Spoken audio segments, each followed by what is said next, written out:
This page is the cover of SEGA Saturn Magazine, Volume 17 from 1996, Issue 10/11. It features a prominent image of Sakura Shinguji from Sakura Wars, wielding a katana, which highlights the special feature article on the game, Sakura Wars, and Denpai Senshi Virtualon. Other featured games include Virtua Cop 2, Daytona USA Circuit Edition, Grandia, Tactics Ogre, Densetsu no Ogre Battle, and Enemy Zero. The page also mentions a complete guide for Fighting Vipers and Real Bout Fatal Fury. On the right side, it advertises Virtua Fighter 3, boasting character-specific strategies and in-depth data and development secrets. Below that, it lists new SEGA Saturn software, including Mobile Suit Gundam Side Story 1, The Blue Destiny, Shining the Holy Ark, Riglord Saga 2, Langrisser 2i, Sengoku Blade, and Guardian Heroes. The magazine price is 540 yen. This page is an advertisement announcing the opening of the Virtua Coliseum and promoting online battles for Virtua Fighter Remix.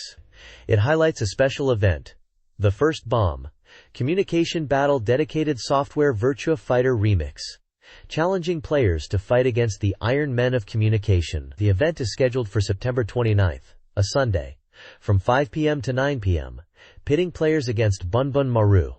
The advert provides access instructions and precautions for participating in these online battles. It also teases more interesting and funny projects coming soon from SEGA.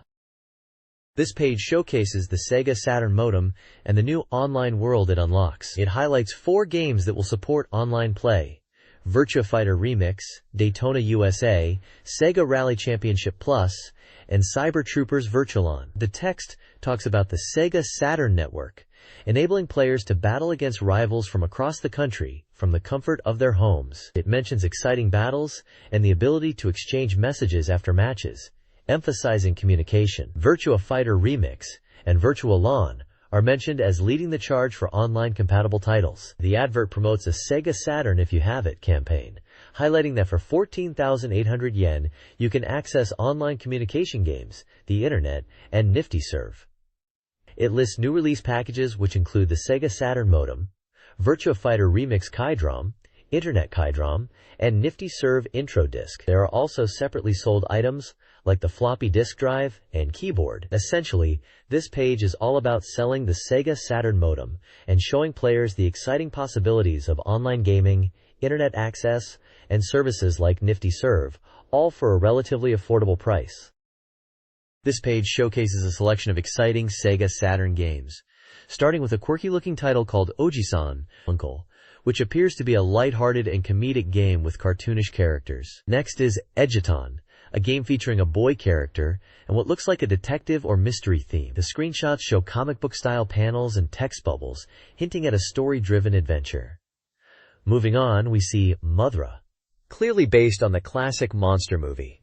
The screenshots display Mothra battling other monsters, likely from the Godzilla universe, promising monster mayhem action. The interface shows options for story, people, Mothra Compendium, special features, and theme, suggesting a rich game with lots of content beyond just battling. Then there's Pit-Boy 3, Big Adventure, the third installment in the Pit-Boy series. It seems to be a platforming or action game, with colorful graphics and various characters and stages displayed in the screenshots. Lastly, we have Stick Protector Man, which seems to be a shooting or action game with a unique art style. The screenshots depict a character battling enemies in a geometric or futuristic environment. At the bottom of the page is an advertisement for the music group Denki Groove and their game Bizarre World Creator. It mentions their 80s indie band roots and their innovative approach to music and visuals, suggesting a creative and possibly experimental game experience tied to their music.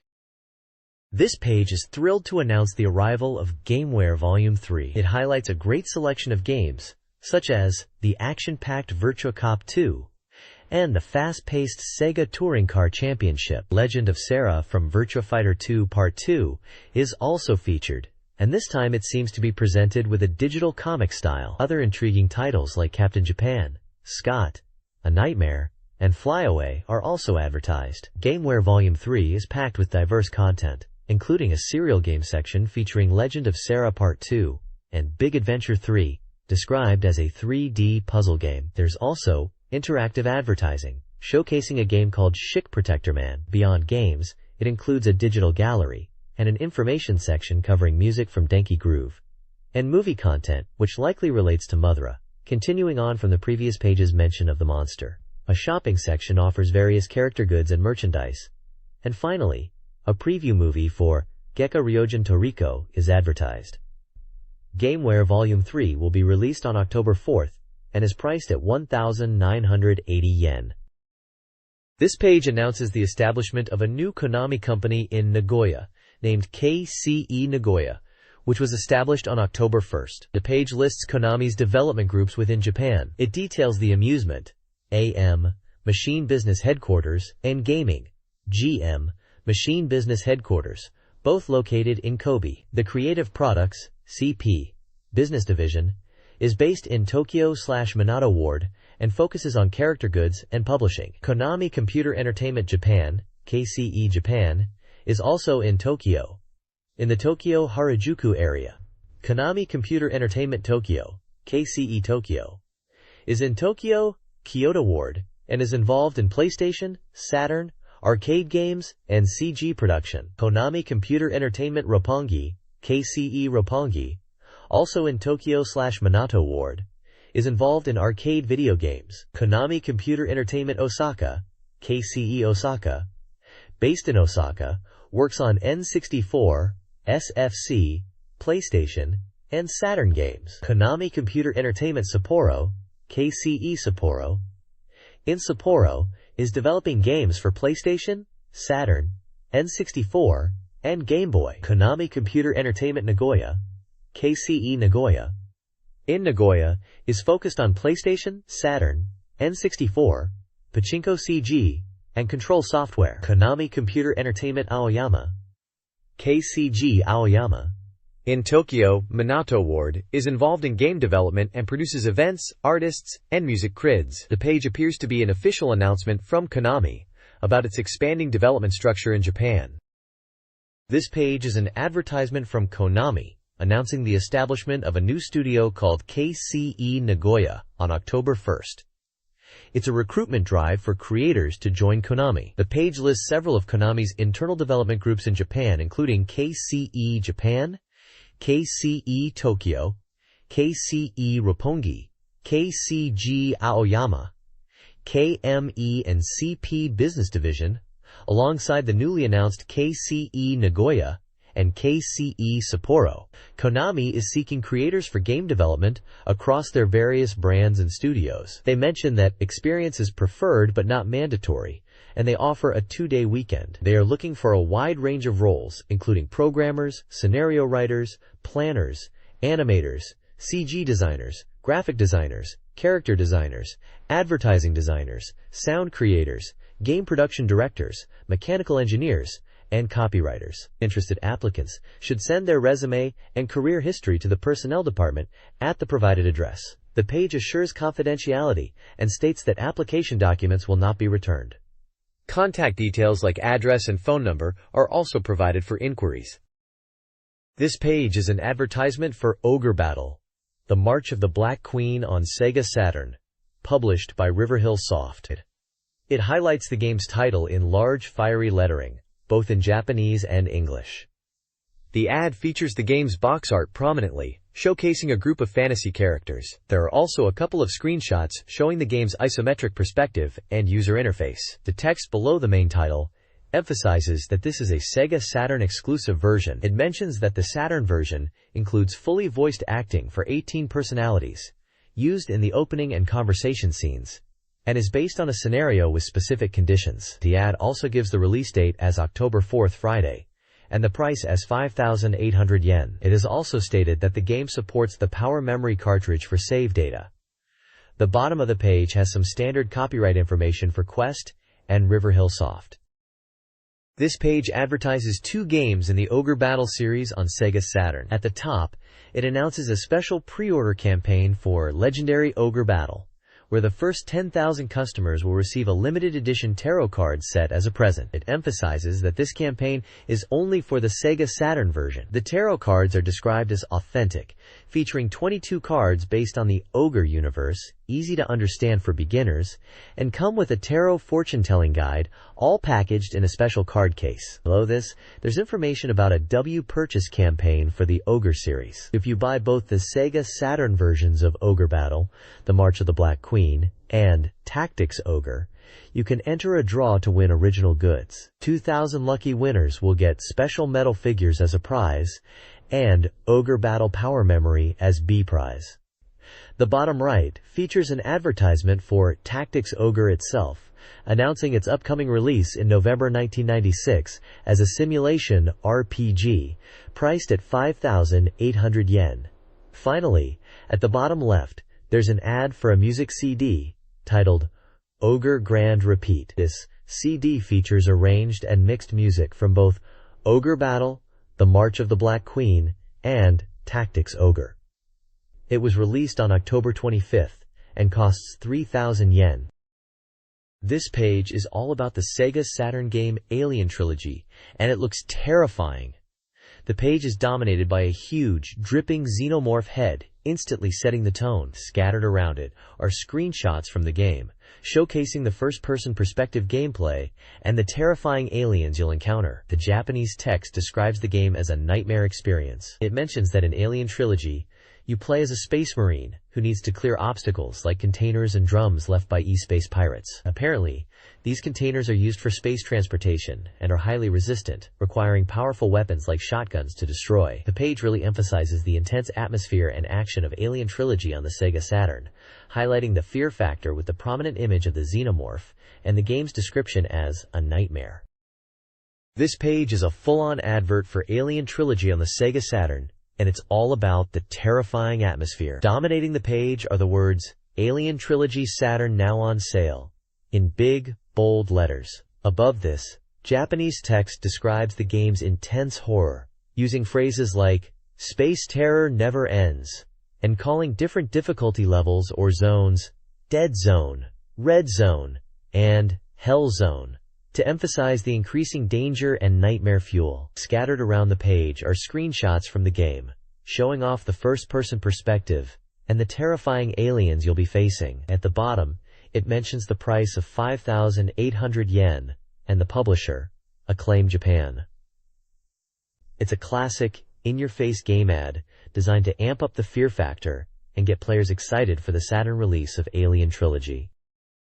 This page showcases the game Psychic Killer Taromaru, a title from Banpresto that's being advertised as part of their September software sales. It's all about being a member of the Japanese Special Weapon and Tactics team, and the urgent mission is to hunt down vicious criminals. The game is described as a 3D action shooting experience, where you become a special police officer. You'll be infiltrating buildings and warehouses, working with colleagues, and taking on multiple enemies within a time limit. They highlight the detailed settings, diverse weaponry, and the immersive experience offered by the game, emphasizing the realistic feeling of the action. It's priced at 5,800 yen, and it's a 3D action shooting game if you missed that, released by Banpresto back in 1996.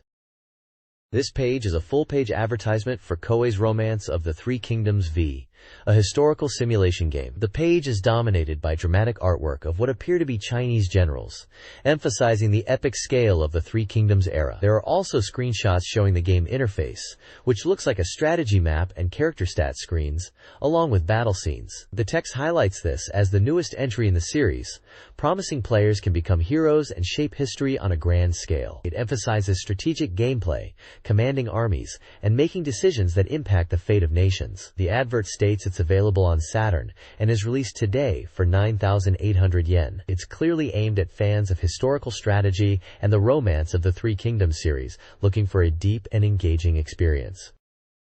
This page showcases two games from Koei. Firstly, there's Winning Post 2 Program 96, a horse racing simulation game.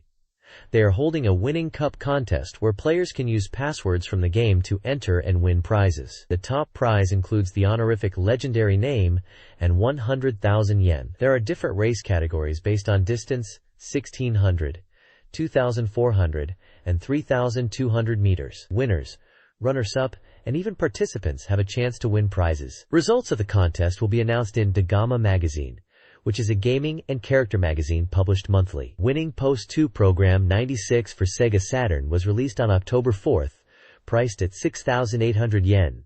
They also mention a hyper guidebook for the game. Secondly, the page advertises Taiku Rishiden 2, a historical simulation game focused on the life of Hideyoshi.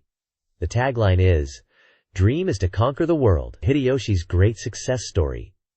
It emphasizes strategic gameplay, overcoming rivals with wisdom and courage, and aiming to unify the country. Taiku Rishiden 2 for SEGA Saturn is slated for release on November 29th, priced at 7,800 yen, and also has a hyper guidebook available. Both games are simulation titles typical of Koei, with Winning Post focusing on horse racing and Taiku Rishiden on historical strategy. This page is dedicated to two exciting games.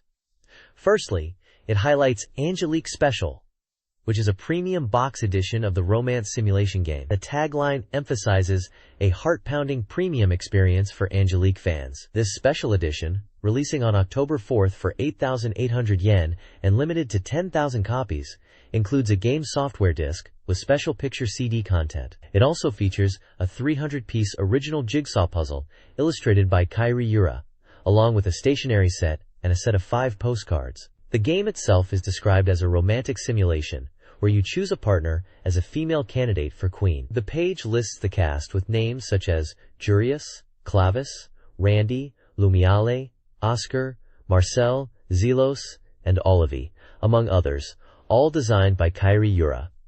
Moving on, the page also features Mahjong Taikai 2 Special, a 4-player mahjong game described as a powered-up version of a masterpiece. It boasts improved graphics and 3D visuals, featuring famous historical figures like Nobunaga Oda, Napoleon, and Cleopatra as opponents.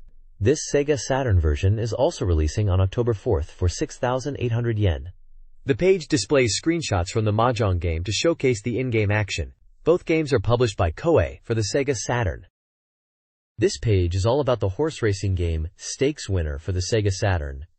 This title, originally acclaimed on Neo Geo CD, is making its way to the Saturn. It's described as an action game where you control a racehorse, blending exciting racing gameplay with deep breeding and training elements. Players can even raise horses and compete against friends.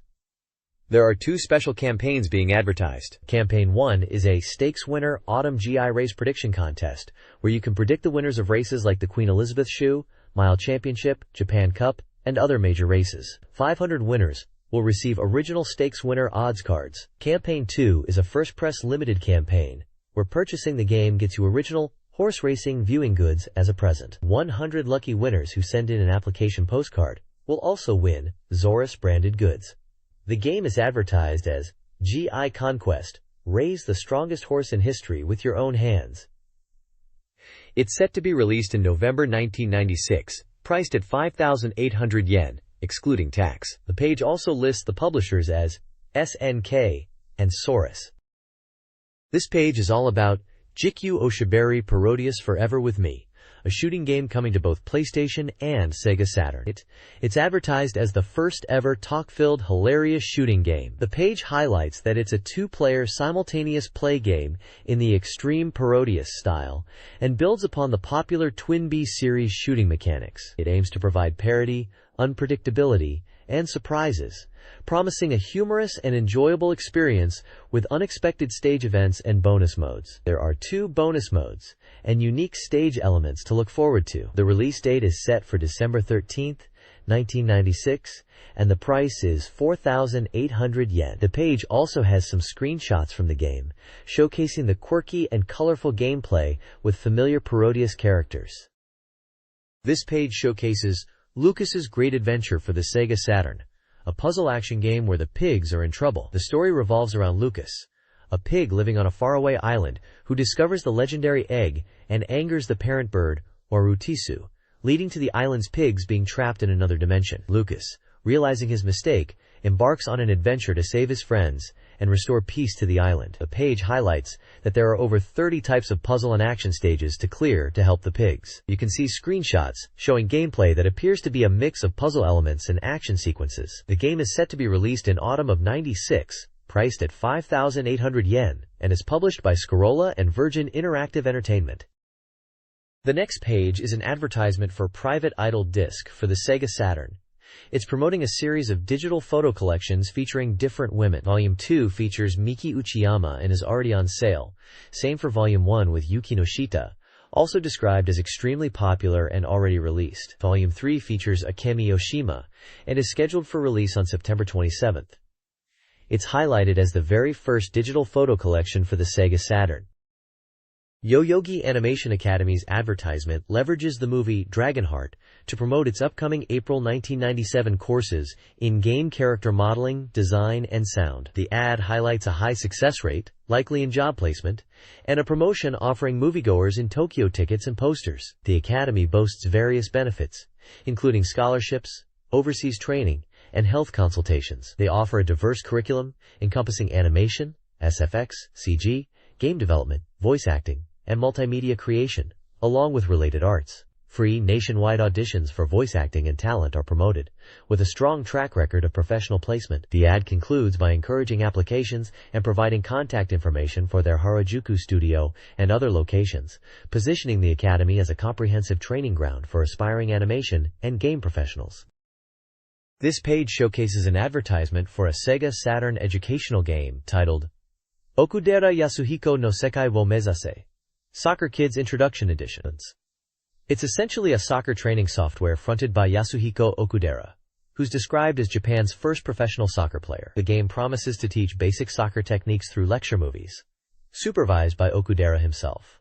The ad highlights features like detailed technique explanations, selectable viewing sections, and easy-to-understand practical movie demonstrations, making it the definitive soccer improvement tool. It's slated for release on September 27th and will retail for 4,800 yen before tax. The bottom of the page includes the contact details for user support, mentioning phone and fax numbers, and operating hours.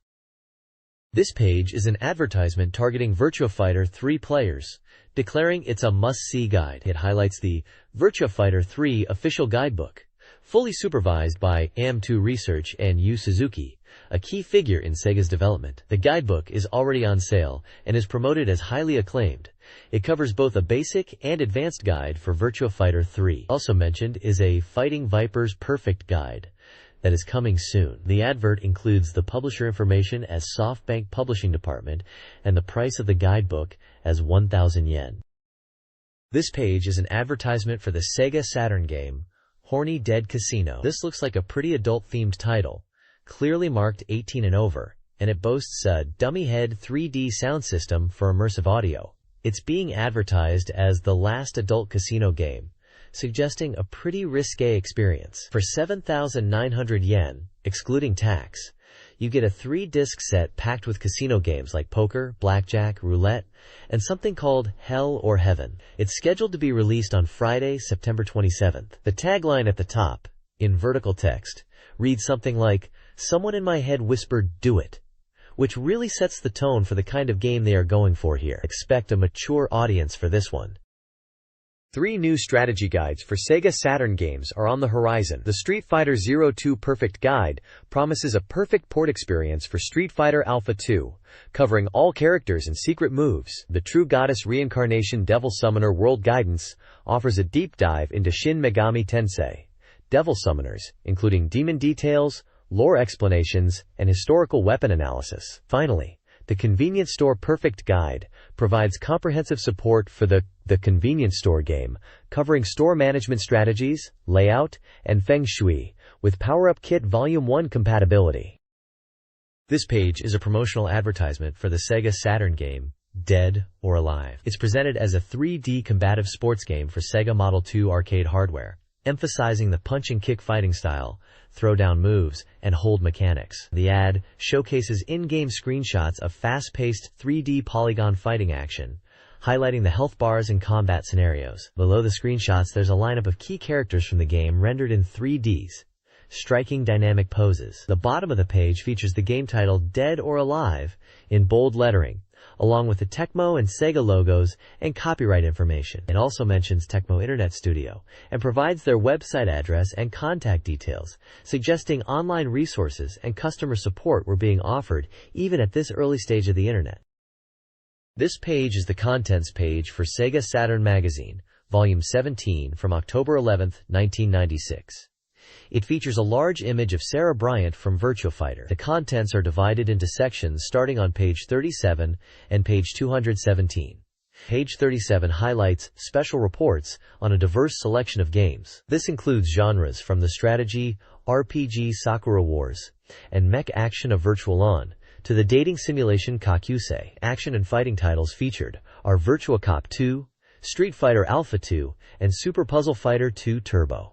RPG and strategy fans can look forward to articles on Enemy Zero, Grandia, Tactics Ogre, Ogre Battle, The March of the Black Queen, and Shining the Holy Ark. Other titles include the enigmatic DDD Project, Magic Carpet, Digital Pinball, Necronomicon, Daytona USA, Championship Circuit Edition, Sega Rally Championship, plus, tentative title, Dukyusei 2, My Dream, Purikura Daisakusen, and Blood Factory. Page 217 is dedicated to Sega AM2, Research Express Neo, focusing on Virtua Fighter 3 and Virtua Fighter Kids.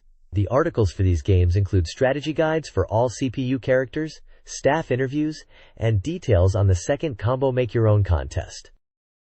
This Sega Saturn news page features upcoming and recently released game information. New release titles highlights games like Jewels of Oracle and Sega Ages titles, including Fantasy Zone, alongside others such as Sexy Parodius and Melty-Lancer. Coming soon soft, previews titles like Mobile Suit Gundam Side Story 1, The Blue Destiny, Shining the Holy Ark, and Winning Post 2 Program 96, among many others. The page also includes a Sega Saturn Soft Complete Guide, offering strategies for games like Fighting Vipers and Real Bout Fatal Fury.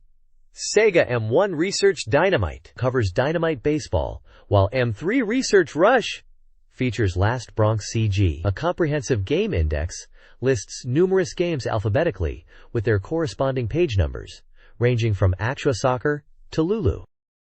This page showcases an exciting-looking Sega Saturn game with a powerful 3D action focus. It seems to be set in a dramatic war scenario, perhaps a one-year war-type setting judging by the text. The game is being advertised for its compelling 3D action and dramatic storyline, promising an immersive experience. The imagery features a mecha, similar to a Gundam, in a dynamic pose against a night cityscape backdrop. It's presented as a game that Sega Saturn makes possible with its powerful 3D capabilities and promises a cinematic, dramatic experience beyond just a typical game. The bottom section includes Bandai's contact information, hinting that Bandai is involved in the game's release.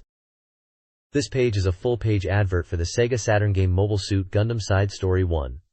The War for Earth. It highlights the game as a highly anticipated 3D action title for the Sega Saturn, set during the one-year war period of the Gundam universe. The game is advertised with a price of 4,800 yen and is praised as being in stores now.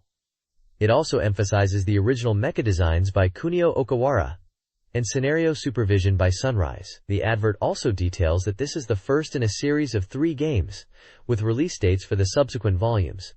Volume 2, The Blue That Received, in winter of 96, and Volume 3, The Scarred Soldier, in spring of 97. The bottom includes information about a campaign for those who purchase all 3 volumes. Screenshots show in-game action, featuring both cockpit view and third-person perspectives of mobile suit combat in desert and city environments. This page reports on the Amusement Machine Show, highlighting Virtua Fighter 3 as a major attraction. It mentions that the show was organized by JAMA and Japia and was the 34th annual event. The article emphasizes the high anticipation for Virtua Fighter 3, noting its large monitor display and impressive CG movie demonstration. It also mentions other games showcased, including Slank's Samurai Showdown 64, Warrior's Rage, which was also presented via video, Namco's Alpine Racer 2, and Sega's Wave Runner, all being popular attractions. There's a section about the grand opening of Shinjuku Joyopolis, scheduled for October 4th. This new Sega indoor amusement park in Shinjuku is described as having 10 major attractions, including Segally Special Stage, a large-format panic hockey game playable by up to 8 people, and a shocking maze. It details the operating hours and contact information for inquiries. The page features photos from the amusement machine show, showing attendees enjoying various arcade games and the construction of the Sega Rally Championship area at Joyopolis. Sega is launching the Digio digital camera, 29,800 yen, designed for PC users and compatible with Print Club sticker photo booths using digital film memory cards. Users can bring their Digio photos to Purikura booths to print stickers. Updates include voice recording details for High Posse Securities S, a December release, starring various voice actors with a costume change mode. Neo Geo World promotes Cosmic Bowl, a fantasy-themed bowling alley in Ibaraki Prefecture. The radio drama, Night Truth, an occult mystery, is airing, with a voice actor competition and a live event on August 31st. The October/December radio schedule is provided. Finally, news of voice recording for the new game Cube Battler, featuring a 15-actor cast, including notable names and production involvement from the 3x3 Eyes team. Landmark reports on several upcoming releases. The marriage simulation game Marriage is being adapted into a novel, published by Dengeki Bunko. The SS Pro Commander 02 Memory Pack expands the SS Pro Commander controller for fighting games.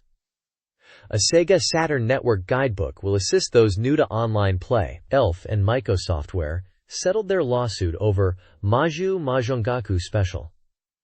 A sci-fi film, Dyna, is set for October.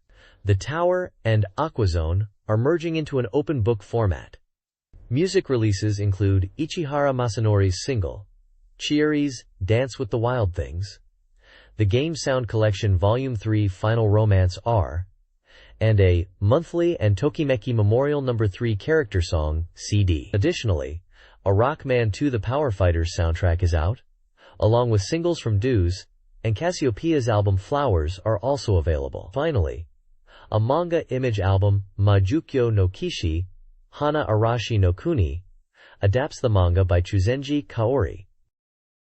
This page from Sega Saturn Magazine presents the Data Station section, highlighting the top 10 best-selling Sega Saturn games and the top 5 most popular arcade games. For the Saturn software chart, Fighting Vipers is holding strong at number 1, followed by Dark Savior and Roommate If. Other popular titles in the top 10 include Greatest 996, Tengai Make-You 2, Manji Maru, Tokimeki Memorial Forever With You, Decathlete, Saturn Bomberman, Alien Trilogy, and Bay Route Detective, Heat and Beat. The descriptions for each game offer insights into their gameplay and player reception, noting things like the satisfaction of buyers and addictive elements. Moving on to the arcade charts, Virtua Fighter 3 is unsurprisingly at the top, with Last Bronx, Tokyo Bangaichi, Denu Senki Virtual On, Alpensurfer, and Prop Cycle rounding out the top 5. The text accompanying the arcade chart emphasizes the immense popularity of Virtua Fighter 3 and hints at upcoming releases in the racing genre from Sega, specifically mentioning Sega Touring Car Championship and Sega Rally Championship, suggesting exciting times ahead for arcade gaming fans. 2 user-voted charts highlight Saturn owner desires. Sega Saturn want to convert top 20 list games Saturn owners wanted ported, topped by Last Bronx and Biohazard, Resident Evil, showcasing diverse genre preferences. The second chart, Sega Saturn Hopeful New Soft Top 15, details anticipated releases. Denu Senki Virtual On leads, followed by Sakura Wars and Enemy Zero. The list includes fighting games, RPGs, and other genres. User comments expressed excitement, particularly for Virtual On and Sakura Wars. Finally, a section focused on popular Saturn software, emphasizing RPGs and games supported by the GD-Net service, with screenshots and praise for titles like Grandia and Riglord Saga 2. This page presents the results of the Sega Saturn Reader Race, Volume 30 Reader Poll, showcasing the top-rated Saturn games as voted by players. The opposition table Saturn A lists a whopping 79 games ranked by average score. At the top, we see titles like Fighting Vipers 2, Knights, and Panzer Dragoon Zwei all scoring incredibly high, showing the quality titles available on the Saturn. Further down the list are a diverse range of games, from action and shooting to strategy and RPGs. Moving to the New Opponent Horse Introduction section, we get mini reviews of 4 games. First up is Cyberdoll, described as a maniac weapon and level-up type of RPG. Reviewers praise its engaging story and enjoyable gameplay loop, noting the impressive graphics and scenario.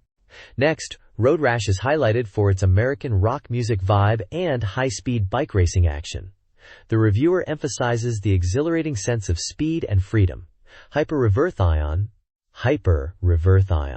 is next, described as a challenging shooting game. Reviewers point out the high difficulty but addictive gameplay, and the satisfying feeling of overcoming challenges. Finally, Night Striker Ace is reviewed as a conversion of an arcade classic. The reviewer notes some dated aspects, but appreciates the unique gameplay and music, stating it's still enjoyable for fans of the genre. Overall, this page gives a snapshot of popular Saturn games and reader opinions at the time. This issue of SEGA Saturn Reader continues its game reviews, including the opposition table Saturn B's rankings. New game introductions feature several diverse titles: Aquazone, a relaxing fish tank simulator, and Game no Tetsujin, a puzzle game collection, received positive feedback. Toki Keisatsu DD, an adventure game, garnered praise for its story. Imaginaria, a crime scene investigation game, intrigued some reviewers, and note hints at budget re-releases of older titles. True Pinball was lauded for its realism, while Street Fighter II Movie was considered a decent port, despite dated visuals. Logic Puzzle Rainbow Town offered stress-relieving casual gameplay, while Tadaima, Wakusei Kaitaku Chu was heavily criticized for its repetitive nature. The magazine concludes with a countdown, and thanks to readers. This page highlights Sega Rally Championship as a standout racing game for home use. The reviewer praises its realism, responsive controls, and thrilling gameplay, emphasizing the feeling of actually driving a rally car. They mention the game achieves a balance between realism and arcade fun, avoiding overly difficult simulation elements while still offering depth. The review also notes the game's detailed graphics, sound, and physics. There's a section dedicated to checking out the SEGA Saturn Racing Controller, giving it a solid score from both reviewers and readers. It's praised as a peripheral that enhances racing games on the Saturn. There's also a small news snippet announcing a white version of the racing controller is being released. Finally, we have a glimpse at the opposition table Saturn C Volume 30, which looks like game rankings and scores, and a quick mention of a game called Derby Stallion. This issue previews several Sega Saturn games. Deep Depth plus Real Arrange receives praise for its improved graphics, sound, and gameplay.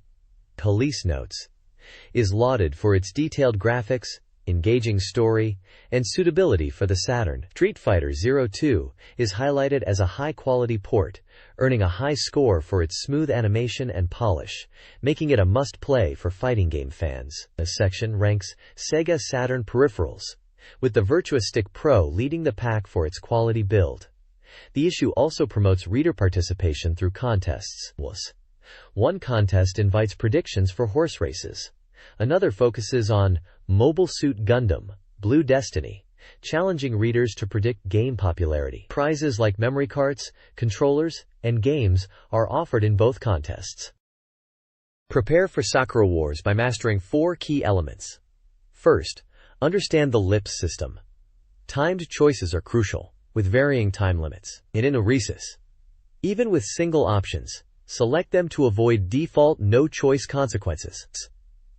Second, explore the movement map thoroughly, uncovering hidden events and minigames by visiting diverse locations, especially shops and key rooms.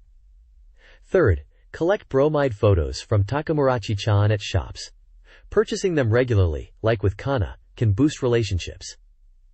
Lastly, embrace minigames. Each Flower Division member likely has associated minigames. Don't be discouraged by initial failures. Persevere for maximum enjoyment. This page is all about the first episode of Sakura Wars, titled Imperial Capital, Flower Assault Group. It introduces the main character, a young naval officer named Ichiro Ogami, and Sakura Shinguji, a girl waiting for him in Ueno Park. Their mission is to defend the capital. The page tours the Imperial Theater, which acts as the secret base, showing various locations like the lobby, office, shop, night patrol, and stage. There are map screenshots of the theater's first and second floors. It explains the save point system, which are marked by in-game eye catchers, allowing you to save and check team member stats, noting that trust levels greatly affect combat strength. It encourages exploring these areas to find events and deepen relationships, connecting to earlier tips about map exploration, and collecting bromide photos from the shop to improve bonds with characters like Kana. Characters are shown interacting in these areas, setting the stage for the game's story and gameplay.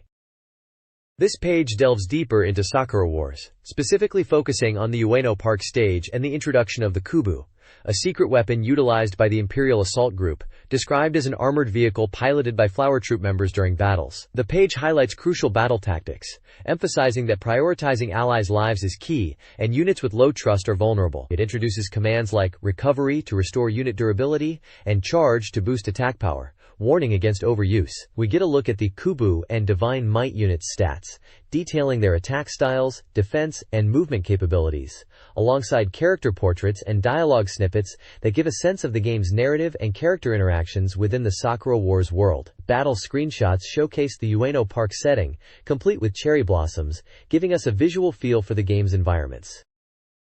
This page continues our dive into Sakura Wars, focusing on Episode 2.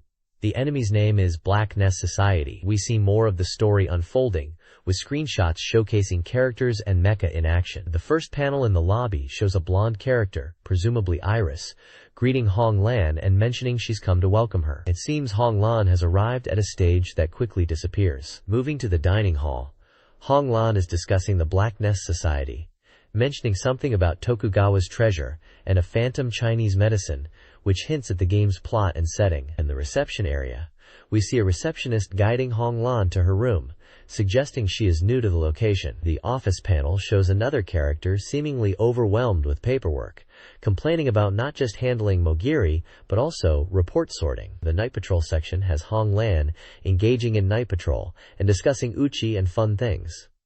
She then questions what Uchi means, and mentions waiting in her room. Finally, in Hong Lan's room, the conversation continues about Uchi and flower viewing. It appears agreeing to Uchi and flower viewing with Hong Lan unlocks a minigame, which is likely a key interaction in the game. It seems this page is giving us a glimpse into the narrative progression and character interactions within Sakura Wars, specifically around the introduction of Hong Lan and her initial activities. Sakura Wars Episode 2 explores the lives of the characters beyond the main story.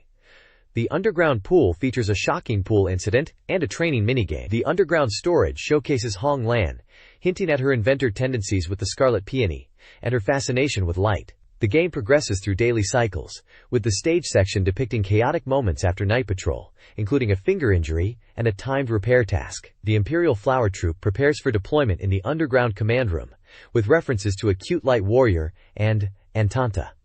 Finally, the Flying Whirlwind Maru makes its grand entrance. This episode integrates story, character interactions, minigames, and mecha action within a theatrical framework. This page introduces Shiba Park, a location in a strategy game that looks like it could be from the Sakura Wars universe, given the style and character names. The area is described as having varied elevations, meaning characters can't simply move up or down large steps of 2 or more levels without going around. It highlights that when navigating these areas, players should pay attention to the terrain. Direct attack characters, like Ugami, Sakura, Sumire, and Kana, are mentioned as being unable to attack enemies on different elevation levels if they are not adjacent. The page also explains steam stands, which are points on the map that recover spirit power just by standing on them. It's recommended to secure these stands early in the game and use them effectively. The text suggests using long-range attacks and characters with wide-range attacks, like Koran's Kubu, to deal with enemies like steam cannons from a distance, as these cannons attack irrespective of elevation difference, but only in the left/lower left direction. The article advises destroying these steam cannons quickly. This document outlines unit stats and attack ranges in a strategy game. Several unit types, including samurai and steam cannons, have varying attack power, defense, and mobility. Key characters like Ugami and Sakura are close-range fighters, while Sumire and Maria possess ranged attacks. Sumire's special ability ignores elevation, as does Maria's sneak attack. Koran's attacks have a 2-block radius, and Kana can extend her range with special moves. Elevation affects many attacks, reducing their range. The document also mentions character victory poses and Ayame Maru, suggesting post-battle interactions and relationship development.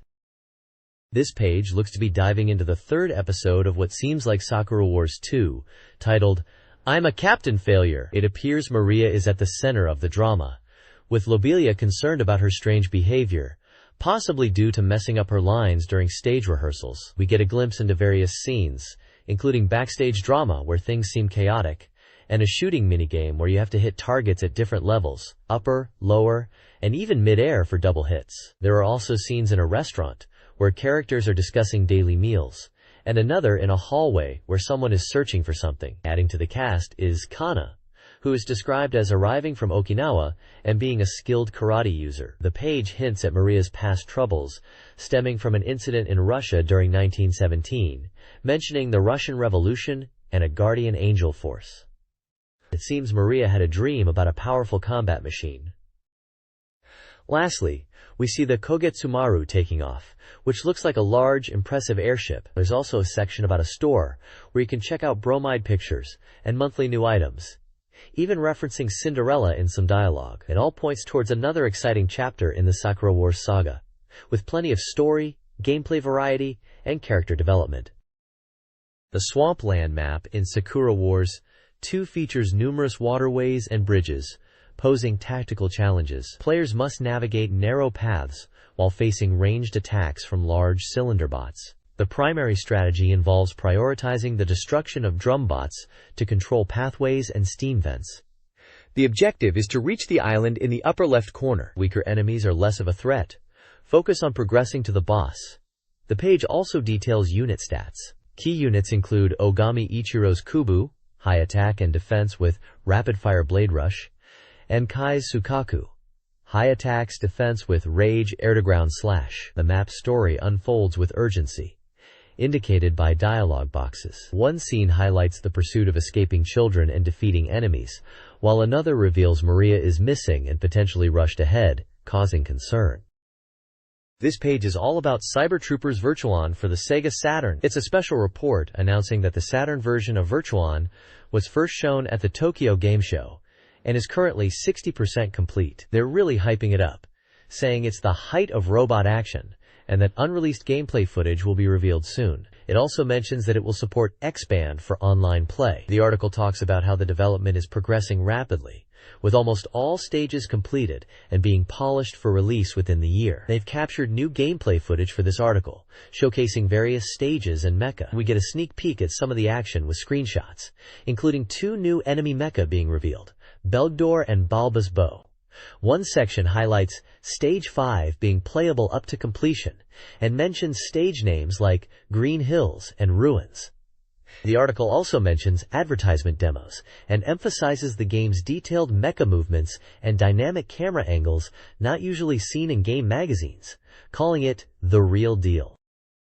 This page continues the coverage of Cyber Troopers Virtuon for the Sega Saturn, showcasing the latest visual updates. They're giving us a first look at the Attract mode, emphasizing the impressive camera angles and action with the Bertroid and Bulbazbo mecha in battle, all set to a heavy BGM just like the arcade. Next up is the sortie sequence, showing off the launch animations for VR Temjin and VR Viper 2 from different angles. There's also a section on operation demos, teaching players the controls for Proto Temjin and Raiden, with helpful diagrams. Comparing the arcade and Saturn versions side by side, they highlight how closely the Saturn version matches the arcade in terms of graphics and detail, especially in the mecha and backgrounds. Finally, there's an interview with AM3 researcher Drive Watari, who talks about the game's development nearing completion.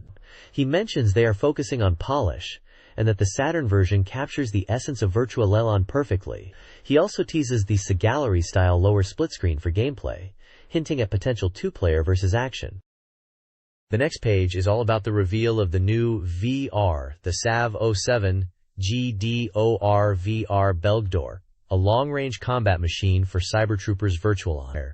They're really pushing its power and showing off some in-game screenshots. It seems Belgdor is designed for players who like to stay back and bombard enemies with napalm and homing missiles, which is described as a unique playstyle compared to other VRS. There's a continuous photo verification section demonstrating Belgdor's basic attack combo of napalm and missiles, emphasizing its strength in suppressing opponents from a distance. They've got screenshots comparing the arcade and Saturn versions side by side again, highlighting how close the home version is to the arcade in terms of graphics and gameplay feel, especially the twin-stick control. Dr. Watari from AM3 is back with a comment, focusing on the Revarga movement, which is apparently perfected for the Saturn version, matching the arcade exactly. He's excited for players to experience this smooth control, and promises that the victory poses with missiles will be fully present in the final game. Finally, they're checking the progress of the game's stages, noting that 5 out of 10 stages are available in the current build. They give us previews of 5 stages in particular: Fladette City, Airport, Green Hills, Waterfront, and Ruins, each with a screenshot and a short description of its features and potential challenges, like the buildings in the airport stage or the narrow paths in Ruins. The page focuses on the Bulbaspo in the SEGA Saturn version of Cyber Troopers Virtual-On, emphasizing its faithful recreation of the arcade combat. The game's unique tactics and signature moves, like the beam claw and aerial maneuvers, are accurately implemented. The arcade version section highlights the Saturn's ability to capture the arcade experience. The continuous photo verification 2 jump hand bit showcases the powerful close-range attack. The Check 4-6 victory poses replay confirms the full implementation of victory poses, offering a richer experience. Dr. Watari's assessment in Virtual-On Saturn version Future Prospects acknowledges development challenges, emphasizing the goal of achieving arcade quality on the Saturn, with a focus on 2-player versus screens and the remaining VRS end stages. This page showcases the upcoming SEGA Saturn release of Kakusei, a romance simulation game from ELF. Known for their visual novels, ELF is bringing this title to the Saturn, and this page is a special report to announce it. It's marked as being for mature audiences, 18 years and older, a typical ELF game trait. Details like the release date and price are still to be determined. The main image gives a glimpse of the game's visual style, featuring a girl with long brown hair holding a pink ball, creating a romantic and intimate atmosphere. Below the main image, you see a lineup of the main female characters, each in their distinctive red school uniform, hinting at the dating sim aspects of the game and the potential heroines players can interact with. The text highlights that these are indeed screenshots from the Saturn version, meaning fans are finally getting to see what the game will look like on the console. It's all about getting players excited for this new Saturn edition to ELF's catalog. The SEGA Saturn version of Kakusei offers significant improvements over the PC version. Key upgrades include a richer 1024 color palette, enhancing visuals and reducing pixelation. The Saturn version features substantial new CG artwork, including updates to event scenes and adjustments to adult content. Voice acting for all 13 female characters greatly enhances immersion and emotional impact. The resolution is optimized for TV displays, promising a better visual experience. Full-screen event scenes further improve presentation by removing the message window. The Saturn version aims to be a definitive upgrade with enhanced visuals, audio, and overall presentation.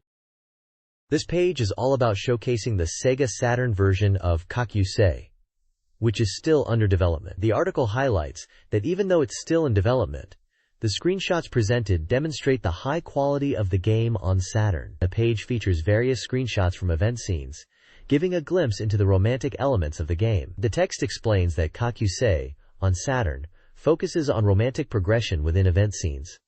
It talks about how the heroines are kind and cute, sometimes even a bit cold, and that through these scenes, players will discover hidden aspects of their personalities. The article emphasizes that the event scenes are crucial for experiencing the game's atmosphere and season, and that the graphics are designed to be fully appreciated in 16 colors, enhancing the emotional immersion. It suggests that players will get deeply invested in the characters' feelings and want to experience all the possible event scenes. There's a mention of suggestive content, with a text box discussing scenes that are considered a bit more mature, implying these are also part of the game experience and contribute to the overall appeal. The page includes images that hint at romantic and slightly suggestive situations, such as a couple kissing, a girl whispering in someone's ear, and other scenes that are typical of romance-focused games. This page is a CG photo gallery, showcasing more of Kakusei on the SEGA Saturn, continuing from the previous page's development focus. It features various screenshots from the game, emphasizing the romantic and somewhat suggestive nature of the scenes. You can see glimpses of the heroines in different situations, showcasing the game's visual style and character designs. The text at the bottom asks how the Saturn version's graphics are looking, and mentions that these screenshots are still from a game in development. They highlight that despite being in development, the quality is already apparent, especially given the origin of the game developer ELF, who are known for producing hit titles. The text expresses optimism about the game's progress, stating development is going smoothly and encouraging players to look forward to the finished Saturn version. It ends by saying they will continue to follow the game's development and provide updates, telling readers to keep an eye out for more info.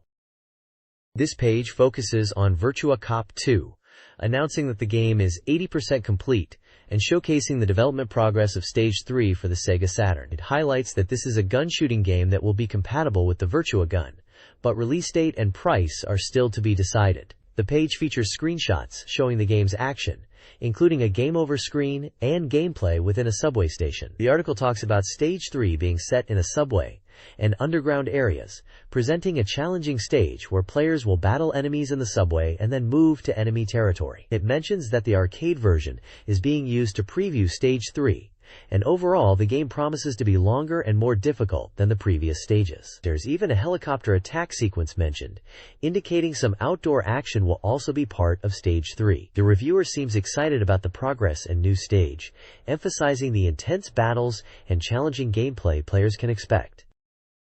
This page continues the coverage of Virtua Cop 2 and delves into Stage 3, titled Subway to Platform Home Invasion. It highlights that this stage starts in the subway and moves to the platform, with enemies appearing from the ticket gates. The developers are excited about showcasing the subway stage, and remark that the game is now 80% complete, focusing on polishing Stage 3. The page points out two key features.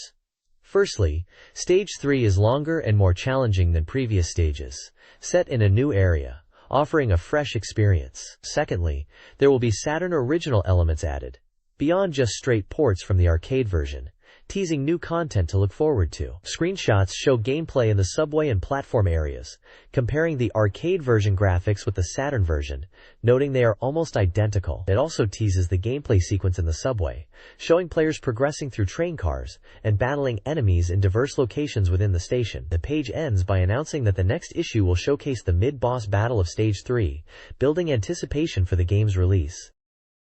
Warp's Kenji Eno discusses their evolving game development, highlighting Enemy Zero, a 4-disc interactive movie slated for December. He reflects on Warp's history, tracing its origins to Uchu Seibutsu Furopon, a learning experience, and later, Totsugeki Kikaku, Megadag, inspired by CG tapes, emphasizing unique visuals and a Moto's feel. Eno also touches on the expensive but high-quality Did no Shokutaku, describing it as a humanistic game. He jokes about the PlayStation Port's adult content. Eno then previews Furopon World, a puzzle shooting game, and Short Warp, a best-of compilation with a limited edition jacket. He jokingly contemplates selling condoms alongside Short Warp to benefit the Japan AIDS Stop Foundation, with a hopeful price of around 2,800 yen. This page continues the discussion about Warp and Kenji Eno, focusing on their game development philosophy. Eno explains the name D was chosen casually and that Warp's world is expanding. He mentions Enemy Zero, referred to as EO, is seen as an evolution from D. He talks about meeting fans of D, including the scriptwriter's daughter, and how D was originally intended to be a Hollywood film. He touches upon the sales aspect, mentioning he avoided aggressive sales tactics and prioritized content. There's an announcement for a limited edition of Enemy Zero, with a price range speculated to be between 100,000 and 500,000 yen. Bottom section titled Before of Enemy Zero highlights 5 of Warp's previous works, showcasing screenshots and brief descriptions.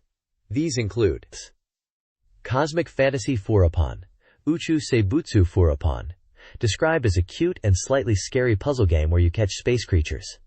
Assault Plan, Megadag, Totsugeki Kikaku, Megadag, a shooting game with a Moto's feel, where you progress by bumping into enemies and flying around. Furopon World, characterized as a Furopon-kun world, with added shooting elements. A puzzle shooting game. Short Warp, a collection of minigames, priced at 2,800 yen. Vegetable Hunter, Majipon, Oyasai Hunter. Majipon, a real sound adventure game, described as an Enemy Zero-style adventure in a comical way, where you hunt vegetables and help girls. The page essentially promotes Warp's past game library, as a prelude to their upcoming ambitious title, Enemy Zero.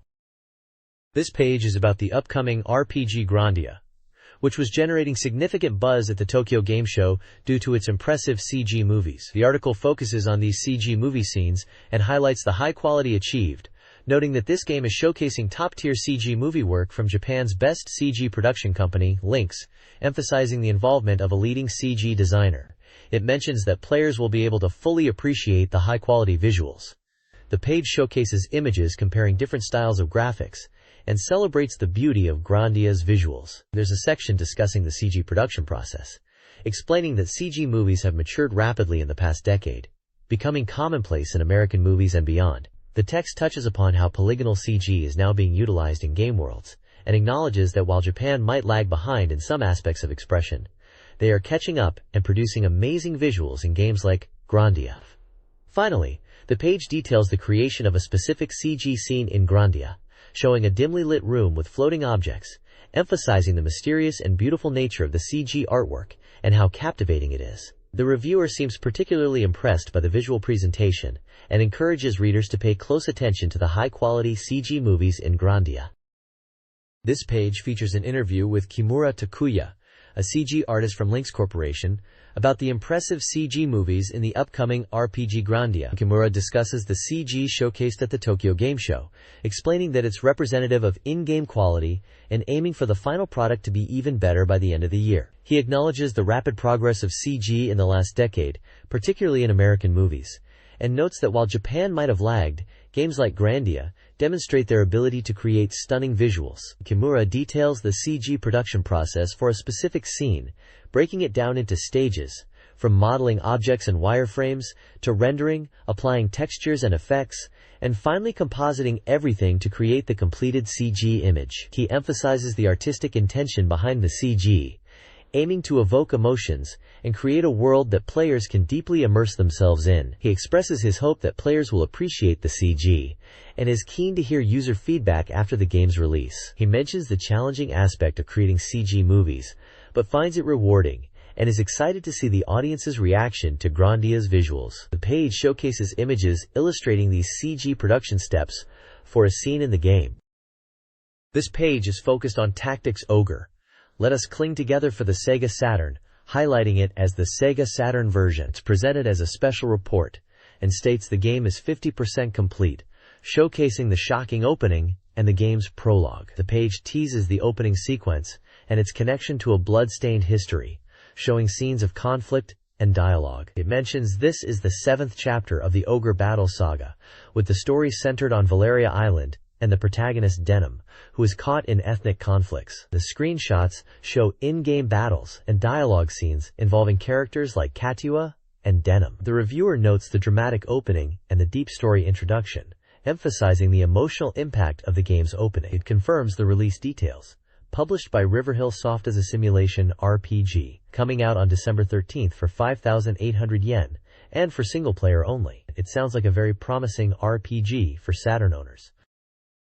This page continues the feature on Tactics Ogre: Let Us Cling Together, focusing on the game's event and battle systems. It highlights how event scenes can suddenly occur, with unpredictable developments and conversations, emphasizing player choice during dialogue, and how your decisions impact the story and character relationships. The page also delves into the battle system, explaining how new allies join you to engage in full-scale strategic combat, noting the importance of terrain and tactical positioning. The game's progression is broken down into a 3-part structure: map, event, and battle, showing how you navigate the map, trigger events, and then engage in battles. The reviewer seems impressed by the depth of both the narrative and the strategic gameplay offered in Tactics Ogre. This page delves into the class change system in Ogre Battle: The March of the Black Queen, highlighting it as a core element of the game. The article points out that just defeating enemies isn't enough to become stronger. Strategic thinking and tactical prowess are key. It emphasizes that class changes depend on 3 crucial elements: level, LV, alignment, Ali, and charisma, Cha. The page outlines a 2-step process to class change. First, you need to strengthen your characters through battles, and second, you can perform the class change itself. It explains that in battles, experience points are gained by attacking and defeating enemies, especially stronger ones, pushing you to challenge higher-level opponents. The article breaks down the 3 key elements for class change: Level is simply about gaining experience and reaching a certain level. Alignment reflects your character's morality, ranging from good to evil, and it changes based on your actions in battle, like defeating higher or lower level enemies. Charisma is described as leadership ability, also affected by defeating enemies of different levels, impacting the unit's overall strength. The reviewer seems to be impressed by this nuanced class change system, focusing not just on levels but also on character alignment and charisma, adding depth and strategic consideration to character progression in Ogre Battle. This page explores class changes in Ogre Battle, the March of the Black Queen, highlighting their strategic importance. Human characters have diverse class paths. Male fighters evolve into berserkers, knights, samurai, or ninjas. Female Amazonas become valkyries, clerics, wizards, doll masters, beast tamers, or witches. Hidden, superpowered classes, accessed with rare items, are also available. Non-human characters, like fairies and griffons, have more linear progression, with dragons having a specialized, fixed path. This creates unique growth systems for various character types. A commemoration present section offers a giveaway of voice actor-signed scripts, including prominent names like Otsuka Akio and Hayashibara Megumi, for lucky fans. The next page is all about Takara's top-secret project, dramatically revealed as DDD. This new fighting game was teased at the Tokyo Game Show, shrouded in mystery. But now we get a glimpse of what it's all about. It's a fighting game. That much is clear.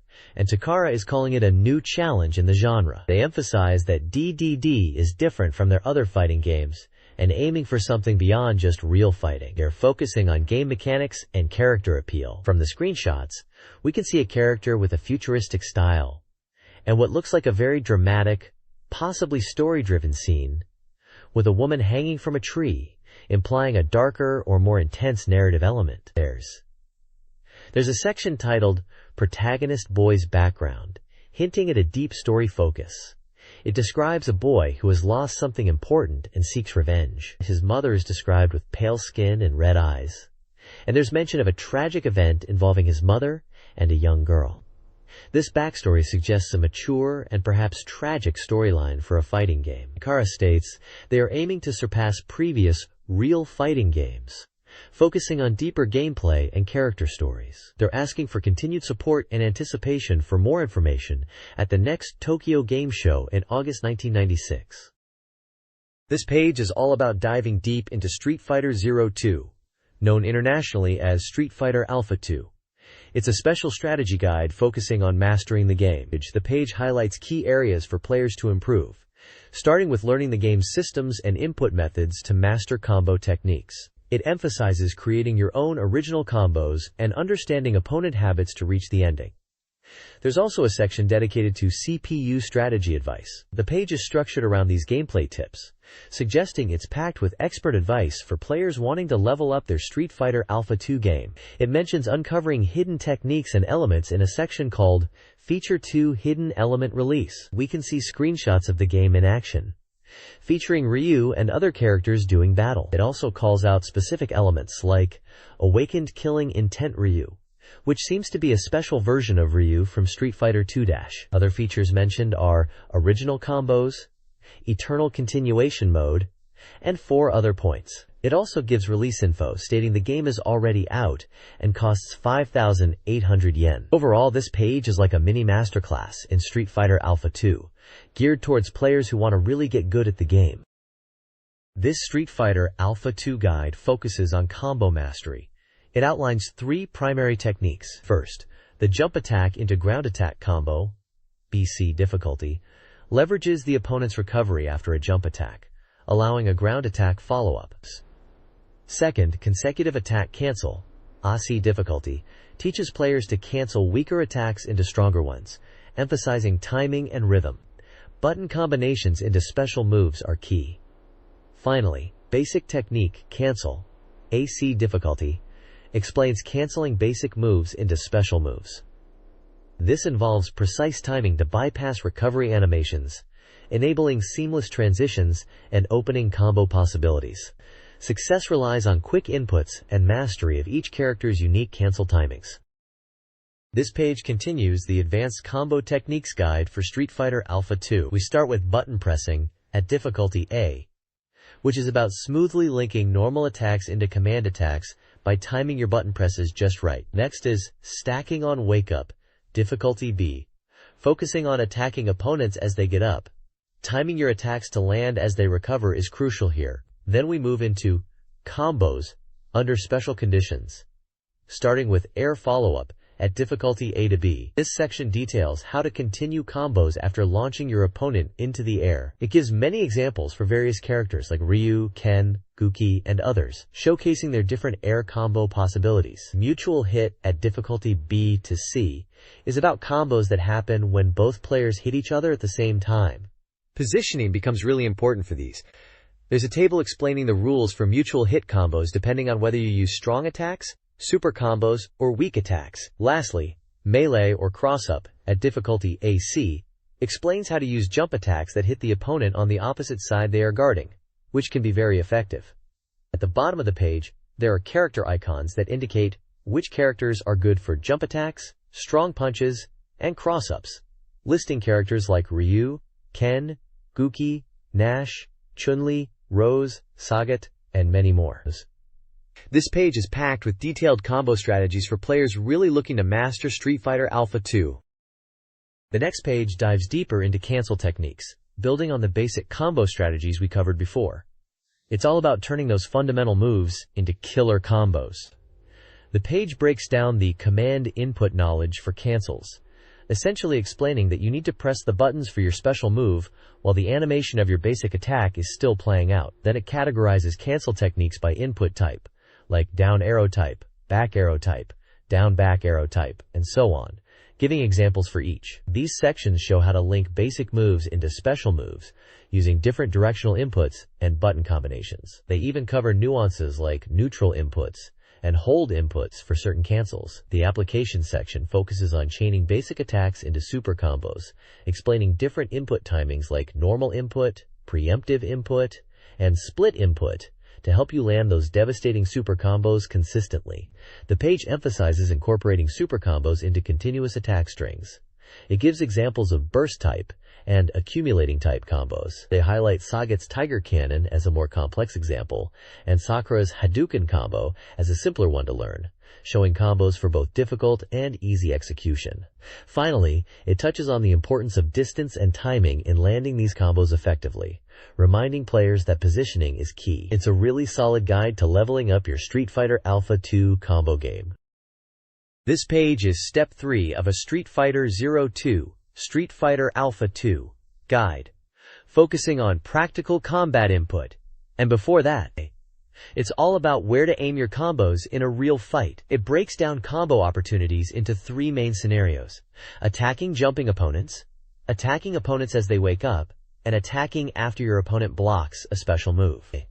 The page then discusses effectively combining techniques, stressing the importance of damage and hit count over just complex combos. It highlights practical combo examples for Dan, showing combos starting from jump attacks, crouching attacks, and standing attacks, linking into his special moves like the Koryuken and Gadoken. These examples seem to be designed for real match situations. There's also a bonus O-Make section featuring Guy and Jen's Zero combos, explaining that simple combos are achievable with just basic techniques for these characters. It suggests that even without complex inputs, effective combos are possible in Street Fighter 02. The page uses screenshots to illustrate the combo examples and in-game situations.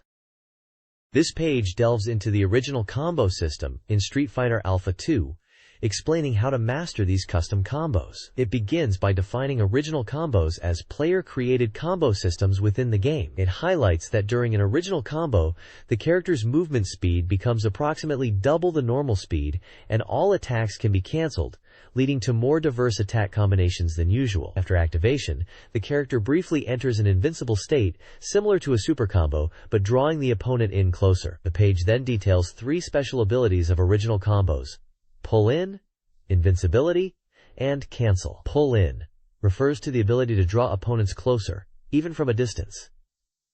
Invincibility describes how during activation, the player becomes invincible. Cancel explains that during OC activation, All special move commands can be cancelled, allowing for powerful combos incorporating special moves. Finally, it breaks down original combo attack patterns into 4 types: Basic, Pursuit, 2-Choice, and Surprise.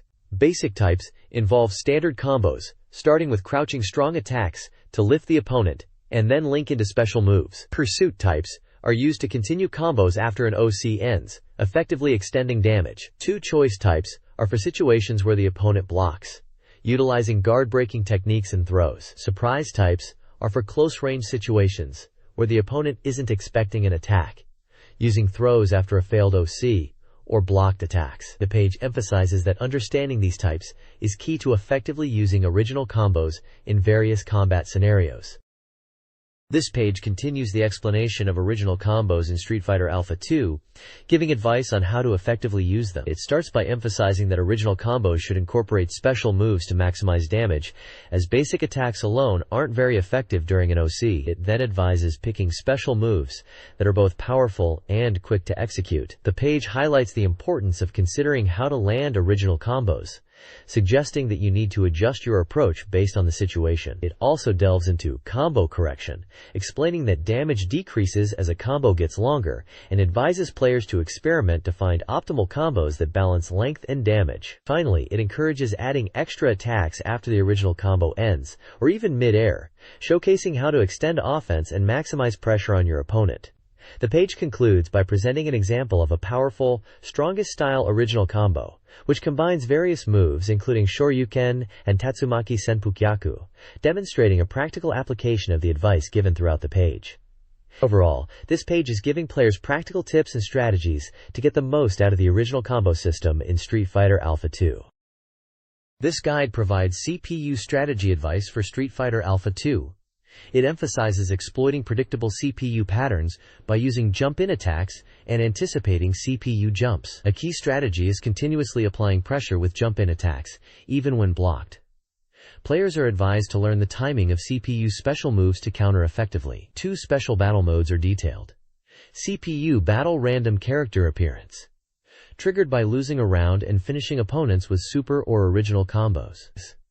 CPU Battle True Fierce Demon Appearance, unlocks a stronger boss by winning every round perfectly, with multiple perfect finishes in the first 7 matches. The guide concludes by stressing the importance of observing specific character behaviors to anticipate and counter attacks, referencing examples like Ken's dashes and Dhalsim's movements. Tables are likely included to detail character pairings for these special encounters.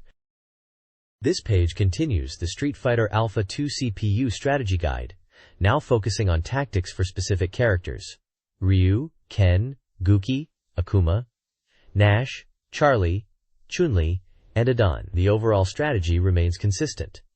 Exploit the Creepyu's predictable nature with jump-in attacks. For Ryu, the guide suggests utilizing jump-in attacks effectively, mixing up mediums and lights, and being mindful of the CPU Ryu's tendency to wait for jump-ins. Ken's strategy is similar, emphasizing the safety of jump-in attacks and exploiting his Dragon Punch and Shinryu-Ken by baiting and punishing them. Against Guki, Akuma, the advice highlights his use of air Hadokens and teleportation, Ashura Senku, recommending aggressive jump-in tactics. For Nash, Charlie, the strategy involves utilizing jump-ins against his Somersault Shell and Sonic Boom, again focusing on baiting and punishing. Chun-Li's section recommends jump-in and standing strong attacks, noting her use of Kikoken and advising to capitalize on ground-to-air offense. Lastly, for Akadon, strong jump-in attacks are highlighted as effective against his Jaguar Kick, with the guide suggesting waiting for the Jaguar Kick to punish effectively. Essentially, the page reinforces the jump-in attack strategy from the previous page, tailoring it to each character's AI tendencies in Street Fighter Alpha 2, focusing on exploiting their predictable moves and punishing them accordingly. This guide offers strategies for fighting specific Street Fighter Alpha 2 CPU opponents. Against Sodom, use jump-ins followed by combos. Guy is countered by waiting and punishing jump-ins with crouching strong attacks, while noting the power of his Bushin Izuna drop. For Birdie, choose between waiting with crouch strong punch or throwing. Rose requires combo-focused play, gauging her anti-air readiness, and being aware of her soul spiral and sliding attacks. Against Vega, the strategy involves air versus ground battles, baiting and punishing his Psycho Crusher, and using double knee press. Finally, Sagat should be approached aggressively with jump-ins and combos, avoiding projectile weighting, and using his own jump attacks. The overarching theme is exploiting the Creepu's predictable jump-in behavior. This page continues the Street Fighter 02 character strategy guide, focusing on tactics against the CPU. For Dan, the guide suggests relentless offense, focusing on jump-in attacks and strong punches as the CPU isn't great at defending. With Sakura, it's all about mix-ups from jump-ins, especially targeting crouching opponents with her medium kick, and using super combos after blocking. Rolento's strategy is more about patient, chipping damage with low attacks and throws, and being ready to anti-air jump-ins.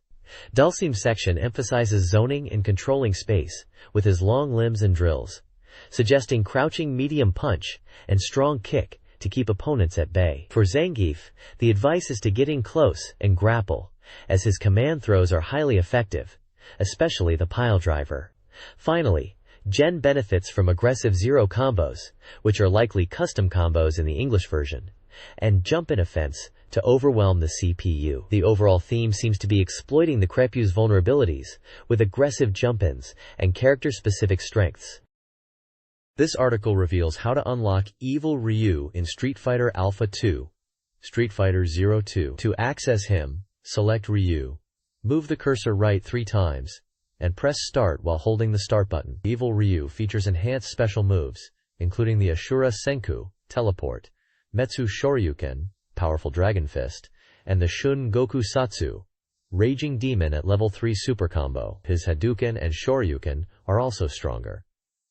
The Dragon Hurricane Kick, likely Tatsumaki Senpukyaku, has a different startup. The CPU behavior is also altered, with Ryu appearing as Evil Ryu in CPU battles. This adds a more aggressive and challenging opponent, complete with new dialogue and reactions. The article speculates about the potential hidden presence of Akuma, Guki, in the international version of the game. This page focuses on character spotlights for Zangief and Dhalsim in Street Fighter 02, also known as Street Fighter Alpha 2 internationally. For Zangief, the article mentions that despite initial impressions, he's still a strong character, especially up close. It talks about his essential special moves, and shows screenshots of Zangief battling Ken, highlighting moves like the double lariat and quick lariat. The Dhalsim section compares him to his earlier Dash version, noting that while he might be missing some moves, he remains a unique and effective character. The article points out the command for Yoga Flame, and describes him as a normal yoga person. Screenshots show Dhalsim in combat against Dan, and it's mentioned that teleportation is less emphasized in this version. Both character sections showcase different color variations selectable using the X, Y, Z, A, B, and C buttons. This page dives into the original combo perpetual mode in what we can assume is Street Fighter Alpha 2, considering the characters and the previous page. It's positioned as a stress reliever for gamers, as it removes the time and movement limits of original combos, letting you unleash endless attacks on the CPU. The page suggests it's great for practicing combos, command inputs, and even experimenting with super original combos without worrying about the gauge. There's a section dedicated to switching positions with your opponent when you're cornered at the edge of the screen. It advises launching them, moving forward, and then using a basic attack to swap places. For players new to the original combo system, there are training exercises categorized into beginner, intermediate, and advanced levels. Beginner level focuses on launching opponents and maintaining consistent combos.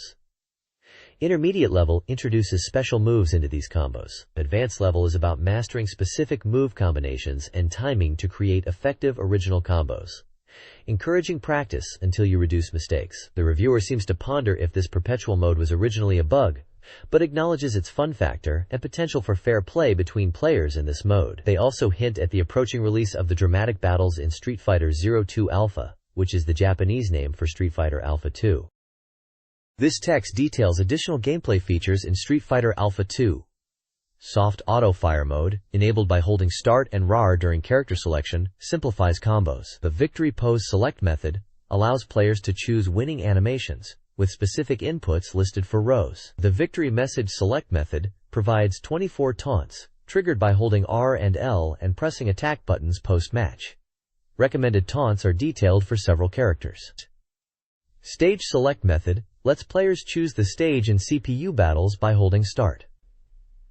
Finally, the text mentions a rare SATURN stage transformation, a variant of SATURN stage with different appearance odds in the arcade and home versions. These additions provide increased customization and enhance the overall player experience. This page covers Super Puzzle Fighter 2X, calling it a Saikyo rule game, and is part of a special report announcing it's about 30% complete and coming from Capcom. It's planned for release in December and will be a puzzle game for 12 players. The article dives into a Saikyo lecture about gems, starting with the basics. It explains normal gems, which are your standard gems, and how combos with them lead to more powerful attacks. Then it introduces power gems, created by combining 4 squares, highlighting their strong attack power as key to winning. Crash gems are also explained, showing how they can clear out blocks of the same color and create chains. The guide also talks about combining power gems with chains for even bigger damage. The page emphasizes that combos are essential, stating, "Basic is still combo." There's a trivia section pointing out that it's game over if your gems reach the top and suggests stacking gems low.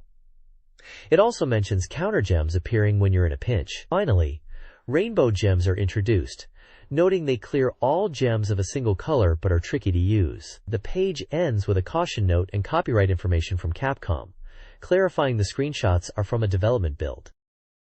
This page is a special report from Capcom at the AM show in autumn, showcasing their latest arcade games. It highlights upcoming titles for the CP System 2i and mentions excitement for Saturn users. First up is X-Men vs. Street Fighter, emphasizing the thrill of tag team battles and character combinations. It mentions strategic depth and powerful tag team attacks as new features. The article suggests trying out pairings like Gambit and Rogue, or Nash, likely Guile in the English version, and Cammy, asking players what teams they would create. Next is Street Fighter X, boasting about the series moving into 3D. They highlight the smooth character animations and smart moves, noting the game is about 30% complete and aiming for an early release. Warzard is presented as a fantasy fighting game for CP System 2i. It's described as a fantasy spectacle with magic and strategic elements, featuring a single-player scenario reminiscent of Dungeons & Dragons, with players choosing characters to progress.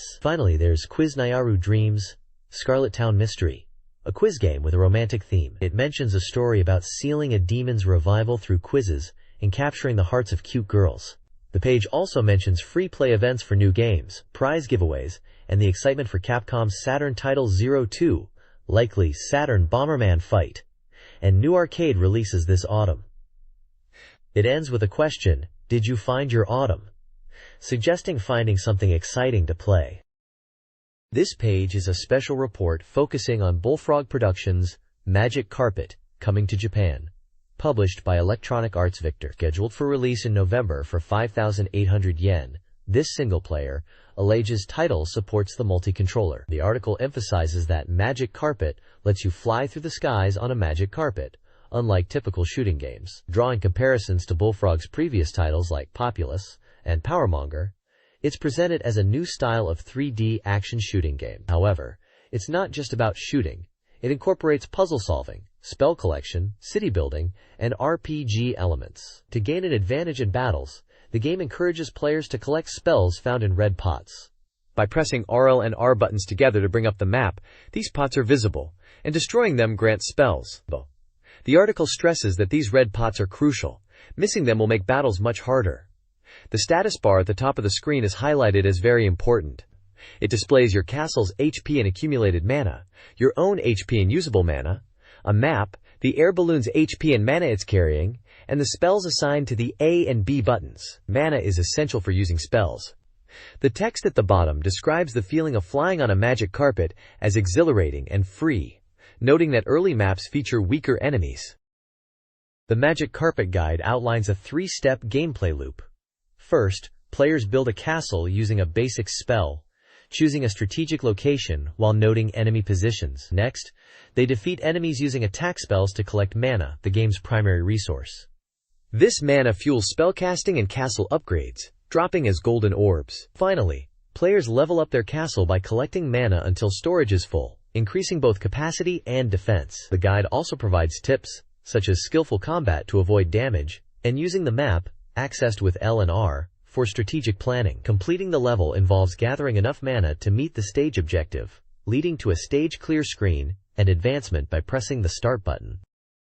This page showcases Necronomicon, a digital pinball game themed around the Cthulhu mythos and the forbidden book of the same name, developed by Kaze, the creators of Last Gladiators. This is their second entry in the Desegypin series.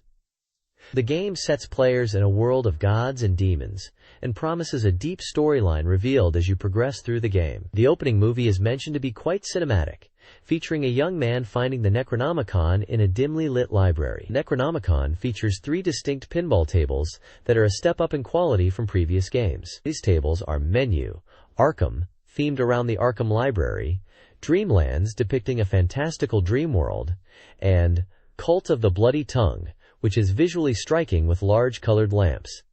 Clearing all 3 tables is said to unlock the full mystery of the game's story. The page also includes a special report section announcing the release date as November 15th, priced at 5,800 yen for the digital pinball game by Kaz. The images on the page create a horror and mysterious atmosphere, showing scenes that appear to be from the game, including character close-ups, creature designs, and pinball table screenshots.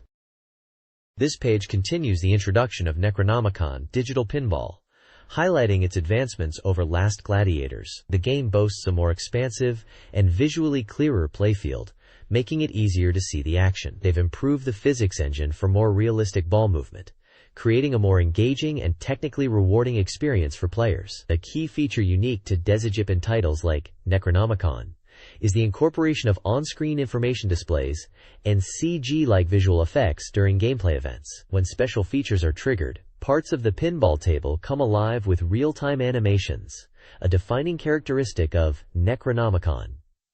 The game also emphasizes its beautiful graphics, varied table designs, and an intense 7-ball multi-ball mode, a significant increase from the previous game. They are clearly promoting the visual and gameplay improvements, emphasizing the exciting and immersive nature of Necronomicon. The screenshots showcase various in-game moments, including jackpot and super jackpot events, and text bubbles that exclaim "Wide!" and "Amazing!", further emphasizing the enhanced visual scale and excitement of the game. This page is a special report about Daytona USA Circuit Edition, featuring an interview with Toshihiro Nagoshi, who they call the birth parent of Daytona. He's the producer, and is giving us the inside scoop on this new Saturn version. Daytona USA Circuit Edition is currently in development and about 50% complete, aiming for a December release. Nagoshi explains they are developing the Saturn version using the Model 3 arcade system as a reference point, which should result in a really impressive home version. He mentions that while he's overseeing the project as a supervisor, he's largely entrusting the actual development to his staff. He discusses how Daytona USA itself is being ported with a 1-degree shift in visuals, and they are considering what additional elements they can include in this new version. He also mentions the SEGA Rally Championship Saturn port as a benchmark for frame rate and visual improvements, aiming to surpass the 30 frames per second achieved in SEGA Rally for Daytona USA Circuit Edition. They are aiming for smoother gameplay and enhanced visuals. Nagoshi also touches upon the Sega Kare mode, suggesting they are looking to incorporate elements from that into the home version, like options and home console features. The screenshots showcase classic Daytona USA gameplay, highlighting the intense racing action. Overall, it sounds like they are striving to make Daytona USA Circuit Edition the definitive home version of Daytona, aiming for a high level of quality and incorporating new features. Ryuichi Hattori, director of Daytona USA Circuit Edition, discusses the game's development. The goal was to retain the fun and accessibility of the arcade version while incorporating visual variety, including new courses. Circuit Edition, built upon Daytona 2's Model 3 technology, aims to bring the visual quality, dynamic movement, and V8 sound of a Model 3 game to the Saturn. It's not a simple port, but an enhanced experience designed to push the Saturn's capabilities. While sharing a connection with Daytona 2, Circuit Edition is tailored for home players, striving for an impressive and exciting experience, exceeding the original Saturn port of Daytona USA.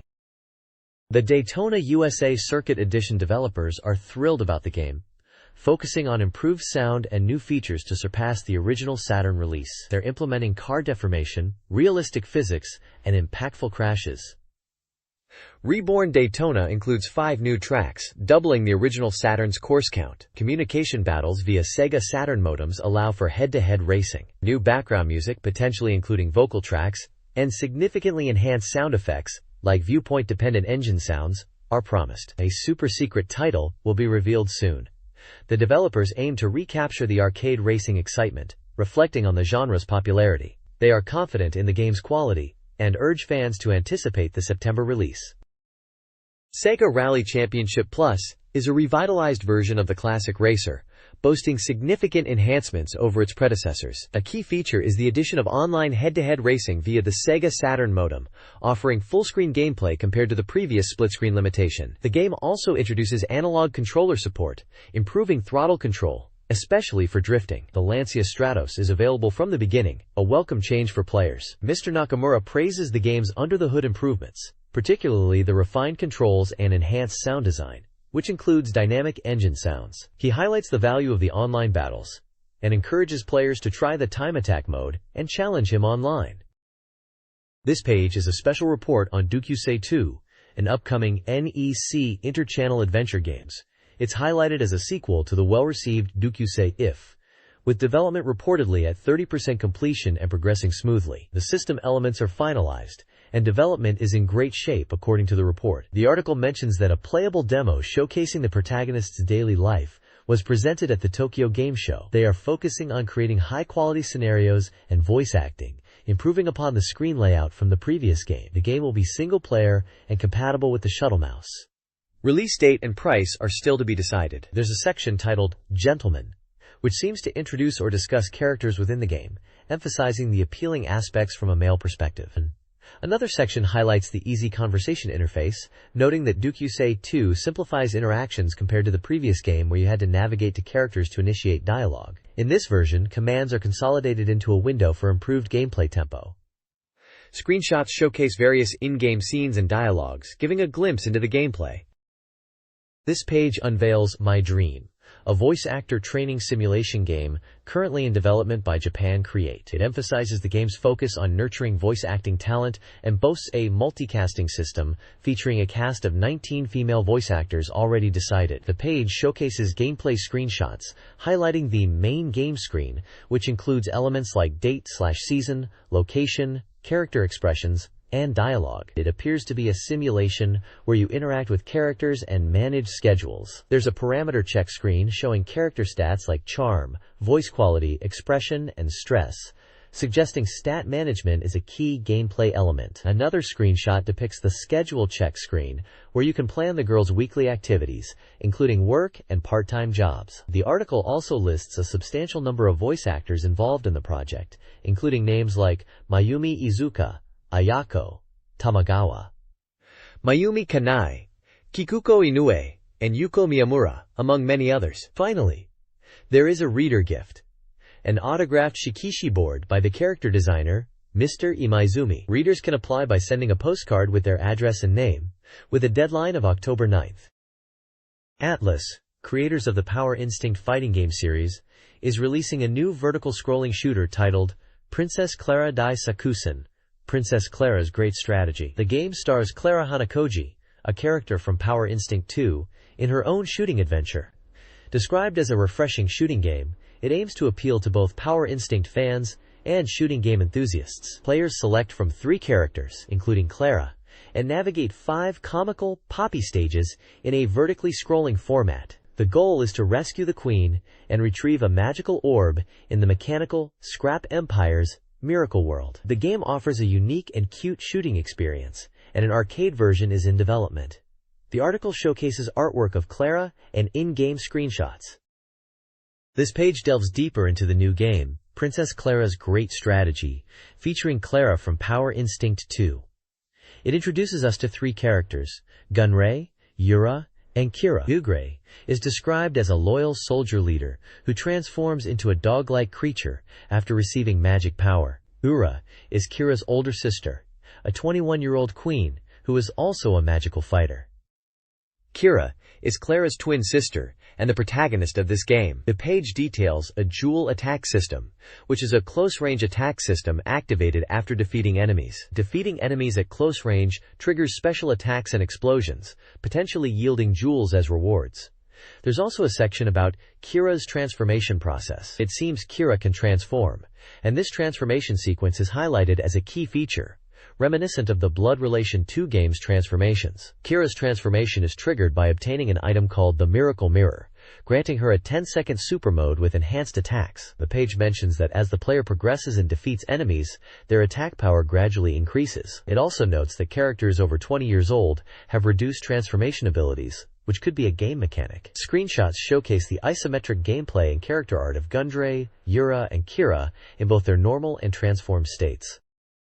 Blood Factory, an action shooting game by Interplay and Electronic Arts Victor, releases November 15th for 5,800 yen, targeting players 18 and up. The game promises a descent into gore and madness within a gruesome blood factory. Players must escape the factory on the desolate planet Ralph, where a guard named Thap, obsessed with slaughter, controls the facility and aims to build weapons to conquer the universe. Players battle hordes of enemies, turning them into red meat pieces. 2 playable characters are highlighted: Mama, a skilled survivor from the slums, and Fwank, a gloomy man with a teddy bear companion and an axe, whose face is hidden. Goal: escape the hellish factory.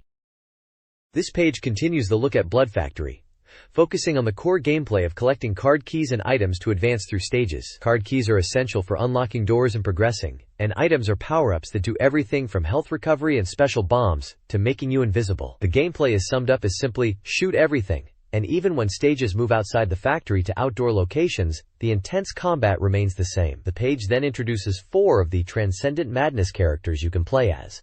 First up is Bounka, a scientist type who has seen too much and uses a vacuum cleaner weapon. Then there's Vox, a cool and dangerous woman who uses a microphone as a weapon and is constantly being chased by men. Butch is described as a villain who steals and dresses others in stolen clothes, obsessed with looking good.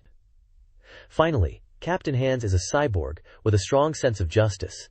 Despite his body being mostly machined, he still has a human heart underneath and a strong sense of style in his modifications. The reviewer is clearly enjoying the over-the-top character designs and personalities. This page showcases the game Graduation SES, featuring character profiles. First up is Takao Reiko, described as a refined and intelligent girl, almost like a daughter of a good family type. Her stats reveal she is 165 centimeters tall, with B87, W57, H87 measurements, born on October 3rd, and blood type AB. Her favorite author is Thomas Crown. Next is Kato Mina, who is shorter at 162 centimeters, with B83, W56, H85 measurements, born on July 23rd, and blood type A. She's described as liking sports and being cheerful, good at taking care of others, and responsible as a class representative. She is also said to be surprisingly mature, with a strong sense of responsibility, but still a bit of a crybaby. The page also mentions Graduation S as a nurturing simulation game with a near-future release date, and at the bottom it advertises the game Dusukai If, which is already selling well. It lists a suggested retail price of 7,800 yen and highlights it as Summer Memories. Who did you leave them with? The Reader's Station section features reader submissions. One diary entry discusses cold weather, a kotatsu, buying SEGA Saturn magazine, and a friendship with Fumi-chan. Another highlights a sister's competitive Virtua Fighter Kids play. Several the other day entries describe buying adult games, feeling shy, and a successful bargain hunt at a game shop. One reader bought various SEGA Saturn games like Riglord Saga and Chaos Control, feeling satisfied. Other sections include a UFO catcher experience, a query about PHS reception, and a question about girls enjoying X-rated games. The final submission, a report, criticizes the Tokyo Game Show due to overwhelming crowds, hindering the ability to view software.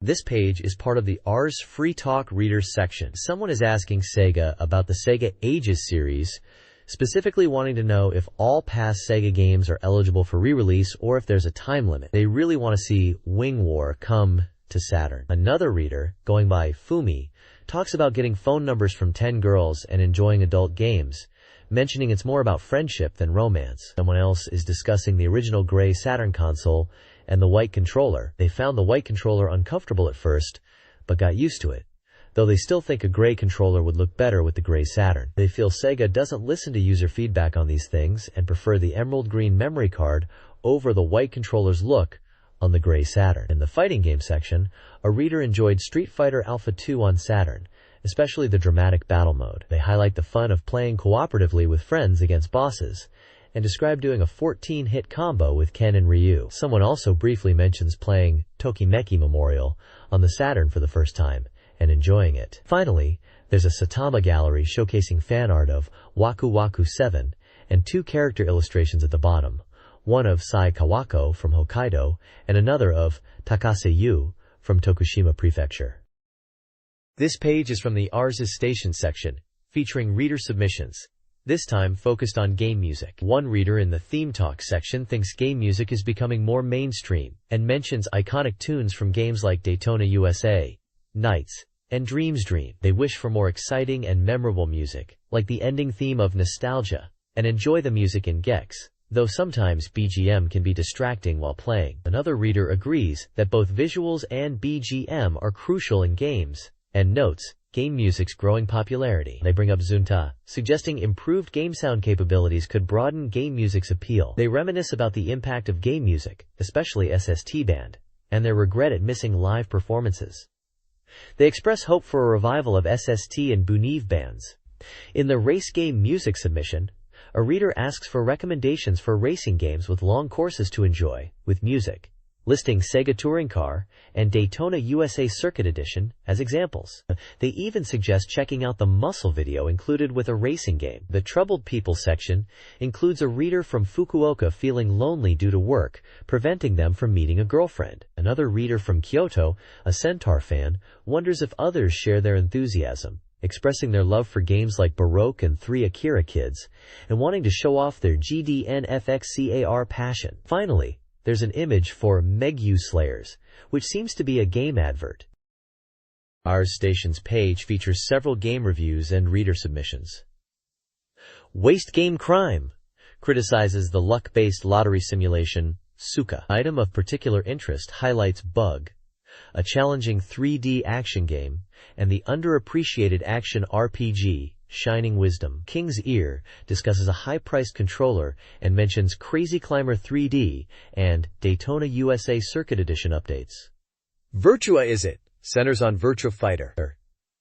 A reader segment, Virtua Alright 2, praises Sega enthusiasm. It also explores precise move inputs and game ideas. These include Virtua Chan Hot Pot, a Virtua Fighter-themed cooking game, and Virtua Pachinko, a 3D pachinko game promising advanced ball physics and arcade quality, available on both Model 3 and Saturn.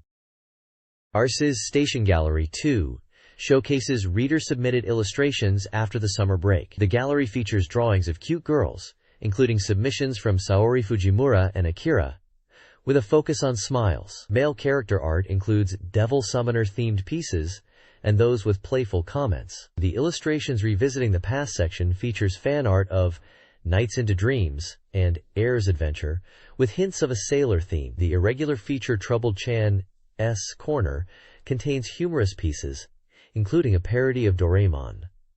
These submissions are revived from older postcards and feature various artists with diverse themes, spanning games and characters, suggesting a lively and entertaining collection.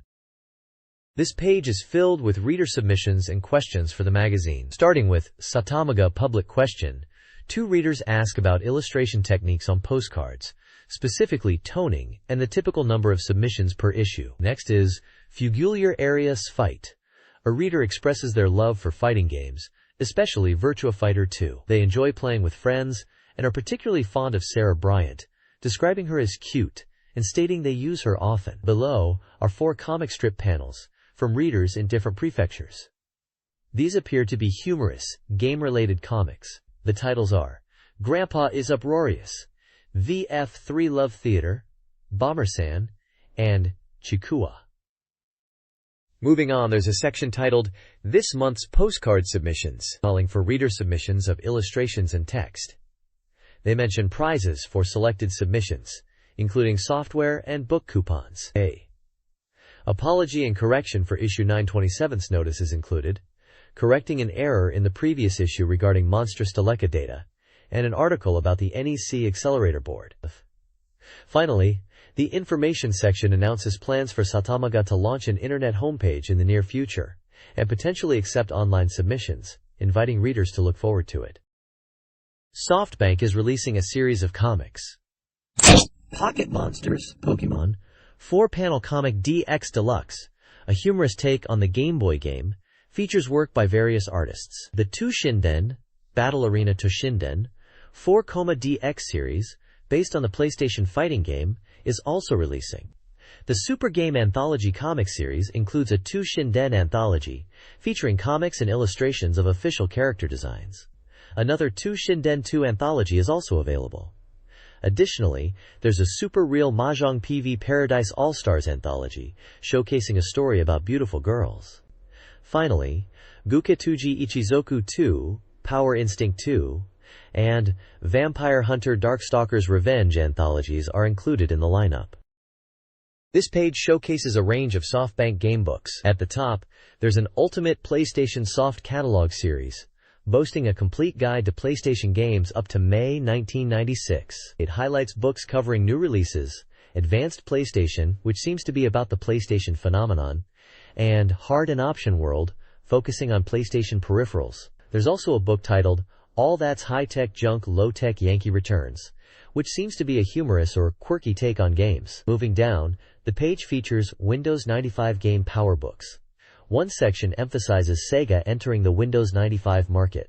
Another section talks about internet shopping for Windows games and reports from E3. There's a section introducing Windows 95 games, listing titles like King's Quest V2, Command & Conquer, The Hive Wars, and Rebel Assault 2, alongside others about 26 in total. They also mention a demo keydrom included with titles like Virtua Fighter, PC, Mortimer, Golly, Ghosts, Goal, and Wood Pressure, potentially showcasing demos of these PC games.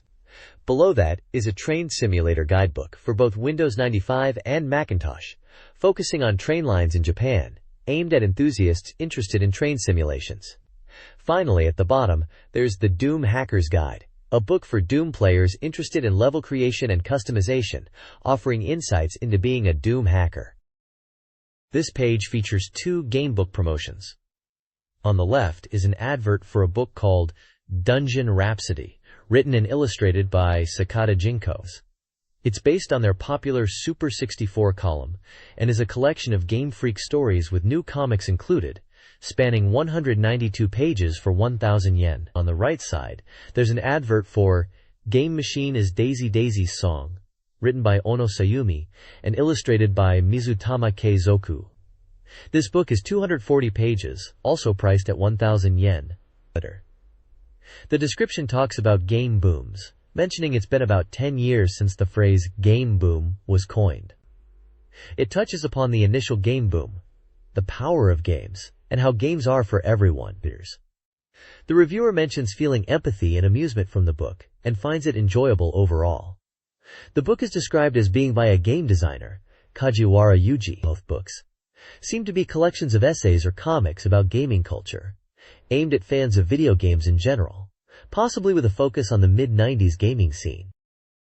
This SEGA Saturn Soft Data Bank is a comprehensive game listing covering releases from November 1994 to September 1996. It serves as a reader-scored review guide, offering release dates, titles, publishers, prices, genres, average and individual review scores out of 10, and controller types for each game. The data is organized by release month, featuring titles like Virtua Fighter, Daytona USA, Panzer Dragoon, and Burning Rangers, among many others. Games lacking sufficient reviews are marked with an X. This resource provides a snapshot of the Sega Saturn's game library during this period, reflecting player opinions at the time and functioning as a reference tool for both classic and new game exploration. This page continues the Sega Saturn Soft Data Bank, listing games released in September 1996. It's mostly tables of game data, very similar to the previous page, with titles, publishers, genres, prices, review scores, and controller compatibility. Looking at the titles, there are quite a few action games and RPGs listed. Games mentioned include titles like Guardian Heroes, which receive very high praise and a top score, Street Fighter Zero 2, which is Street Fighter Alpha 2 in the West, and Sonic 3D Blast, which is Sonic 3D Flicky's Island internationally. There are also titles like Deep Fear and Virtual Casino, and various sports games like Victory Goal 96 and World Cup Golf, Hyatt Dorado Beach. The page is essentially a continuation of game listings, with scores from readers and professional reviewers, acting as a guide for players at the time to see what was popular and well received on the Sega Saturn during this period. This page continues the Sega Saturn Soft Databank, now covering software released in April, May, and June of 1996. Across these months, you'll see a lot more game data presented in tables, very similar to the previous pages, listing various titles with their details like genre, price, and review scores. There are quite a few interesting titles mentioned here. In April, there's Clockwork Knight 2, and Panzer Dragoon Zwei is listed, which got a very high score of 9.74 from Famitsu. May sees titles like Virtua Fighter Kids and Deep Fear, continuing from the previous page. June includes Sonic 3D Blast, Street Fighter Zero 2, known as Street Fighter Alpha 2 in the West, and Guardian Heroes, which also received very high scores. At the bottom of the page, there's a section asking, what kind of hardware do SATURN readers want to buy? It seems to be summarizing the results of a reader survey. The survey shows that the N64 is the most anticipated hardware at 25%, followed by a new model Saturn at 22.3%. And surprisingly, PC hardware is also quite desired at 20.2%. The article notes that while the N64 is highly anticipated, the Saturn is still popular, especially as a cheaper alternative. It seems readers are also interested in PC hardware, showing diverse gaming interests. This page continues the Software Data Bank Index, and it looks like we're still in the midst of a massive list of Sega Saturn games organized by Japanese alphabetical order. It's mainly a continuation of the game index, moving through the Ka section with titles like Kaite Tsukute Asoberu Dejikomi, which sounds like a creative or design type game, and Kakutu Ryokugeki, Kakugeki Game Mante, likely a fighting game review or guide. There are a number of Kidou Senshi Gundam games listed here, including Mobile Suit Gundam, Mobile Suit Gundam Gaiden, The Blue Destiny, and Mobile Suit Gundam Side Story, One War for the Earth. King of Boxing and Galaxy Fight are also here, alongside Quantum Gate Shikoku no Dendensetsu. The page is mostly just these lists of game titles and their corresponding databank index numbers. It's pretty dense with information, but it's essentially a directory of games available for the Sega Saturn at the time, allowing you to quickly find more details about each one within this databank section of the magazine. Not a lot of exciting content on this page itself, mainly just index listings. This page continues the software schedule listings, still within the Sega Saturn Game Index. We're moving through the alphabet, now showcasing games being released through September, October, November, December, autumn, and winter. It seems to be a packed release schedule, with titles like Sakura Wars, Sega Ages, Afterburner 2, and Virtua Fighter Kids, listed for September. October includes Chaos Control Remix, Panzer Dragoon Zwei, and Actua Soccer. Moving into November, we see Lulu, Sylvan Tale, and Regards. Features Kiki Kai Kai, Tsukio Sushi, which might be Pocky and Rocky 2, Street Racer Deluxe, and Daytona USA Circuit Edition. For autumn and winter, there are titles like Faradon, The Land of Dragon Castle, and Heart of Darkness, planned. It's a comprehensive look at upcoming Sega Saturn releases, giving players a glimpse into the variety of games on the horizon, from action and RPGs to puzzle and simulation titles. This page continues the new software schedule, diving deeper into upcoming Sega Saturn releases. We're still looking at a table format, packed with titles, their prices, developers, genres, and compatible peripherals. The schedule covers a wide range of release dates, moving from undecided and spanning through summer, autumn, and winter releases. There are numerous titles listed, showcasing a diverse selection of genres. Action games seem prominent, with entries like The Crow City of Angels, Metal Slug, Guilty Gear, and Tank. We're also seeing a good representation of RPGs, with titles like Dragon Knight, Grandia, Lunar Eternal Blue, and Arena. Simulation and strategy games are also present, alongside various genres like puzzle, adventure, and shooting games. Looking closer at specific titles, Guilty Gear stands out as a highly anticipated fighting game. Metal Slug is a classic action shooter. Grandia and Lunar Eternal Blue are likely RPGs of significant interest. There's a wide array of games catering to different tastes, from fighting and action to more strategic and story-driven experiences. It's a pretty packed lineup of games coming to the SEGA Saturn. This page is a reader questionnaire from the magazine, asking for feedback and information from its audience. It starts with instructions on how to fill out the questionnaire, asking readers to use a pen, write clearly in Japanese, and use numbers correctly in the provided boxes. The questionnaire itself covers a few sections. It begins with demographic questions, asking about gender, age, and occupation or education level. It then asks about the number of SEGA Saturn software titles owned and where readers get their game information from, listing sources like game magazines, Famitsu, V-Jump, and the Internet. There are also questions specifically about the current issue of the magazine. Readers are asked to rate articles based on interest and enjoyment, and to give feedback on the magazine's cover design and paper quality. The page also features 3 tables. Table 1 lists the articles featured in this issue, covering topics like Landmark, Data Station, SEGA Saturn racing games, and various game reviews and previews.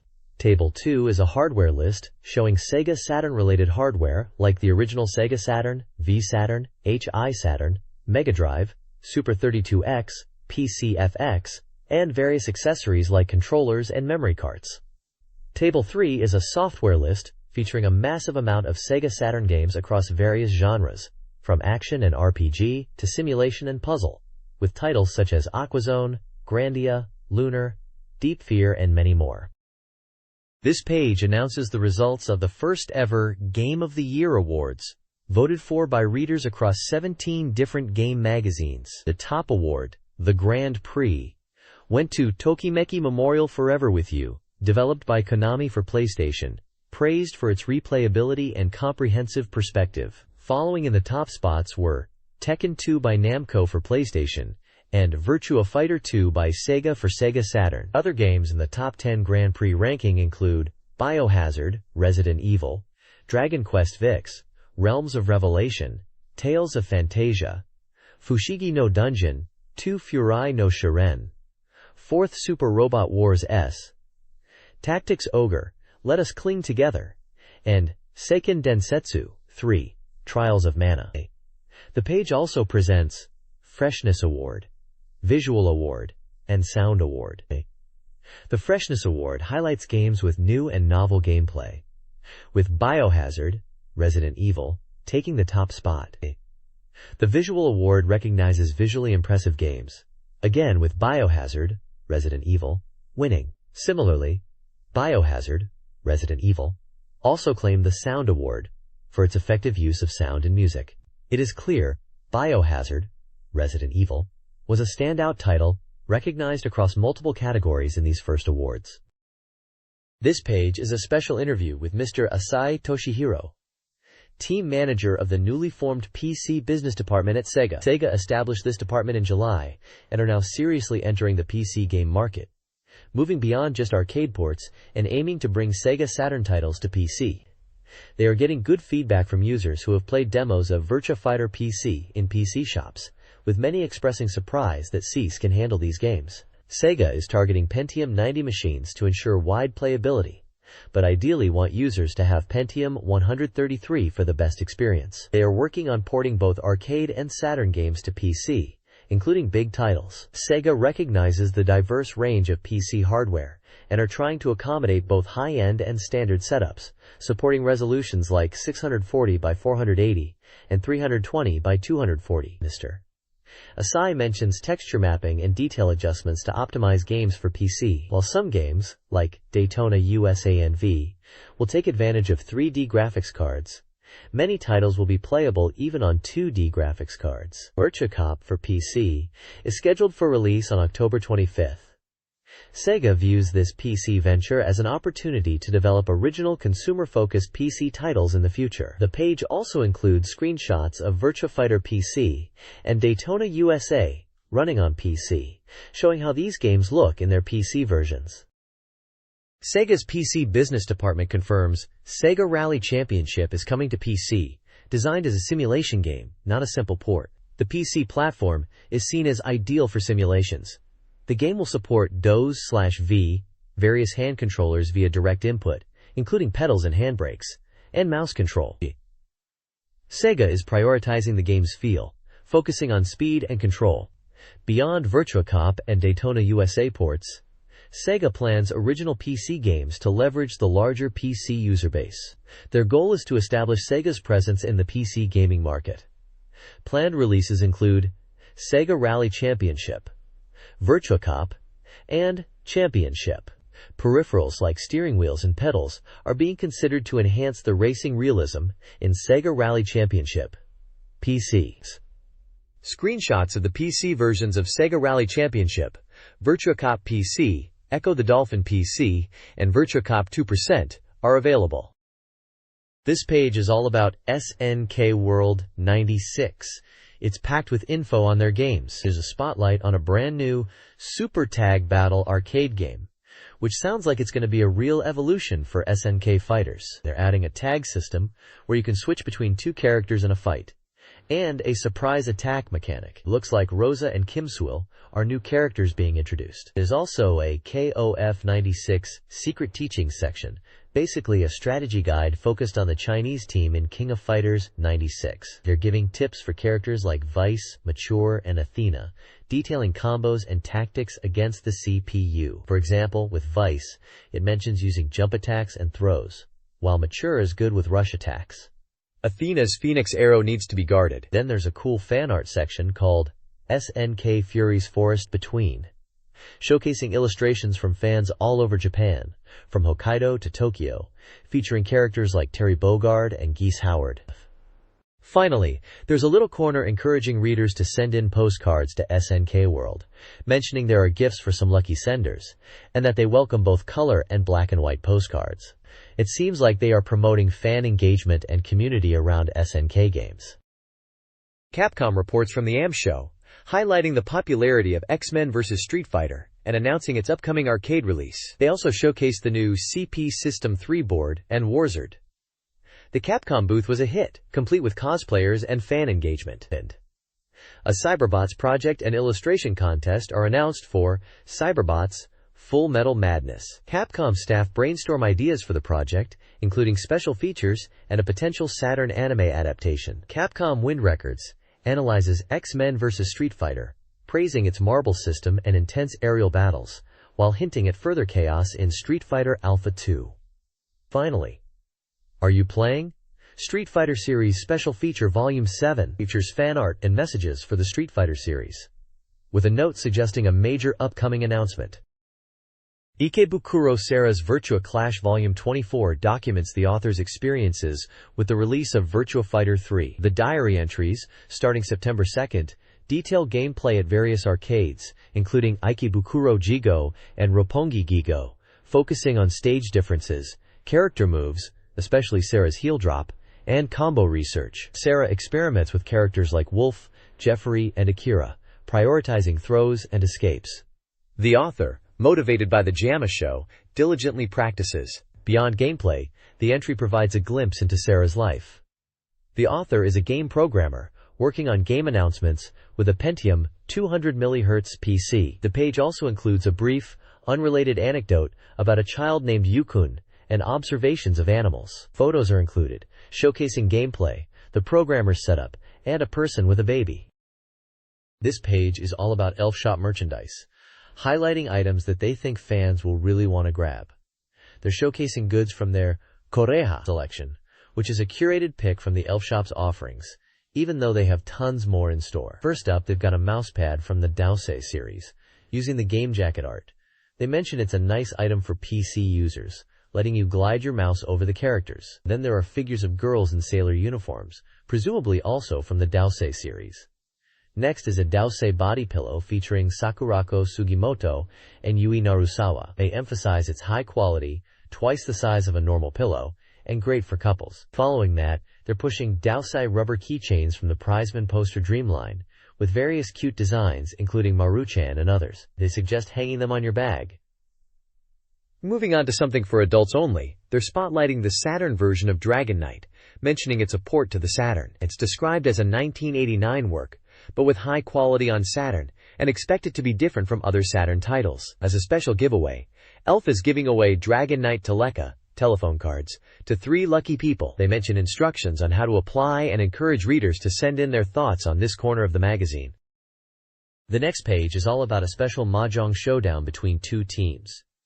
The Imperial Assault Force, Red, and the Black Lizard Company, SATURN, held to celebrate the release of Sakura Wars. This is presented as a serious battle for secret documents, with the losing team having to hand them over.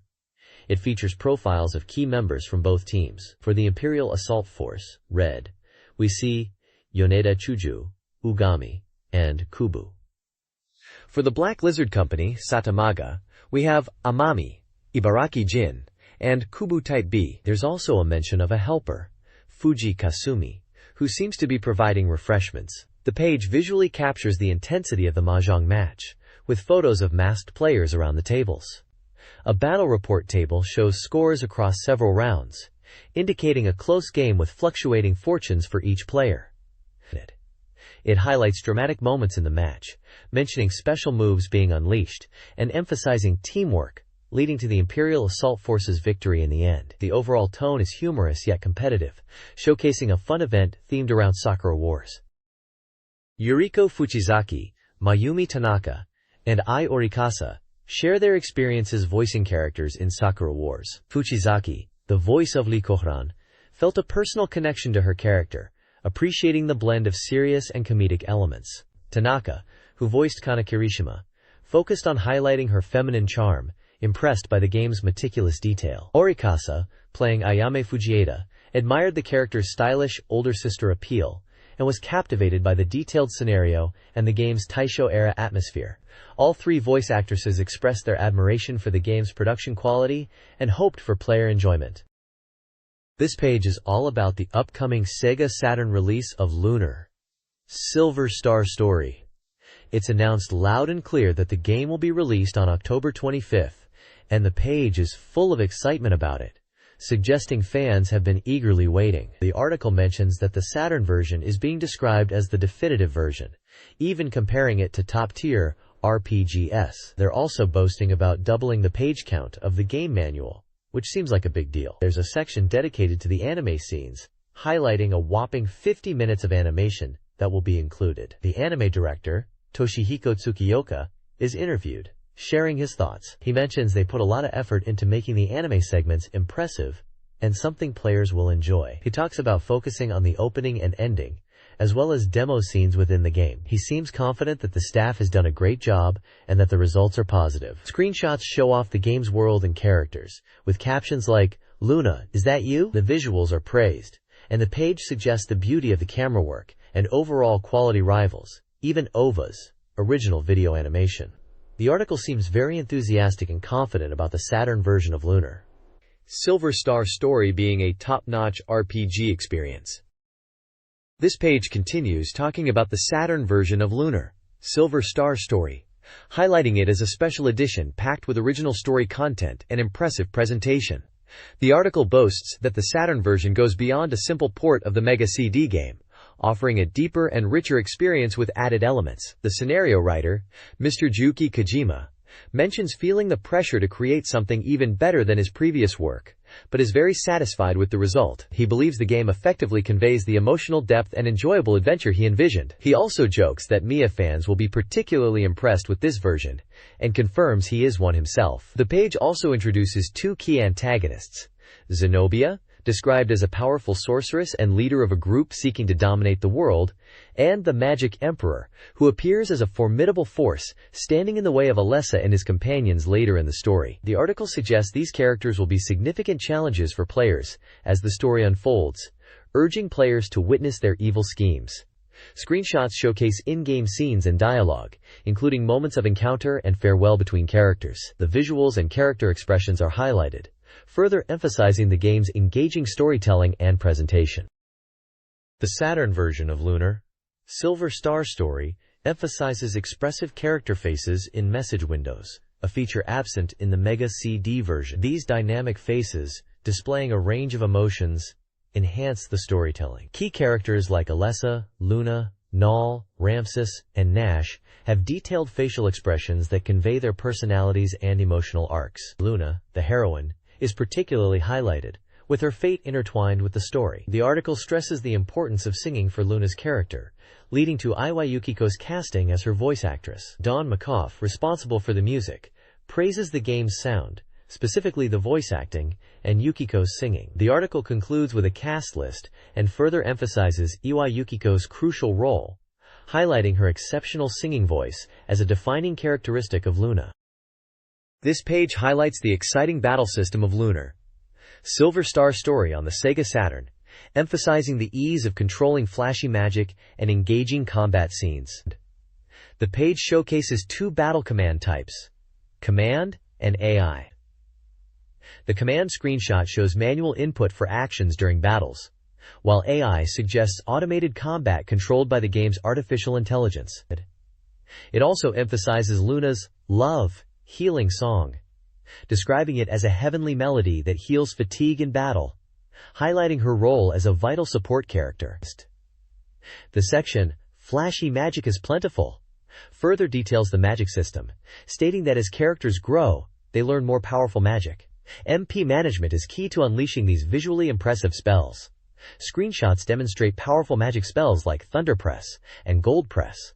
A developer comment from Jam Takahashi Ryuji mentions that the battle areas are separated from the normal map to purely focus on the fun of battles.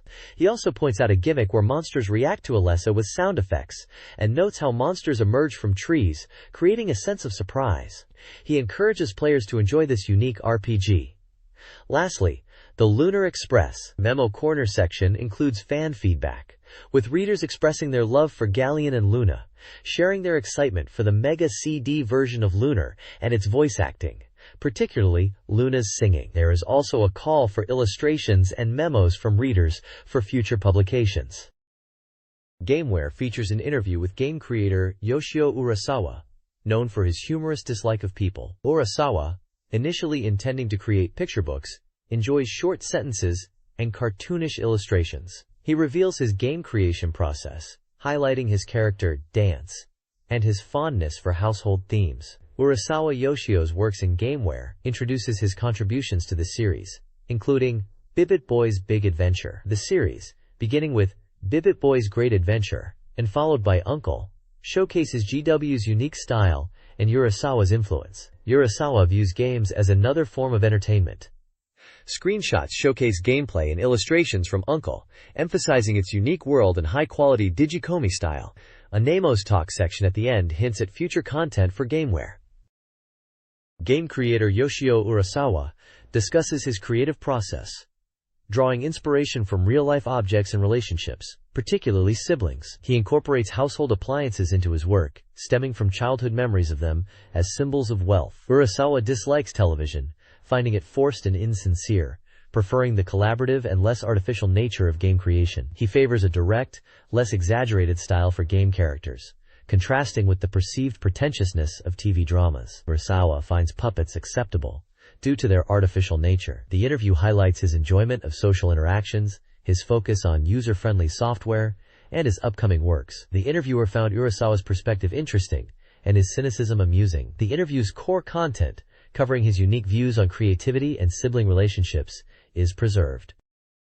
This SEGA Saturn Gaming Magazine update highlights several key features. Next GameWare News previews Volume 3, with game information for Ejihan, Pibito, and Legendo Digital Comic, alongside audio recordings from Busara Part 2 and Ojisan. A Mosura special feature previews content for the December issue, focusing on Mothra's film history and merchandise available for order. The magazine also explores Electric Groove's Omoshiro World Exploration, focusing on the J-pop group Electric Groove and promoting their music. Game announcements include Saturn ports of Virtua Cop 2 and Sega Touring Car Championship, featuring developer interviews and a CG gallery. A column compares monster representation in Jurassic Park and Godzilla, contrasting Western and Eastern filmmaking styles. Finally, Namos Talk solicits reader feedback and promotes a user participation project, including a Para manga movie.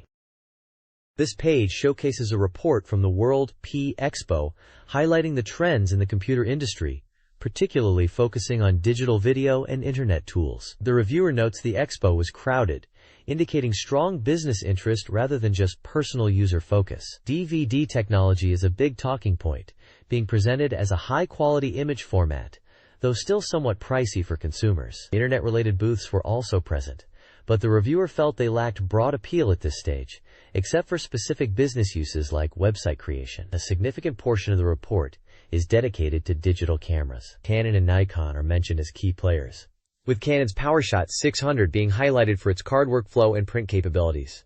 Nikon is mentioned for upcoming models with PCMCIA card support for memory and voice recording. The reviewer is impressed with the image quality from these digital cameras, seeing them as a step towards more versatile image capture and manipulation. The reviewer also touches on portable information tools, mentioning Color Zorus and MessagePad 130.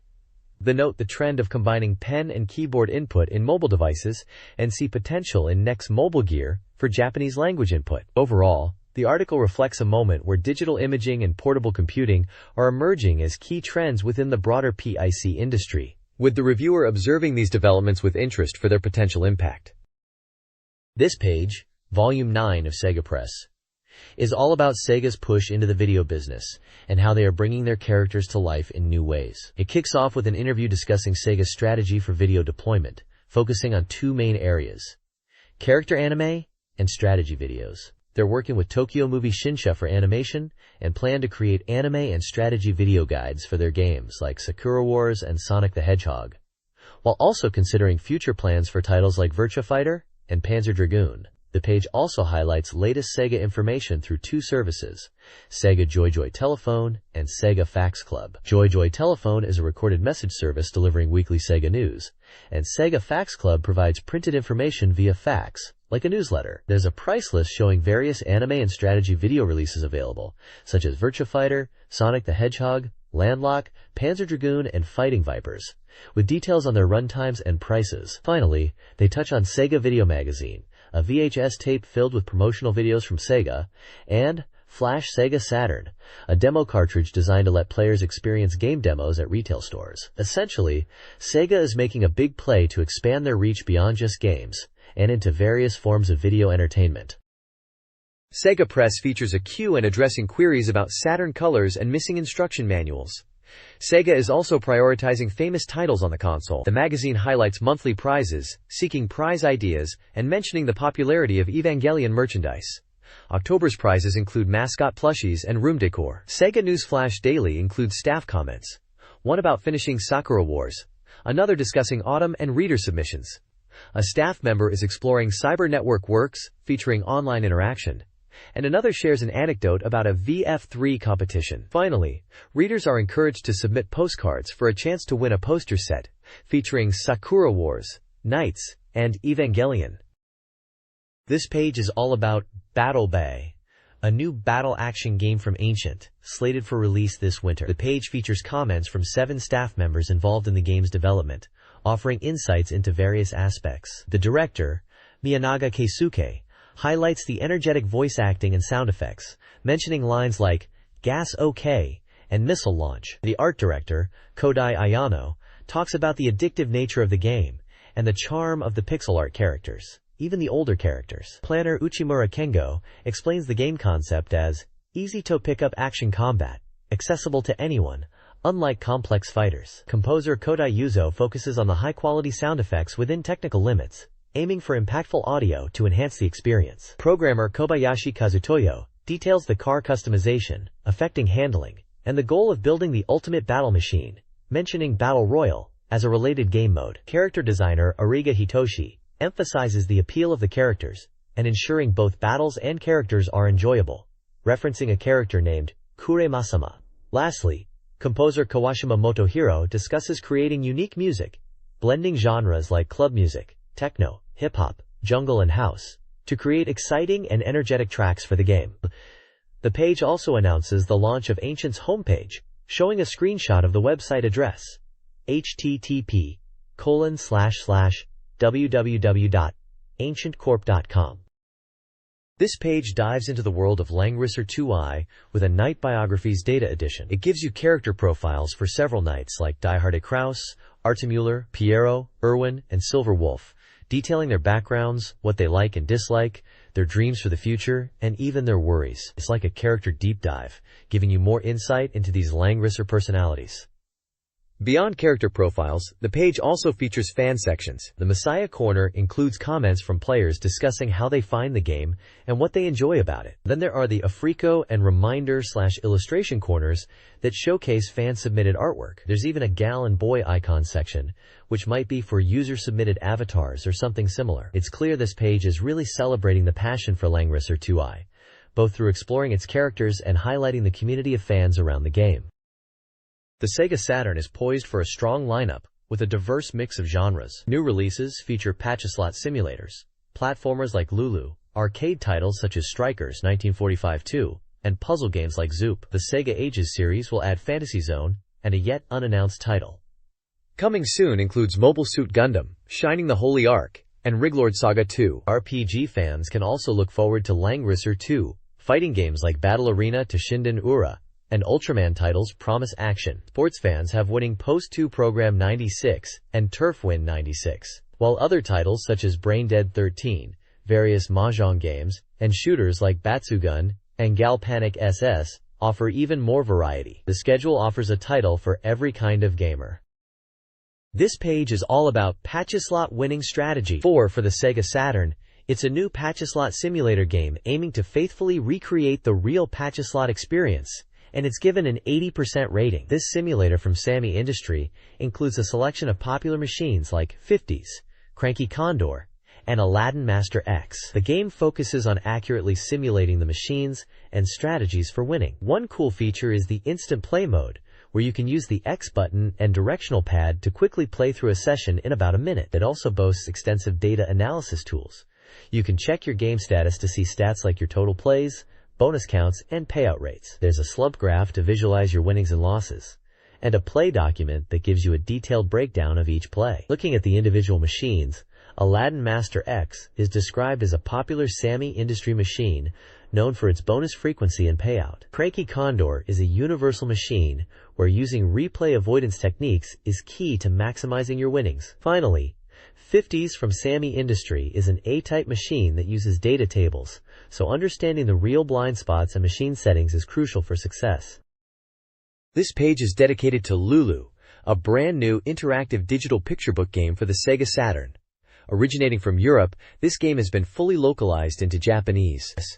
It's described as a beautiful digital picture book experience, where players click on illustrations and characters to trigger events and visual effects, promising a constantly engaging story. The narrative follows Princess Lulu, who lives in a palace, and a robot named Nemo from another world. Their adventure kicks off when Nemo seeks warmth, taking Lulu and Nemo on a journey. Designed for both kids and adults, Lulu blends picture book aesthetics with animation. The Japanese version also boasts a talented team behind its creation, ensuring a quality experience. Screenshots showcase interactive moments like kite flying, cycling, and rope jumping, all contributing to a heartwarming and innovative storytelling adventure. This page introduces two games, kicking off with the shooting game Shinryu, which might be known internationally as Strikers 1945. It's highlighting the boss characters you'll face up to the 6th stage of the game. The bosses are listed as: first, Hell Moa, described as a large mechanical enemy with cannons; second, Giant Owl, a massive owl-shaped aircraft; third, Polypus, a giant octopus-like sea creature; fourth, Dio, a powerful robot-like enemy with wings and lasers; fifth, Joe, which seems to utilize extending arms; and finally, sixth, Matular, depicted as a large, somewhat grotesque-looking robot. The text suggests these bosses are designed to be tough and require some serious skills to defeat. Moving on, the page also features Jewels of the Oracle, which is presented as a puzzle and adventure game. It mentions an October 18th release date and a price of 5,980 yen. The game seems to be about solving puzzles to progress in an adventure set in a legendary city. Screenshots show different types of puzzles involving manipulating blocks, matching symbols, and navigating maze-like environments, suggesting a variety of brain-teasing challenges. The page emphasizes the beautiful graphics and the blend of puzzle and adventure elements in Jewels of the Oracle. This page presents a couple of new game titles. First up is Zoop, an action puzzle game from MediaQuest, released on October 25th for 4,800 yen. It's described as a shooting puzzle game, where you control a triangle ship in the center of the screen and fend off enemies coming from all sides. The core mechanic involves matching colors to eliminate enemies and score points. The reviewer mentions it has simple rules but deep gameplay. Next we have SEGA Ages/Title Undecided, which is a compilation of 4 games in the SEGA Ages series. The page reveals that it will include Outrun and Afterburner 2, along with other retro titles described as Pengo, Flicky, Up and Down, and Head On. It seems to be a collection geared towards retro fans. Finally, there's Pharaoh's Revival, labeled as Ad 1999, and from BMG Victor/Robotome Software, releasing November 29th for 5,800 yen. This one is an action game aimed at players 18 and over. The game's premise is set in ancient Egypt in 1999, where aliens have invaded and revived ancient Egyptian civilization. You play as a lone hero, venturing into a pyramid to defeat these aliens, utilizing weapons and items found along the way. Screenshots suggest a first-person perspective within pyramid environments. This page highlights 2 upcoming game releases.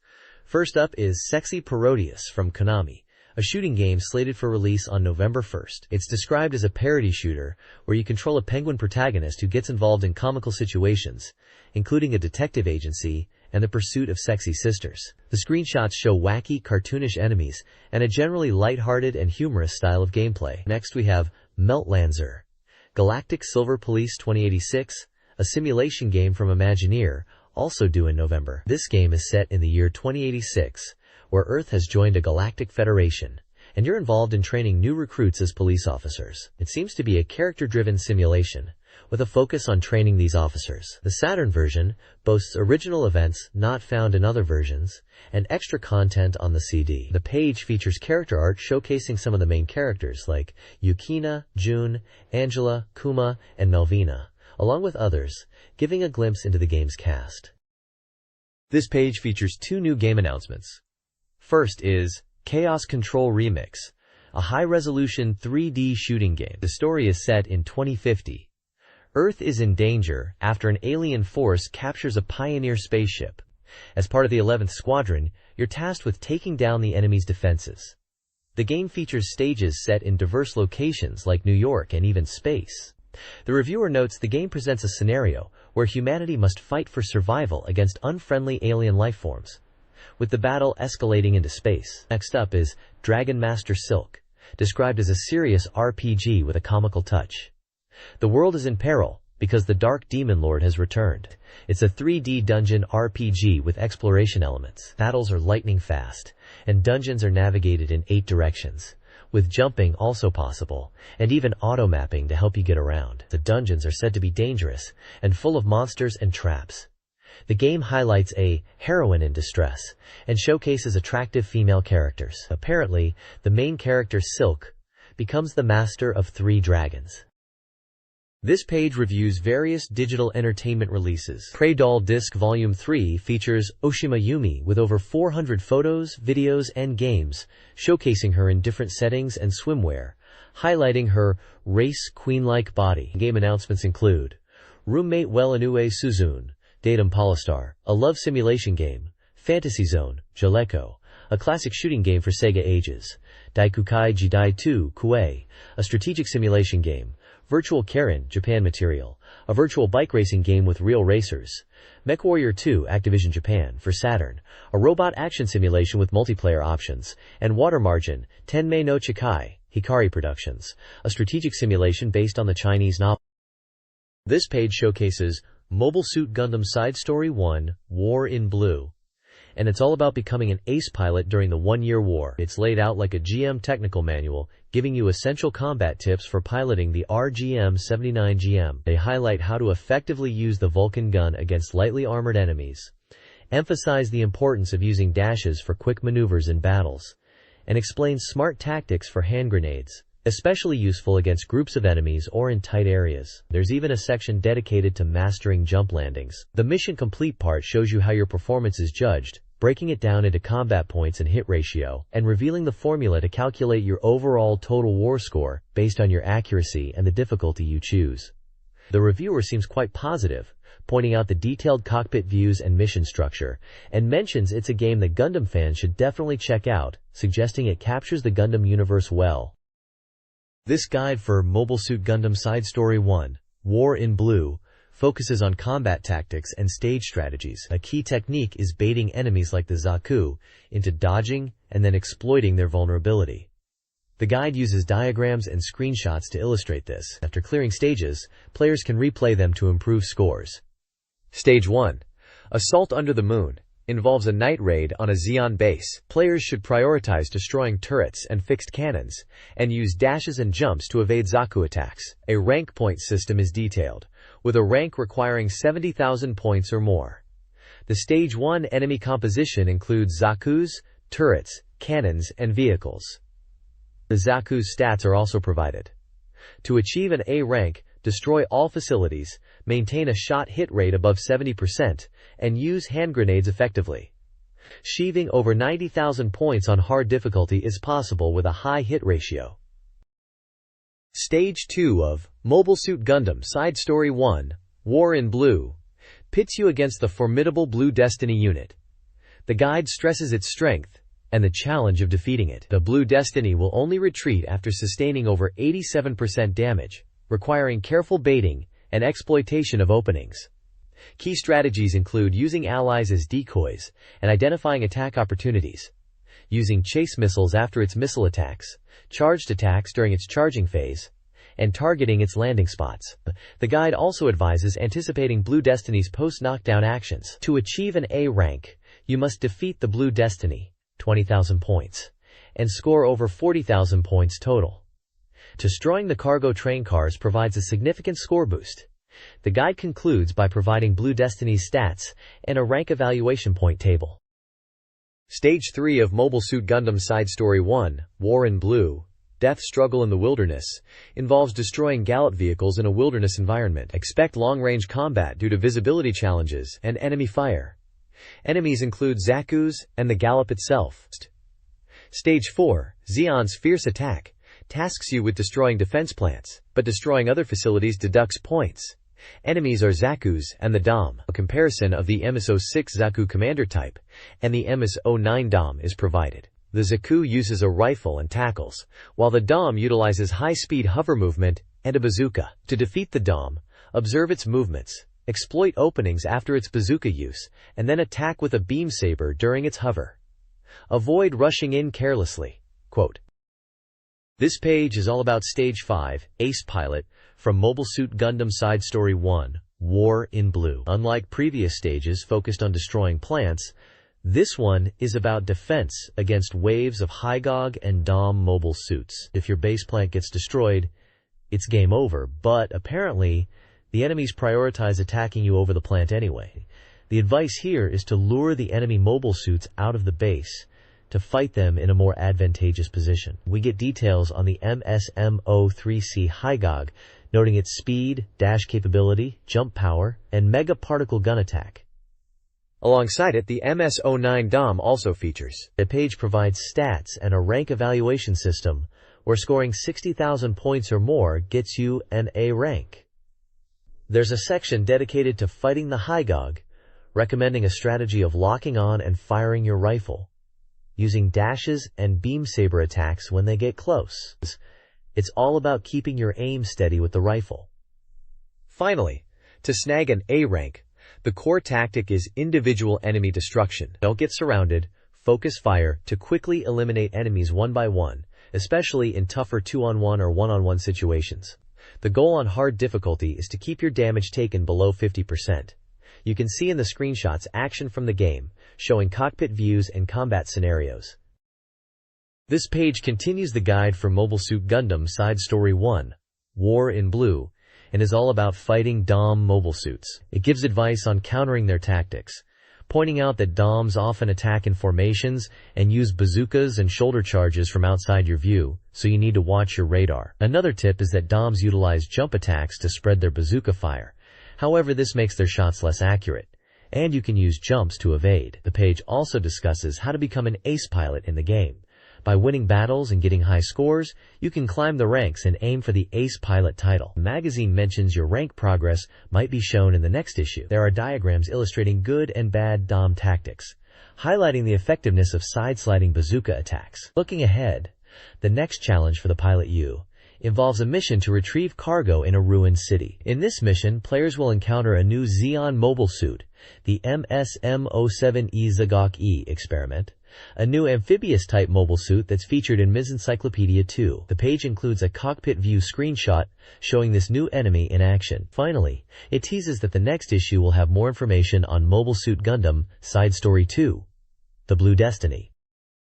This page is all about upcoming software and highlights the RPGs Shining the Holy Ark for the SEGA Saturn. It's presented as the latest in the Shining series, but with a slightly different world and feel. The game is currently 60% complete according to the completion degree section, and is slated for release in December. The developers, Sonic, express confidence in creating a large-scale RPG and want to deliver new information quickly. The page also introduces a new monster called Witch, who is described as a magic user. There are screenshots showing the Witch appearing, emphasizing the use of impressive CG for its introduction. It mentions that the monster's appearance movie was actually created for the Tokyo Game Show and is being used within the game. The development is progressing smoothly, with 3D polygon graphics being implemented to create an enjoyable game. The text also hints at a new world setting for the Shining series, and talks about the Witch monster design, noting it was drawn from various angles and highlighting its magic-based attacks. This page delves deeper into the battle system of what we know as Shining the Holy Ark from the previous page. It highlights a magic spell called Soul Steal, which is described as a high-level technique capable of defeating monsters in one hit, especially effective against powerful foes. Screenshots demonstrate this spell in action, showing the monster seemingly being absorbed or transformed into something spectral. The page also explains normal attacks, showing gameplay shots of a character attacking a snake-like monster, emphasizing the visual impact of the combat. Furthermore, it introduces growth-based attacks, which are special attacks learned as characters level up. These are shown with images of a female party member unleashing a visually impressive attack, suggesting that character growth unlocks more powerful and diverse combat options. Finally, the page reveals a new monster, the Skeleton, identified as a basic enemy. It describes the monster's animation process, mentioning that it was created as a movie for the Tokyo Game Show and is being used within the game. Apparently, the skeleton's appearance is quite unique, as it seems to assemble itself from scattered bones, which is showcased in a series of images showing bones reforming into the full skeleton monster. The developers seem quite proud of this animation effect. This page features a staff interview with Hiro Takahashi, the general director of Shining the Holy Ark. The interview dives into the game's story creation. Takahashi explains that they moved away from typical story formulas and focused on unexpected elements, building the narrative around the characters, who were created first. The interview highlights that the protagonist is not of royal blood, but a nameless young person to make them relatable, similar to Shining Force. Takahashi wanted players to feel connected to the character and experience events alongside them. There's a question posed about the relationship between the protagonist and a king, seen in a screenshot, hinting at intriguing plot elements. Finally, the page showcases the 3D visuals of the game, specifically the town's top-down view. It emphasizes the polygon graphics and how players can adjust the camera angle, moving away from simple sprite-based scrolling. The screenshots demonstrate the detailed 3D environments players can explore. This page continues the interview with Hiro Takahashi, the general director of Shining the Holy Ark, focusing on the battle system and development progress. Takahashi explains their aim for a real-time battle system, moving away from pre-rendered movies for monster encounters. He mentions that while monster appearances might have used movie-like sequences before, they are now aiming for seamless real-time transitions within the dungeon. The intention is to create a more immersive experience, where players can see monsters moving in real time as they explore. He notes that in previous games, battles started suddenly with a screen transition, but now they are working towards battles starting more naturally as you walk around. Regarding development progress, Takahashi states things are proceeding smoothly and is hoping for a release around the expected timeframe. He mentions that creating the opening story is taking time, and they are focusing on detailed story settings to enhance the overall experience of Holy Ark. He also touches upon visual improvements, aiming for higher quality rendering, and suggests that the 3D visuals in this RPG will represent a significant evolution for the next generation of consoles. The page also includes screenshots of the game showcasing the real-time battle system and the 3D environments. This page announces Riglord Saga 2 from Gzun Soft. The page highlights that this sequel is highly anticipated due to its new systems and focuses on its deep story. The text teases a grand narrative for players to experience. It mentions that in Rig 2, various incidents will occur for the protagonist Mew and his companions, hinting at the involvement of characters named Kadal, Galsard, and R.A. Gross in the background. The game's development is currently at 83% completion. The developers emphasize the exciting events, camera work, character voices provided by famous voice actors, and the flashy special moves that players can expect from enemies. The page also reveals the main cast and their voice actors. For the protagonist side, we have Mew, voiced by Aya Hisakawa, Rusty, voiced by Wataru Takagi, Asuka, voiced by Nobuyuki Hiyama, and Nazuna, voiced by Yuri Shiratori. For other characters, we have Dragoon King, voiced by Noe Nishimura, Galsard, voiced by Akira Ishida, R.A. Gross, voiced by Megumi Ogata, and narration by Kozo Shioya. Finally, it's announced that the opening movie is complete and promises smooth camera work, texture mapping, and visually appealing graphics, showcasing the characters that will appear in the game. This page continues the Riglord Saga 2 reveal. It delves into the story, explaining that it takes place years after the first game and centers around Mew, the young queen of the Dragoon Kingdom. The narrative is set to be dramatic, starting with the game's introduction. We are introduced to a mysterious organization called the Seven Committees. They meet in a strange, enclosed space in the magic nation of Kamedal, and their objective seems ominous. They are mobilizing military forces and are commanding characters named Galsard and R.A. Gross. Their stated goal is to control Riglord and initiate a large-scale war. The page highlights Galsard and R.A. Gross as two key figures leading the military forces. They are brothers within the Seven Committees organization, and while their true strength is unknown, it's suggested to be significant. Finally, it touches on the protagonists Mew and Rusty, showcasing a scene in Dragoon Castle where they are conversing. Mew is portrayed as energetic, while Rusty is more calm and thoughtful, providing a glimpse into their personalities and relationships within the game's world. Karyadal's ambition is also mentioned, hinting at their role in the unfolding conflict. The Riglord Saga 2 revealed details Mew's journey and the escalating conflict. The first trial section shows Mew and her father, the king, discussing her desire for combat, with the king eventually supporting her decision. The Battle 1 test battle introduces gameplay in the Dragoon Castle training area, serving as a tutorial against lizard-type enemies. Messengers of Kadal introduces Galsard and R.A. Gross. Messengers from the Seven Committee of Kadal, demanding Dragoon's submission. The king refuses, a sudden surrender recommendation, but the king's reply leads to Galsard attacking King Riglord with powerful magic. Mew and her allies are forced to flee the castle, signaling a dramatic shift in the story and a dire situation. The next page continues the Riglord Saga 2 coverage, focusing on Mew's escape from the burning Dragoon Castle and her journey onward. We see that after escaping the castle engulfed in flames, Mew and her companions are heading to Yamatai and Iga, passing through Zalma village along the way. The text describes their encounter at the border where they are intercepted by Kaninal soldiers, leading to a battle at the border which is described as the first real combat encounter and also a tutorial section to teach players the battle system. After crossing the border, their destination shifts to the unknown continent, specifically Ultoma. Here, they meet Captain Diarne, a skilled female captain who agrees to help them reach Yamatai by ship. The screenshots show dialogue with villagers in Diarne in a port town, and then Mew and her party setting sail towards Yamatai. It's highlighted that Diarne is crucial to their journey to Yamatai, and is described as a reliable and capable woman, hinting at her importance in the story to come. The page concludes with, "To be continued," emphasizing this is just the beginning of Mew's adventure. This page continues the coverage of Langrisser 2, diving into scenarios 18 and 19. Scenario 18, titled Fortress of Giant Soldier, puts you against a powerful enemy called Galzuwork. The key strategy here is to avoid the magical cannon fire by positioning your troops correctly and advancing strategically. The victory condition is defeating Galzuwork and surviving. Scenario 19, Man Boltsu, shifts the focus to pursuing a fleeing enemy named Boltsu. You'll need to chase him through a stage filled with enemies. It's highlighted that while direct combat with the main enemy force should be avoided if possible, defeating them is also a valid strategy. The victory conditions are to defeat Boltsu, and for the protagonist Daihalt to reach the designated airfield.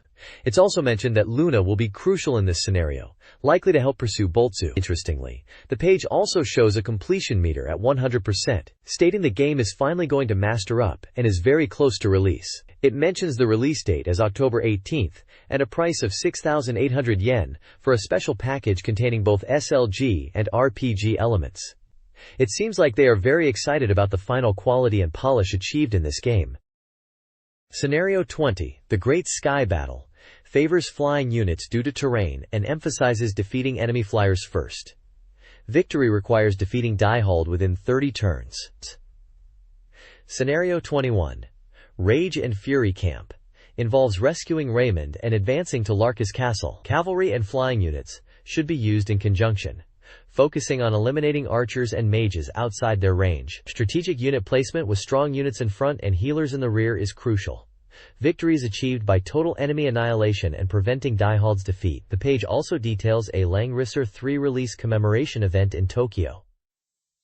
The event, held in early September, featured voice actors, including Mr. Godani, Daihalt, Ms. Shiokawa, Artemura, as well as the sound director Mr. Kojima and Ms. Kanai, Tiras. The event included talk shows, mini-lives, and a Q&A session. Fans enjoyed the event, and some were able to get handshakes from the voice actors. Scenarios 22 and 23 of Langrisser 3 are detailed. Scenario 22, New Battles, features Daihalt's forces clashing with the Empire. The strategy involves allowing the Empire and Valzyria to fight, while strategically positioning your units for an advantage. Victory requires defeating all enemies, while defeat occurs if the main character or key NPCs die. Reinforcements from Valzyria are expected. Scenario 23, Reunion and Conspiracy, tasks players with rescuing villagers from the monster Grob. Prioritize rescuing the NPCs over defeating Grob, using fast units. Saving all NPCs may be impossible, so choose which ones to focus on, potentially in the northwest or southwest. Victory is achieved by eliminating all enemies, with defeat resulting from Daihalt's death. The page also includes unit stats, portraits, and in-game combat examples. Feng Shui Master for SEGA Saturn is a city simulation game based on ancient Chinese Feng Shui principles. Players are tasked with rescuing cities by strategically placing buildings to harmonize with the environment. The gameplay involves assessing building layouts, considering factors like water sources, avoiding T-junctions, and color coordination to achieve good Feng Shui. The game progresses through different cities, unlocking new techniques and building types. The Condor machine aids in infrastructure development, allowing for expanded city design. Described as a full 3D city simulation, the game aims to provide a unique and in-depth experience for both casual and hardcore gamers. Scheduled for release on November 15th at 5,800 yen, the game is nearly complete. This SEGA Saturn page previews the near-complete port of Seikyo's Sengoku Blade. International title, Tengai. A horizontal shooter. It's a full arcade conversion, boasting enhanced features and expanded content compared to the original, including branching paths and over 50 endings. The game is spread across 2 Candela's rooms. A bonus CD-ROM provides extra content and includes a guest illustration collection with art from Gunbird and Sengoku Blade, contest winner announcements and art, design materials, unreleased character art and background designs, a psycho-shooting encyclopedia, and an exciting AIN fortune-telling section. The game promises intense action, as shown through screenshots of the gameplay. This page is about a new SEGA Saturn game, announced as Coming Soon Soft, where 5 unique warriors are rising up to save a princess from the Western lands. It seems to be an action-packed title with 5 playable characters highlighted. Abarenbo Miko Karinriko, who is described as a wild shrine maiden, Fukushu no Kenjutsu Shishomaru, a vengeful swordsman, Hangyaku no Karakuri Musha Hagane, a rebellious mechanical warrior, Kinpatsu no Shoujo Ninja Sui, a blonde girl ninja, and Tengu Bozu Gehao, a Tengu monk. Each character is showcased with character art and a short blurb in Japanese text, detailing their background and abilities. Gameplay screenshots are also visible, giving a glimpse into the game's action and style. It's presented as a character-driven action game for the SEGA Saturn. This page announces the upcoming SEGA Saturn title, Ultimate Revenge Attack, declaring it's coming soon soft and 100% complete. They mention it's slated for release on September 27th and will cost 5,800 yen, classifying it as a 3D fighting action game. The feature focuses on the I, or God soldiers, which seem to be central to the game's story. Specifically, they spotlight a God soldier named Repli, asking about its true identity. Apparently, Repli is created by a character called Drive. Ron is described as a formidable opponent, appearing as the 5th boss before the final showdown in one-player mode. The page also teases the variety of powerful special moves available in the game, with screenshots showcasing some of the action. Finally, there's a section asking, who knows about this? A word about Senshinhai, where various characters offer their opinions on these God soldiers, giving you a flavor of the game's characters and world.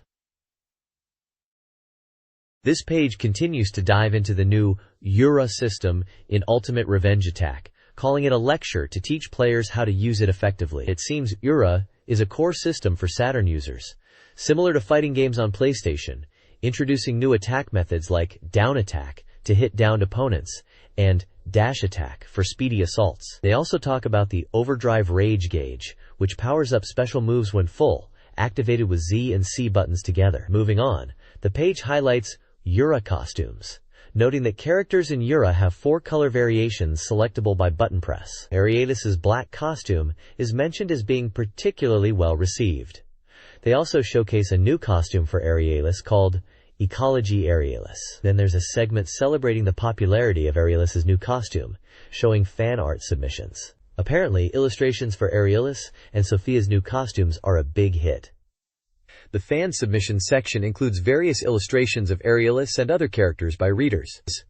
It's mentioned that while Kane in an eerie pose isn't in the game, special dialogue actually changes based on the opponent thanks to the director. The editors express thanks for all the illustrations submitted by fans. This page is showcasing the upcoming SEGA Saturn title, Ultraman, Legend of the Giant of Light. It's flagged as coming soon soft and boasts a 70% completion rate, with the developers aiming to capture the essence of Ultraman at 120%. They've been working on it for 10 months, and it's slated for release in December, priced at 7,800 yen. It's an action game for up to 2 players, and will be on a room cartridge. Notably, the game will feature Ultraman's first ever CG movie for the opening sequence, highlighting CG battle scenes. A key selling point is the roster of 15 playable characters. The game aims for authenticity by incorporating character voices and background music directly from the Ultraman TV series. Even the stages are designed to be locations familiar to each character. Finally, it seems the game will recreate the iconic Ultraman transformation sequence in-game. This page continues the spotlight on Ultraman, Legend of the Giant of Light, and it's diving deeper into the gameplay mechanics and character roster. A key feature being highlighted is the support attack. When a player is down, you can input a command to trigger a support attack, with each character having unique support actions to turn the tide of battle. The page showcases several playable characters beyond Ultraman. We see Ultra 7, who is known for his Eye Slugger and Miriam Beam, and Ultraman Ace, described as a power fighter with versatile techniques. Monster characters are also in focus, like Gamora, a powerful earth monster, and Zeton, highlighted as an incredibly strong space monster with powerful counterattacks. Other monsters showcased include Baltan, known for freezing attacks; Red King, portrayed as a classic brute; Eleking, a pet monster known for electric attacks; and Tempra Sajin, a fearsome alien invader. Even Metron Sajin is featured, with his stage having a groovy, urban feel, suggesting diverse stage environments. The article emphasizes the variety of matchups possible, showing screenshots of different Ultramen and monsters battling it out, really pushing the idea that you can create your dream Ultraman fights in this game. This page shines the spotlight on Brain Dead 13, an adventure game, featuring an interview with voice actor Takagi Wataru, who voices the main character, Lance. The interview delves into Takagi's experience voicing Lance, where he mentions enjoying game-related voice work, finding it immersive, and feeling like he's part of an anime while playing the role. Takagi describes Brain Dead 13 as an interactive movie, emphasizing how players get drawn into the story and become Lance. He talks about the voice recording process, highlighting that lines are recorded in scene-by-scene segments, and initially his portrayal of Lance was too much of a goody two-shoes, but he adjusted it to a more mischievous tone. The game's visuals are praised, being compared to a Disney movie in terms of quality and style. The page also reveals a completion rate of 99% for the game, hinting at its near-finished state. It lists the release date as October 11th, the genre as adventure, and the price at 6,500 yen. Overall, the page presents Brain Dead 13 as a unique and visually appealing interactive adventure game, with Takagi Wataru's insights adding to the anticipation for its release. This page continues with more about Brain Dead 13, highlighting the unique and humorous enemy characters you'll encounter. There are 4 quirky villains introduced. Umoras, who is a suspicious-looking Drive; Bonclair henchman; Fritz, Drive; Bonclair's top lackey who uses underhanded tactics and hidden weapons; Muse, a 5-year-old-looking character who is actually quite cunning; and Bibi, a sexy vampire who is a bit of an airhead. The page also dives deeper into the game's appeal, emphasizing the anime-like quality and the comedic death scenes. They mention how players become immersed in the story and feel like they are Lance. The interviewer asks about voice acting ad-libs, but Takagi Wataru, the voice actor for Lance, says there weren't many. He was given freedom to perform within the script. The game is described as comical, even in death scenes which involve getting chopped, turned into skeletons, or comically squashed. The interviewers share their positive impressions, saying the game is funny, and they enjoyed watching people play it. Finally, there's a giveaway announced where you can win signed Brain Dead 13 goods if you send in a postcard by October 27th. Master of Monsters, Neo Generations, a fantasy simulation game for the SEGA Saturn, is nearly complete and set for release on October 25th. This installment, the 4th in the series, promises enhanced graphics and streamlined gameplay for both newcomers and veterans of the genre. Players will command monster units in strategic battles across various maps, utilizing elemental attributes for a tactical edge. The game features stunning battle animations and powerful monster visuals. The game offers 3 modes: Scenario Mode, a story-driven experience; Map Mode, providing pre-made maps; and Battle Mode, allowing player versus player or player versus CPU combat, emphasizing strategic unit placement. Priced at 6,800 yen, Neo Generations supports up to 12 players. SEGA Saturn Magazine hypes Master of Monsters, Neo Generations, with 5 key features. Players become monster masters. Summoning diverse creatures, the core gameplay element. Checkpoint 1. Players then nurture their monsters. Checkpoint 2. Developing them beyond disposable units. Each monster boasts unique traits, like terrain preferences and advantageous times, encouraging strategic use. Checkpoint 3. Beautiful animations for summons, battles, and fusions add to the game's appeal, especially as magic and levels increase. Checkpoint 4. Finally, hidden towers and items on maps boost player power and strategic advantage, encouraging exploration. Checkpoint 5.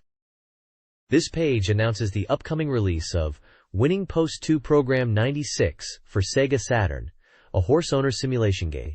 It's highlighted as being packed with 96 season data and boasts 100% completion for release around October 4th at 6,800 yen. The page emphasizes the updated data, not just for the game's progress, but also for jockeys, horses, and other elements, ensuring everything is current. The screenshots show various aspects of the game, including scenes with trainers and events, as well as detailed horse information screens. There's a section dedicated to the game's program schedule, showing different race events and dates. Another section focuses on a horse's profile, detailing its stats, pedigree, and racing history. The tagline, "That excitement once more," suggests the game aims to recapture the thrill of horse racing simulation. In short, this page is all about hyping up the newest iteration of the popular Winning Post series, with updated data and enhanced gameplay for SEGA Saturn. Winning Post 2 Program 96 for the SEGA Saturn features several gameplay modes. The primary Horse Owner Life mode lets players manage a stable for 30 years, aiming to breed champions and win GI races. Players begin with a secret selection of unique characters and invest in horses of varying ages. The game includes a POG mode, a strategic, fantasy draft-style mode using different age groups of horses. Choosing a trainer is crucial for horse development and race entries. The game also offers a versus race mode, enabling cross-platform play by racing horses raised on Saturn against those from PC or PlayStation using password inputs. To welcome newcomers, the game includes a glossary and data library, ensuring accessibility for all players, regardless of their horse racing knowledge. Overall, the game appears to offer a deep, engaging horse racing simulation with diverse gameplay options. This page is all about Mighty Hits, which they're boldly calling a gun shooting revolution. It seems to be a light gun game that's aiming to be a fun, light-hearted experience compared to more serious shooters. The developers are emphasizing the refreshing gameplay. The game offers 3 difficulty courses: beginner, intermediate, and advanced, each with a different number of stages and overall difficulty level, allowing players to choose based on their skill. There are also multiple game modes. The 2-player mode is designed for versus play, and the tournament mode lets up to 8 people compete, fighting to be the last one standing in a tournament format. Option mode allows players to adjust game settings like BGM and sound effects, and also view rankings for each game. The page also describes the basic gameplay flow. Players first select a stage, then play through the shooting stages. After each stage, there's a bonus game with cards where you can win bonus points. But be careful, there are losing cards too. At the end, your performance is graded based on accuracy and other factors, and if you fail, it's game over. They suggest using these grades to improve your skills for the next playthrough.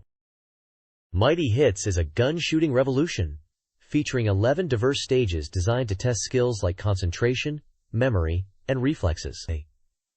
The game boasts a cute, whimsical art style. Stages include Bee, shoot bees from sunflowers; Box, shoot Piro characters; Egg, clear multiplying eggs; Gallery, shoot color-coded targets; Juggler, change juggling ball colors; Balloon, balance a raft; Train, shoot train containers; Bell, memory game with bells; Daruma, complete Daruma dolls; Target, hit stationary targets; and Card, shoot falling. The difficulty and mechanics vary widely, from accuracy-based challenges to memory and strategic shooting elements. The reviewer emphasizes that while speed is important, careful aiming and strategic choices are crucial for success. This page is all about Street Racer Deluxe for the SEGA Saturn, billing it as a super hot car racing game with intense multiplayer and battle modes. The page emphasizes the game's focus beyond just speed, promising deep gameplay with strategic elements, weapons, and even hidden characters. They're touting extreme 8-player races and chaotic battle modes, where you smash into opponents and use items to gain an edge. Expect diverse courses, from coastal scenery to deserts and alpine mountains, including nighttime city races. Ubisoft, the developers, are based in France, and mention that while it might be compared to Mario Kart, Street Racer prioritizes the battle aspect and includes a story element. The game is 80% complete and slated for a December release. It looks like Street Racer Deluxe is shaping up to be a feature-rich and chaotic racing experience for the Saturn, focusing on multiplayer mayhem. This page showcases DX Nippon Tokyu Ryoku Game, which translates to DX Japan Bullet Train Travel Game, for the SEGA Saturn. It's described as a board game-style travel simulation, where you experience the joy of travel without needing money. It's aimed at people who love to travel, but are stuck at home. The game lets you plan trips, almost like a virtual travel agency, and visit different checkpoints across Japan using bullet trains. You'll encounter various events, and try to be the best traveler by collecting points. Screenshots show the game map, event scenes, and gameplay interfaces. It seems to be focusing on exploring Japan and its culture through a game format.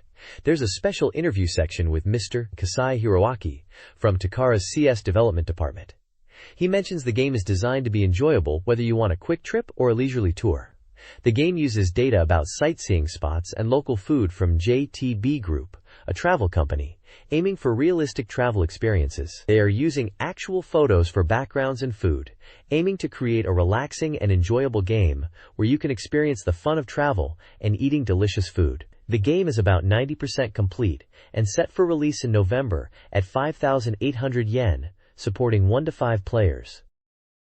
This page is all about Thunder Force Gold Pack 1, which includes Thunder Force 2 MD, along with Thunder Force 2i for the Sega Saturn. It's presented as a strategy guide giving players tips for these classic shooters. For Thunder Force 2 MD, the key is to constantly switch between the top-down and side-scrolling stages and avoid getting cornered. In the top-down stages, it's all about speed and using your shield effectively when things get hectic, especially around walls. Side-scrolling stages require caution, particularly with foreground obstacles that might blend into the background. Boss battles are highlighted, pointing out that you should always aim for the yellow glowing weak points and avoid the blue areas. The guide also covers weapon selection, detailing the strengths of weapons like the wide-range wave, piercing saber, multi-directional fire, lancer for forward speed shots, and hunter for high-speed shots good in enclosed spaces. Maps are discussed, emphasizing the need to memorize stage layouts to avoid getting caught out by moving walls and sudden obstacles. Finally,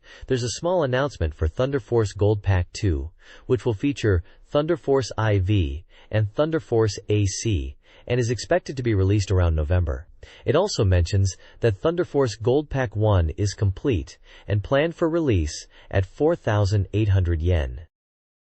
This page is focused on Afterburner 2 for the Sega Saturn, and it's all about bringing the arcade experience home. The article highlights the game's core action, which is blasting enemies with both Vulcans and missiles. There are sections detailing how to use these weapons effectively, like how the missiles lock on, and the Vulcan is for general shooting.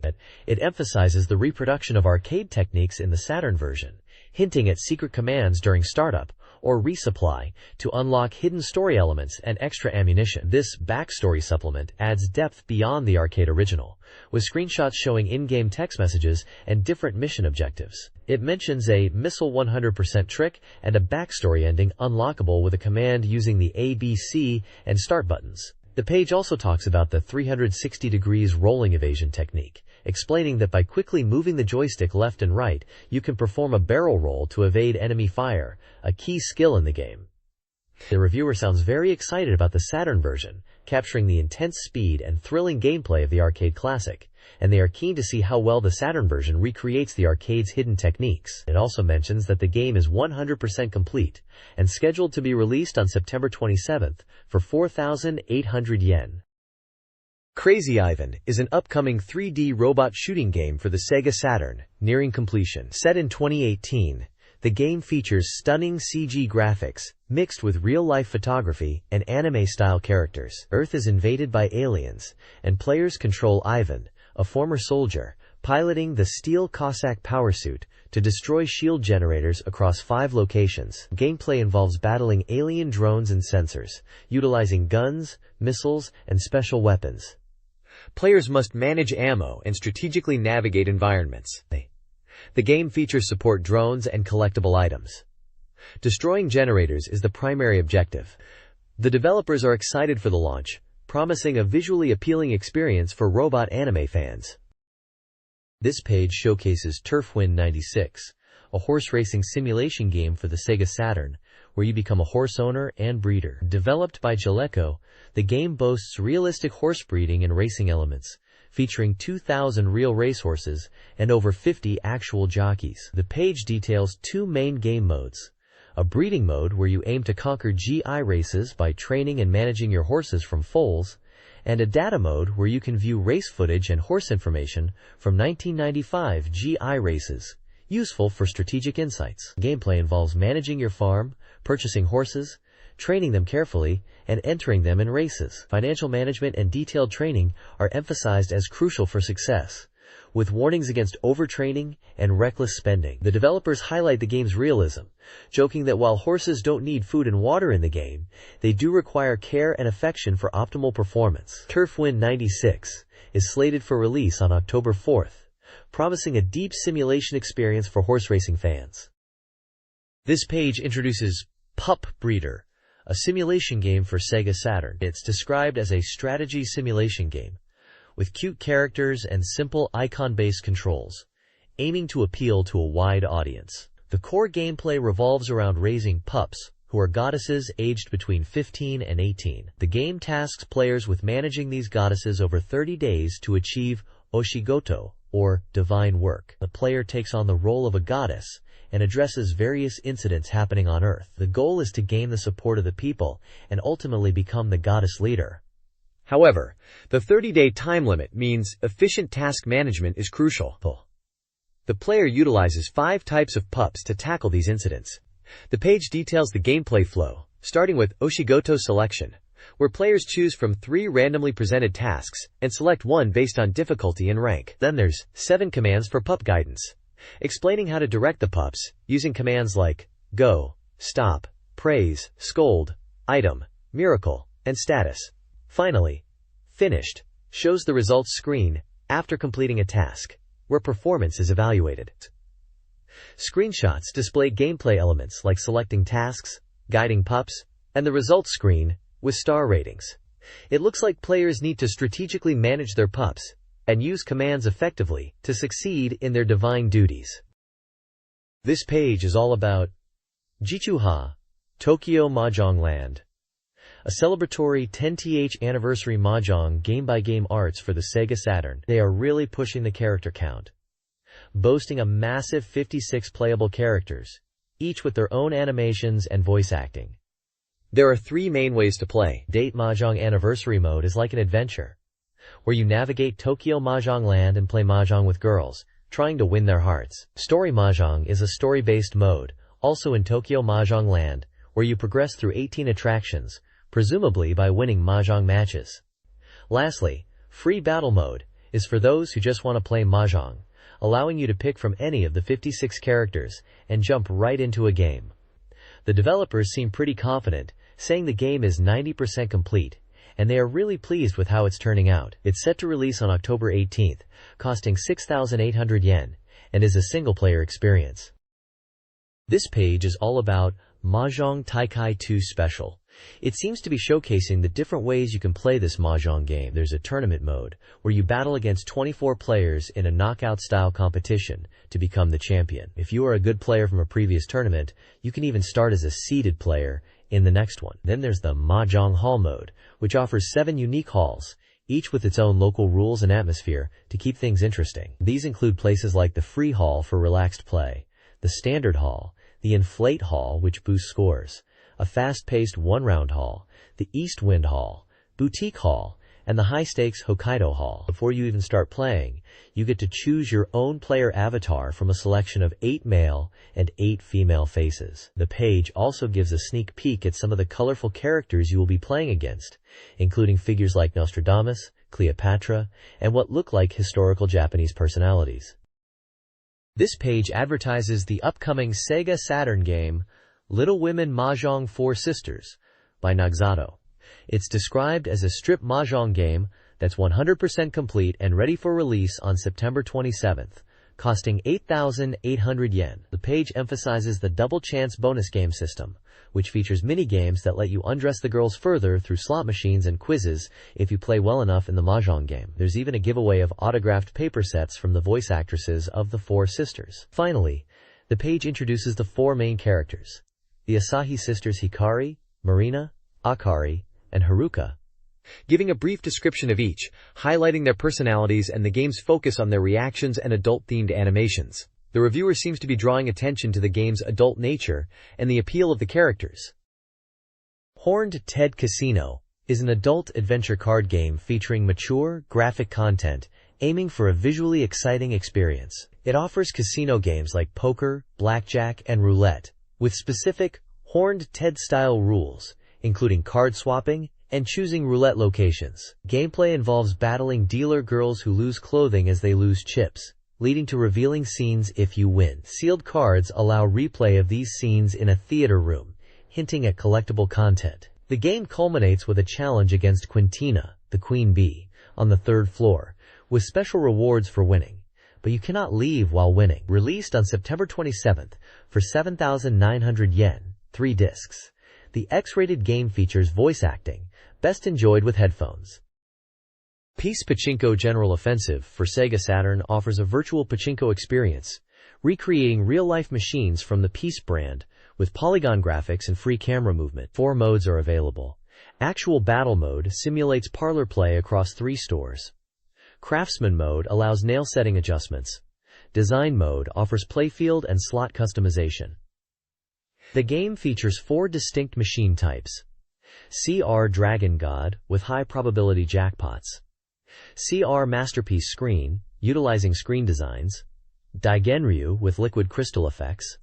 And Falcon, Hayabusa, focusing on fast play. The game is complete, promising a faithful pachinko simulation, and culminating with a question: which one will you play? This page is focused on Gal's Panic SS, an action puzzle game for SEGA Saturn. The advertisement highlights it as a simple and exhilarating action game where you surround silhouettes of girls. The page emphasizes the game's objective is to achieve 100% completion to reveal all the graphics. It details 3 gameplay points: aim for a hit, where you identify and surround non-silhouette areas to draw lines; chasing the boss, advising players to corner the boss to prevent them from escaping; and surrounding the remainder, focusing on enclosing the silhouette within the remaining area and cornering the boss.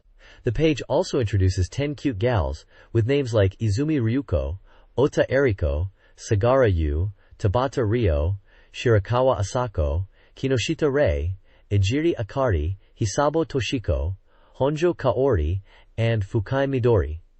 It presents screenshots of the gameplay, with text descriptions and images of the 10 female characters featured in the game. The bottom right corner states the game is by Kaneko. This page highlights the upcoming SEGA Saturn game, Taromaru and Enkai. Can you shake off the approaching shadows? It's an action game where you play as either Taromaru, a curse assassin, or Enkai, who uses spiritual water. The page details the core gameplay mechanic is curse-based attacks, emphasizing charging up your power to unleash devastating blows on enemies. It shows screenshots of normal attacks and powered-up charged attacks. Interestingly, you can also enslave defeated enemies and control them, turning them into allies, and purifying them, using the X and Z buttons to make them fly away. Health can be recovered by collecting items during gameplay. The page also teases the first stage boss, showing that it undergoes a powerful transformation during the fight. The game is described as a side-scrolling psychic action game, with beautiful backgrounds and polygon models. The developers boast about the deep lock-on system, enemy AI, and no-loading gameplay, promising a non-stop action game experience. They are aiming for a November release, and it is being developed by Time Warner Interactive. This page introduces Good Island Cafe, featuring Aijima. You take on the role of a director, tasked with editing a promotional video for AI, who appears to be the in-game persona of the popular personality Aijima. The game is described as the new A2 Ijima project, where you'll be making directorial decisions and editing video clips. It seems gameplay involves using 4 camera angles to capture footage and then editing it into a cool music video, keeping in mind that AI's reactions will be affected by your editing choices. Before diving into the video editing, you can interview AI to learn her preferences, with questions dynamically changing based on your previous answers. There's also a studio practice mode to hone your video editing skills before tackling the main promotional video. The page highlights the final output being the edited video itself, shown on a monitor. The game is slated for release on September 27th and priced at 5,000 yen. It's presented as a unique experience, where you get to direct and edit a video for a virtual Aijima. The SEGA Saturn port of the arcade shooter Batsugun is nearing completion, 85%, and is slated for an October release at 5,800 yen. This scrolling shoot-'em-up, developed by Toplan in 1993, is a complete port promising intense, screen-filling bullet barrages. The Saturn version boasts enhanced visuals compared to the arcade, with 6 playable characters, unique shot types, and special skills. Players can expect a faithful arcade experience, with options for both vertical, Tate, and horizontal, Yoko, screen displays, allowing for optimal viewing on home setups. A special version, Arrange Mode, will also be included.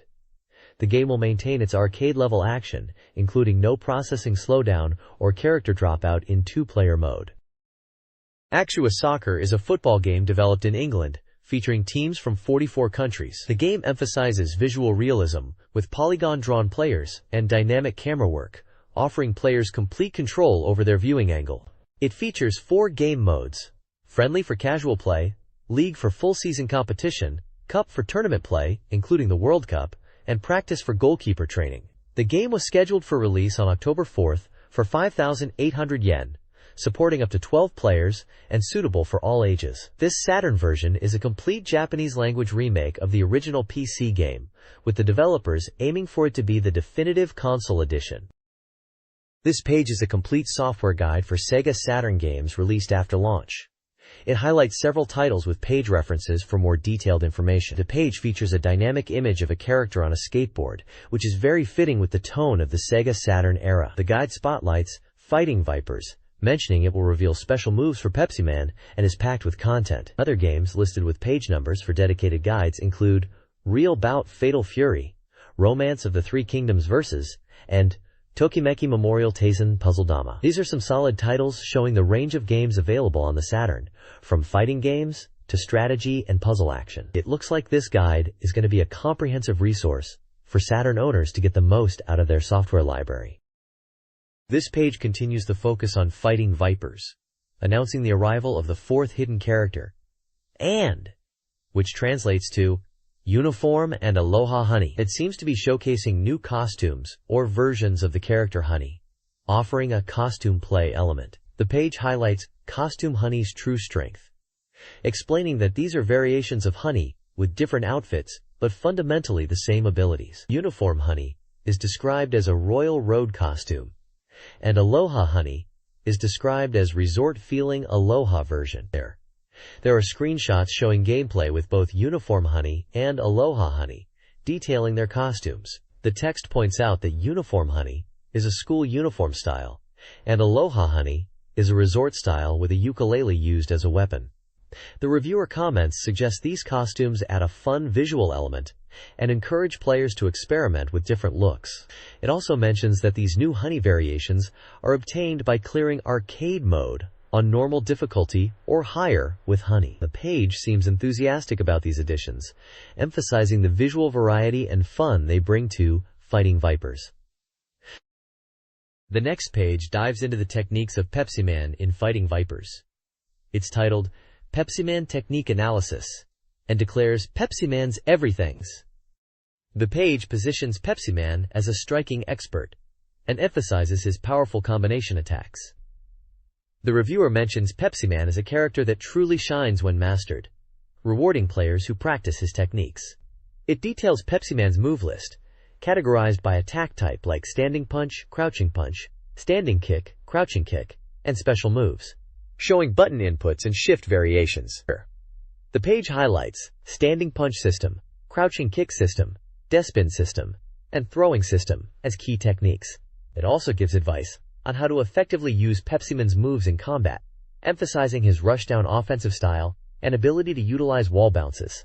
The page also includes an important point section about unlocking Pepsi Man. To fight against Pepsi Man, you need to play arcade mode on very hard and lose intentionally with nearly full health, and Pepsi Man will then appear to challenge you. Defeating him unlocks Pepsi Man as a playable character.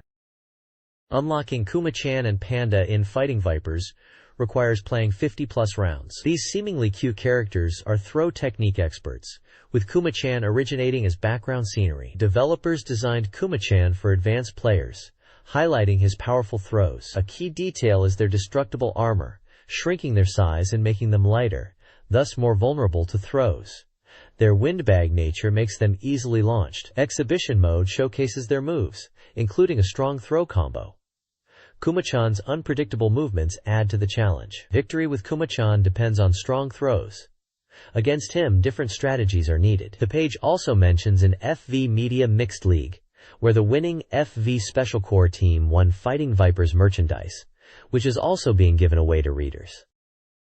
An interview details the development of Fighting Vipers on the SEGA Saturn, a port initially deemed impossible. Developers focused on recreating the arcade game's visual features, aiming for 66% of Virtua Fighter 2's Saturn capabilities. The port includes hidden secrets, Honey's ukulele, a training mode trick to unlock features, and a movie demo. The development took roughly 1 to 2 months, with the team expressing enthusiasm for the Saturn and encouraging players to uncover all secrets. They also discussed future possibilities, including Fighting Vipers 2 and Virtua Fighter 3 on the Saturn. They suggest a Fighting Vipers 2 port would be easier to execute if demand was high.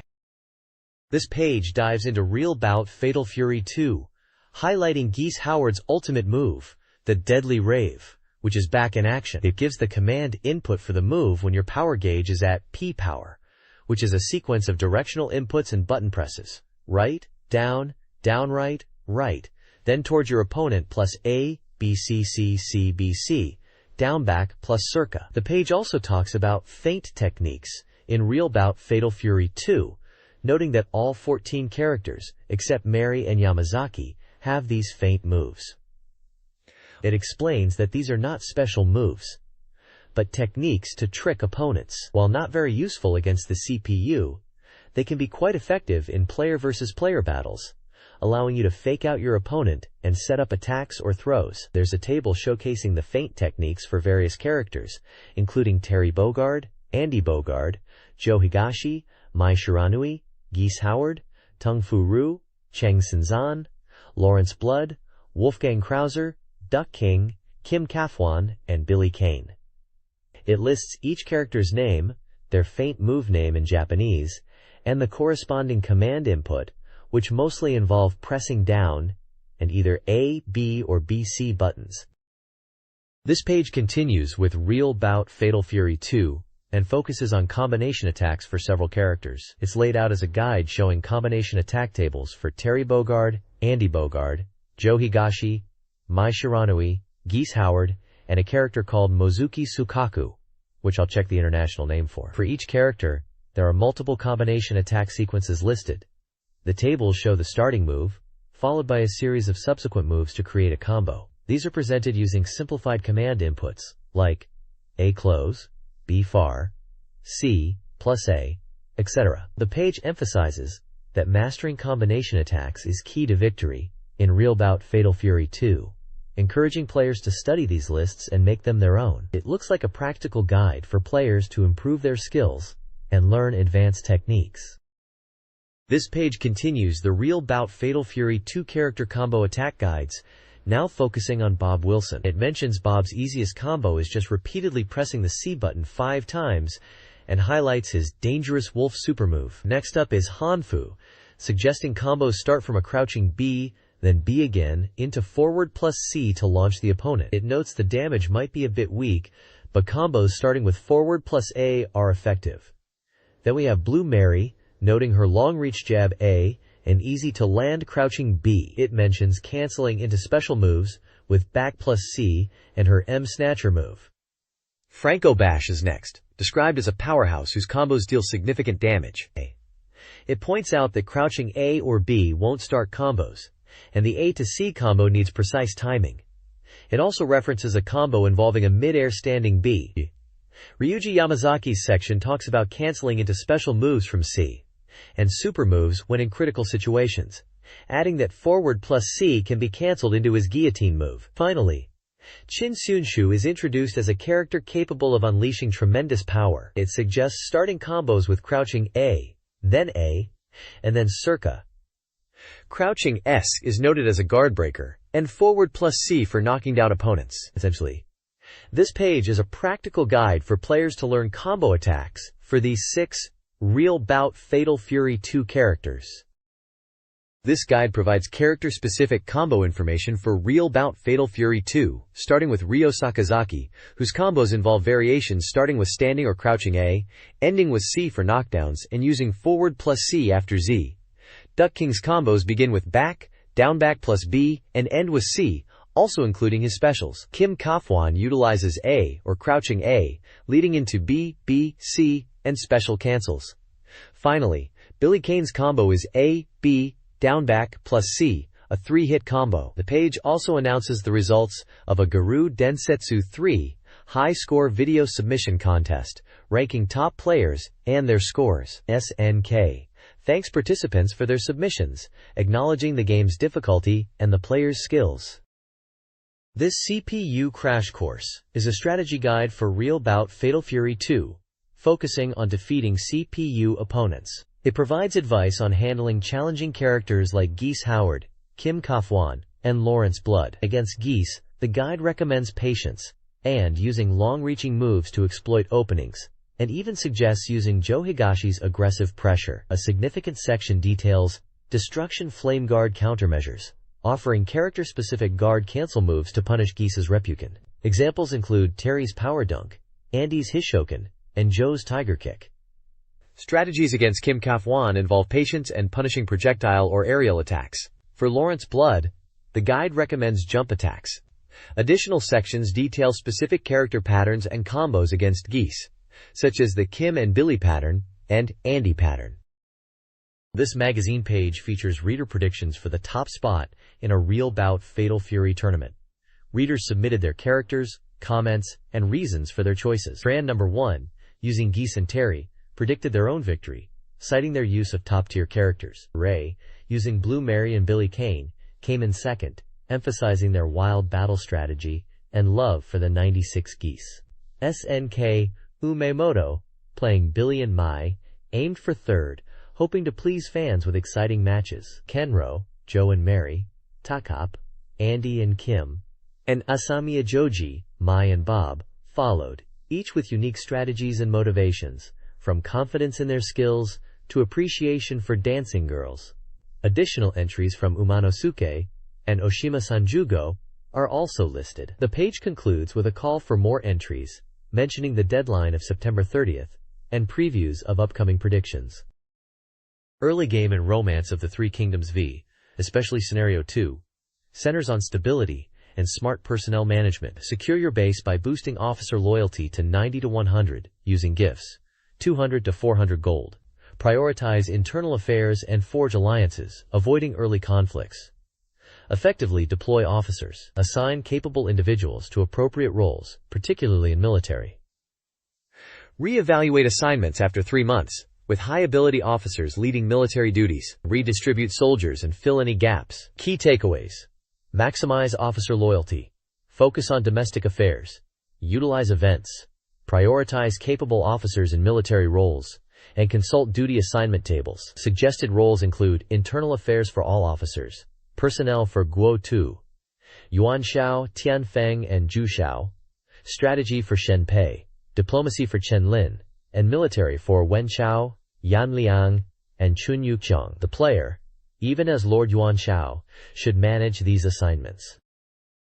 This page continues the strategy guide for Romance of the Three Kingdoms V, focusing on building your nation's power and military might. It follows on from the early game advice and moves into mid-game strategy. The guide emphasizes using commands like recruit and train to boost your troop numbers, aiming for a total of 120,000 soldiers. It points out that highly trained soldiers are much stronger, suggesting a focus on training alongside recruitment. While recruiting troops quickly increases numbers, over-reliance can negatively impact morale and training. The next section details taking on Gongsun Zan, your rival. The guide recommends having a military force of around 100,000 and then launching an attack. Battle tactics involve surrounding enemy units for massive damage, ensuring victory against Gongsun Zan, who will retreat. Afterward, it advises rewarding your officers. The aim is to complete this campaign objective within approximately 2 in-game turns. Key points highlighted include managing internal affairs every turn, maximizing officer loyalty, and consistently recruiting troops to reach your military strength goals. For attacking Gongsun Zan, choose officers strong in areas like literary arts, loyalty, bravery, and ambition. Ensure your officer training is high, food supplies are plentiful, and prioritize capturing enemy officers before defeating Gongsun Zan himself. Lastly, keep your overall commander safe and secure until victory is certain. This article focuses on Tokimeki Memorial Taisen Pazurudama, a puzzle game with real-time versus battles, emphasizing the importance of passion and enthusiasm for success. It offers beginner tips, explaining chain combos like Udama, 3+ connected balls, and Kodama, 2+ balls shifting stacks. For advanced players, the article details strategies like accumulation chains for dealing with falling Kodama balls, vertical chains for powerful reactions, and gap chains for strategic counterattacks. A secret technique section reveals players can rotate falling ball pairs even during interval time for tactical advantage, though at the cost of the next ball. The article uses screenshots to visually explain these techniques and gameplay scenarios. Understanding Koala's true form, likely a character or in-game element, is also crucial for victory in versus mode. Mastering Tokimeki Memorial Taisen Pazurudama's versus mode requires understanding attack ball counter strategies. Horizontal attacks are best handled by quick clearing and edge clearing for space, especially in Type B and robot modes. Vertical attacks require building vertical lines to counter, effective against characters like Ayame and A-type opponents, but require quick reactions. Rising attacks, common with characters like Ayako and B-type opponents, are the most challenging. 3 key strategies are presented. Case A, digging down to the bottom, involves basic downward clearing and saving special balls. Case B, creating chains and digging underground, uses chain reactions for efficient downward clearing. Case C, lining up same color balls vertically, counters rising attacks by pre-arranging vertical lines and clearing from the edges, targeting A-type opponents for large counterattacks. Adapting your strategy to the opponent's attack style is key. This page highlights SEGA M1R&D department's feature on Dynamite Baseball. It's a showdown between the game developers and editors, with the subtitle emphasizing how fun baseball games are. The article is structured as a match report of a Dynamite baseball game played on the Model 2 arcade board. It features photos of Aiko Arashi and Chibachan facing off at the arcade cabinet. The report breaks down the game into sections. Inning 16, focusing on pitcher selection strategy, Inning 79 describing a dramatic comeback, and extra innings which end in a draw. Screenshots show in-game action, including pitching, batting, and the final quote draw screen. The early innings are described as strategic pitching and control-focused. The later innings showcase a comeback in the 7th by Chibachan, scoring 4 runs, but Aiko Arashi catches up in the 9th. The game extends to extra innings, ending in a draw after 12 innings. Both players discuss their strategies and express enjoyment despite the draw, agreeing to a rematch. This page dives into an interview with Chief Detective Uchida, the developer of Dynamite Dika, which we know internationally as Die Hard Arcade. Uchida explains their goal was to make a thoroughly engaging and fun game. He talks about how the team focused on creating a side-scrolling action game that would be exciting, especially after working on titles where he felt something was missing in terms of pure fun. The interview touches on the differences between the arcade and Saturn versions, highlighting that while the core gameplay is the same, there are adjustments in stage progression and some bosses, mainly due to memory limitations of the home console. Uchida mentions that character designs were influenced by American tastes, contrasting with the Japanese version. He also discusses item design, drawing inspiration from Golden Axe 2, a previous title he worked on, aiming to make items more impactful and strategically important. He mentions the game incorporates elements from Die Hard movie locations like Nakatomi Plaza, and characters inspired by John McClane. Uchida emphasizes that they aimed for a balance where the game is challenging but fair, especially concerning item usage, encouraging players to use items strategically to progress through the game and enjoy a one-coin clear experience. He concludes by encouraging everyone to play Dynamite Deka. This page from SEGA Saturn Magazine delves into the AM3 Research Lab, focusing on Gunbree score attack tips, likely referring to Gunblade NY. It seems to be part of a series called Rush, and this installment is number 3. The page features a character named Joe Inagaki, who appears to be a figure within the game, or perhaps a mascot for this feature. He is shown holding a water bottle in a gritty, urban environment. His monologue is presented, where he reflects on his role, potentially as a subordinate to someone called No. 2, and his dedication to the Soul Crew. He mentions a desire to return to being just wind in the city, suggesting a weariness with his current duties or role. There's also a section called Designer's Words, from Hiromasa Ojino, the designer, who appreciates reader feedback and hints at upcoming content in the AM3 research series, promising more enjoyment to come. Small screenshots of gameplay, possibly from Gunblade NY or related games, are also visible at the top right of the page. This page from SEGA Saturn Magazine continues the Making of Character series, focusing on the creation of Joe Inagaki, likely for the same game being discussed in the Rush series from AM3 Research and Development Department. Number 3. The page details the design process of Joe Inagaki, explaining that the team wanted a rival character for the protagonist, who was cool, mature, and had a biker aesthetic inspired by American styles. They aimed for a simple yet impactful design, making him appear older than the hero. The article mentions refining his clothing and considering realistic in-game attire, drawing inspiration from movies like Mad Max and Raiders of the Lost Ark. Ultimately, they opted for a simple and basic design reminiscent of the initial concept. The page also delves into motion capture for Joe's movements, particularly weapon handling, and mentions Last Bronx in relation to capturing realistic weapon motions. It highlights the challenges and efforts in making weapon movements convincing in the game. There are images showcasing Joe Inagaki's design evolution, from rough sketches by designer Yoshitsugu to in-game models and motion capture poses. Screenshots are included to show how Joe appears in action within the game. This guide introduces air combos for beginners in a fighting game, focusing on how to make opponents float to start and maintain these combos. Volume 2 of the series uses Tommy and Yoko as examples. The Tommy section explores combos like PPG, PP, and PPP, detailing how to initiate them, including move canceling and directional pad usage, and highlighting the powerful Miyamasuzaka Rensenkan technique. The Yoko section, titled Powerful Combo Explosion, focuses on simpler combos such as PPK, PPK downwards K, and PP, emphasizing Yoko's swiftness and seamless move transitions. It also hints at more advanced techniques, including counterattacks, in a challenging combo for Yoko. The overall aim is to teach players the basics of air combos, using these two characters as examples.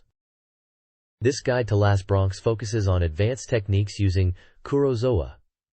He's a powerful but difficult character, utilizing combos like PPG, PP, and K. The guide emphasizes canceling moves for increased damage, particularly into his Fumawashi Gokumekin. It also details strategies for capitalizing on air-launched opponents, recommending moves like Fukuryu Totsugeki for significant damage. The article also reports on the successful Raspro tournament at SEGA Ikebukuro Jigo, highlighting high-level gameplay and the game's popularity.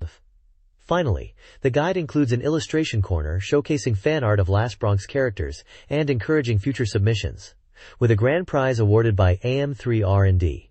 The section features various artists and a photo of the person in charge of the illustration corner. This page is from Dr. Watari's Cyber Troopers Virtualon Lecture Volume 14. And it's all about the HBV-05 Raiden unit. The article details a scenario where the main force is supporting operations after the Moon Gate activation. The story explains that the reactor block, serving as a rear guard base, is under heavy enemy fire. Despite being heavily damaged, the Raiden unit is deployed. The article talks about the dire situation of the Raiden, with only 2 units remaining and being deployed to a critical area. It discusses the pilot's thoughts and strategies in this tough fight, mentioning the use of flat platforms and level 15 main shafts for combat, highlighting the pilot's skill in efficiently using weapons, and maintaining unit integrity even under pressure. The pilot, referred to as I, acknowledges the difficult situation, but expresses determination to fight on, showcasing the tension and strategic elements within Virtua Dalan. It ends with a dialogue snippet, hinting at a change in situation, and the discovery of enemy units at level 31. This page continues the Virtual On feature, detailing the mission strategy and tactics after the Raiden unit has been deployed. It talks about the descent route, and the route to take after descending, highlighting level 17, as important after dropping from level 15, and mentions using flat platforms and main shafts, which are strategic level design elements. The section titled Launch talks about reaching level 30 and needing to take out enemies gathered there. It mentions using units numbered 3 and 4 and moving left and right while observing enemy movements. The report section gives intel on enemy forces, mentioning the HBV-10 Dorcas and MBV-09 Affirmed units. It says the Dorcas is a tough opponent, but the Affirmed is weaker. The Raiden is said to have better mobility and firepower compared to these enemy types. There's also dialogue between characters discussing enemy types and strategies in combat. This page features a Reader's Corner section. Looks like fan feedback. Several readers are talking about Virtual On. One person mentions being a beginner and struggling to win against the CPU, but enjoying the game and getting used to the Taija stage. Another player talks about going to a game show, seeing Virtual On, and being impressed by the Ronfron sound effects. They mention being initially hesitant, but then trying the game again at a game center and enjoying the Dre scene and aiming aspects. Another reader discusses the ending being sad, expressing affection for their Valvalbasupa Virtual War mech, and feeling down about its appearance in the ending. They also mention wanting a happier ending. Another comment is about the game's controls being smooth and easy to understand, and feeling a strong sense of cohesion in the game. They are enjoying playing it again after a while, describing it as a meeting-like game. Finally, another player says they are a Bari Virtual On beginner playing the affirmed unit, and while sometimes losing, enjoys the challenge and is becoming a fan of Feiyin. They find the character cute and are committed to improving. Overall, it's a page filled with positive reader reactions to Virtual On, focusing on gameplay experience, emotional connections to the game, and unit preferences. The next page continues the Reader's Corner section. We see a reader question asking about girls. It looks like the magazine is responding to this question with a bit of humor and playful banter. There are 3 highlighted responses. Response: talks about a damaged Nissan GT-R R32 from an accident. Apparently, repairs are going to be very expensive, potentially even exceeding the value of the car itself. They're joking about self-destruction. Response B is about buying a Tiger I tank wheel from WW2 Germany. It turned out to be a huge piece of junk, and now it's just taking up space. It's described as heading towards oblivion. Response C is about the office restroom, which is constantly being vandalized by someone. The peaceful sanctuary has been lost, and the writer expresses a desire to retaliate. The winner of the quiz for this section is announced as Mr. Suzuki from Aomori Prefecture. He wins a Temjin soft vinyl figure from Wave as a prize, which is described as quite large, and readers are encouraged to look forward to it. Likely shows a screenshot of a robot mech in action, likely from the prize mentioned, Temjin from Virtual On. The text below it urges readers to look forward to the next issue of Raiden. This page is a strategy guide for the cargo ship stage in Gunblade NY, part of the Score Attack lecture series. It features Yamashin platoon leader, who is introduced as a nice guy, who recently returned from Southeast Asia. The page focuses on tips for conquering the cargo ship stage, which is described as a difficult area for high scores. The guide advises players to prioritize defeating the boss, emphasizing speed and efficiency. It mentions key points, such as taking out the initial 2 turrets quickly, dealing with enemies on the bridge efficiently, and being mindful of enemies appearing from off-screen. A tip is given to not be fixated on just one enemy, and to pay attention to the 2 enemies in the center of the ship when it breaks apart as their shots curve. Defeating these enemies is crucial for bonus points.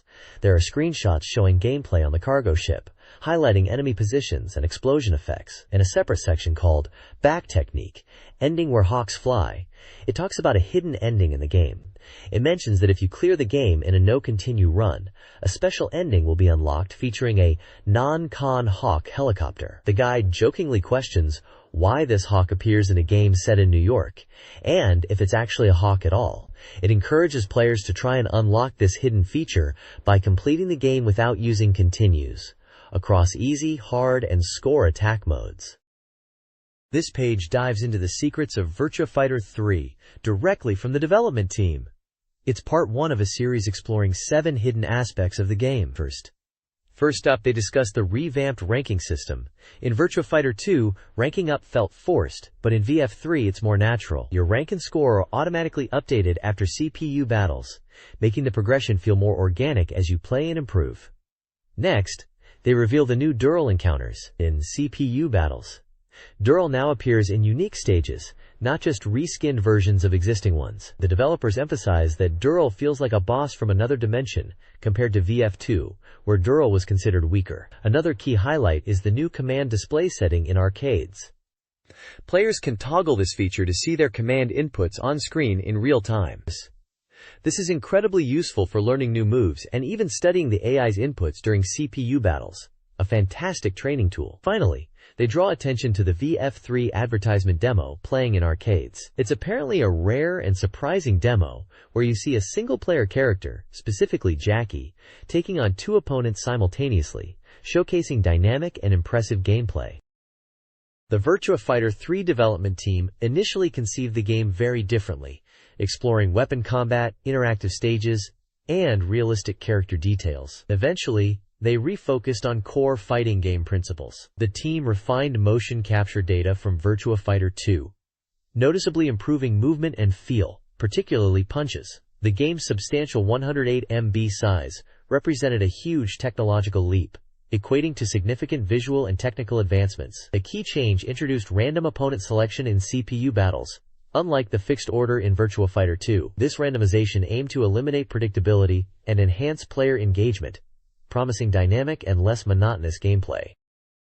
Virtua Fighter 3's development prioritized Model 4 hardware for its data-intensive visuals, rendering a Saturn port impossible. The game boasts improvements like enhanced victory poses, with varied P+G button combinations. The E button facilitates effective throw escapes and counterattacks, adding strategic depth. Character animation receives significant upgrades, incorporating realistic 3D facial expressions and movements. Stage design incorporates sand, water, and flat ground types, influencing gameplay. A hidden scary technique, potentially involving stage interactions like launching opponents into background objects for massive damage, encourages player exploration and discovery of Satamaga secrets. This page is a Virtua Fighter 3 new system guide, diving deep into the game's mechanics. The page highlights the shift from Virtua Fighter 2 to 3, noting that old strategies won't entirely work anymore due to significant system changes. It introduces the concept of kawashi, a new evasion technique, and explains how the addition of the E button expands movement options in the game. The guide details kawashi's merits and demerits, explaining it's a technique to evade opponents' attacks, but vulnerable to certain moves like spin kicks and throws. It emphasizes the importance of stance and posture in fights, explaining how different stances affect offensive and defensive options. The page then breaks down normal movement and kawashi operation methods, showcasing various techniques with button inputs like dash, crouching dash, running, turning, and evasive movements. It concludes with a checkpoint section, emphasizing strategic use of kawashi in battles, particularly for positioning and stage control. This section highlights advantages like easier aerial combos, increased down attack damage, and faster hit attacks when utilizing kawashi effectively in fights. This page continues the Virtua Fighter 3 new system guide, now focusing on attacking and throwing techniques. It highlights that simply relying on strikes won't work anymore, emphasizing the importance of reading your opponent deeply. It details how to use strikes effectively to change the flow of a match, covering techniques like evading attacks, breaking an opponent's stance, and forcing them to turn around. Moving on to throws, the guide points out throws are even more crucial in Virtua Fighter 3. It breaks down various throw types, like standard throws, throw combos, stance-breaking throws, wall throws, and even throws against downed opponents. There's a section explaining throws from different directions and stances, and special catch throws. It emphasizes that mastering throws is essential for offense, and reading your opponent's throw attempts is key for defense. Finally, it touches upon reversal and evasion techniques, highlighting the need to anticipate opponents' attacks. It explains how to use reversals and evasion to counter strikes, turning the tables by predicting your opponent's moves and reacting accordingly. The guide emphasizes the importance of reading your opponent's attack patterns to successfully use reversal and evasion techniques. The checkpoint in the throw section highlights that understanding throw escape commands is important to defend against throws, and suggests practicing different escape combinations. It even gives examples like the giant swing and knee strike to demonstrate throw escapes. This page delves deeper into Virtua Fighter 3 strategies, this time focusing on the iconic Akira Yuki and his moveset. We get a profile overview of Akira, highlighting him as a character who is about direct attacks but now needs to be more versatile in VF3, mixing in throws and utilizing more advanced techniques. There's a section showcasing Akira's winning poses, with some of his classic victory lines like, "10 years too early to fight me, is that all you've got?" and "I'm not satisfied." The AM2 R&D team chimes in with advice.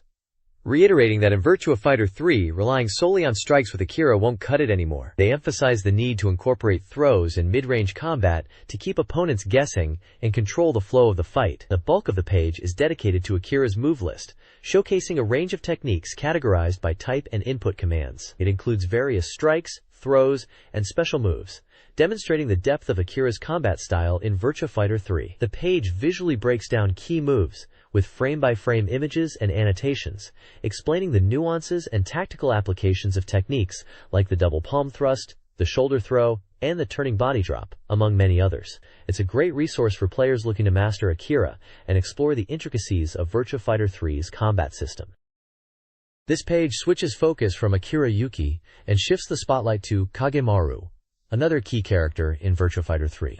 We get a profile overview of Kage, highlighting his unique Hagakuryu Jujutsu fighting style, which is his signature in the game. The AM2 R&D team are back with some expert advice, and similar to what they said about Akira, it's likely about adapting to Virtua Fighter 3 by using more than just striking, incorporating throws and different tactics. The bulk of the page is dedicated to the second part of Kage's move list, presented in a table format, showing a variety of his ninja techniques alongside their command inputs. To make it all clear, there are screenshots and detailed explanations for some key moves, like the Rakujin Gaeshi, Fuma Jin, Haradan, and others such as Fugasumi, Kirigasumi, Yamasumi, Harugasumi, and Inga Seiken. These breakdowns give you a good understanding of how to use these moves effectively in combat and master Kagemaru's ninja style in Virtua Fighter 3. It's another really helpful guide to get to grips with the nuances of VF3 gameplay.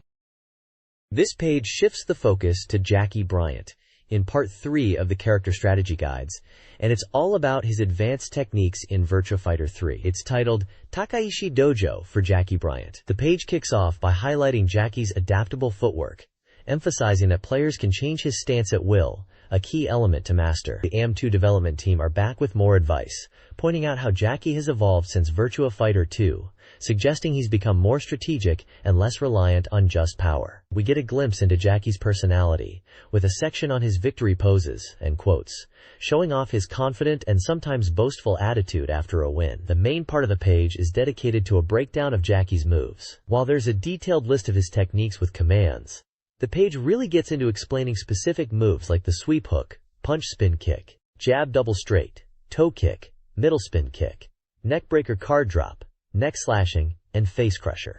Each move explanation comes with action sequence screenshots and descriptions that detail how to execute them effectively and their properties in combat, like attack levels and special characteristics. It's a great guide for players looking to deepen their understanding of Jackie Bryant and up their game in Virtua Fighter 3. This page continues the character strategy guides, this time focusing on Sarah Bryant in Virtua Fighter 3. The title is still Takaishi Dojo, but now for Sarah Bryant.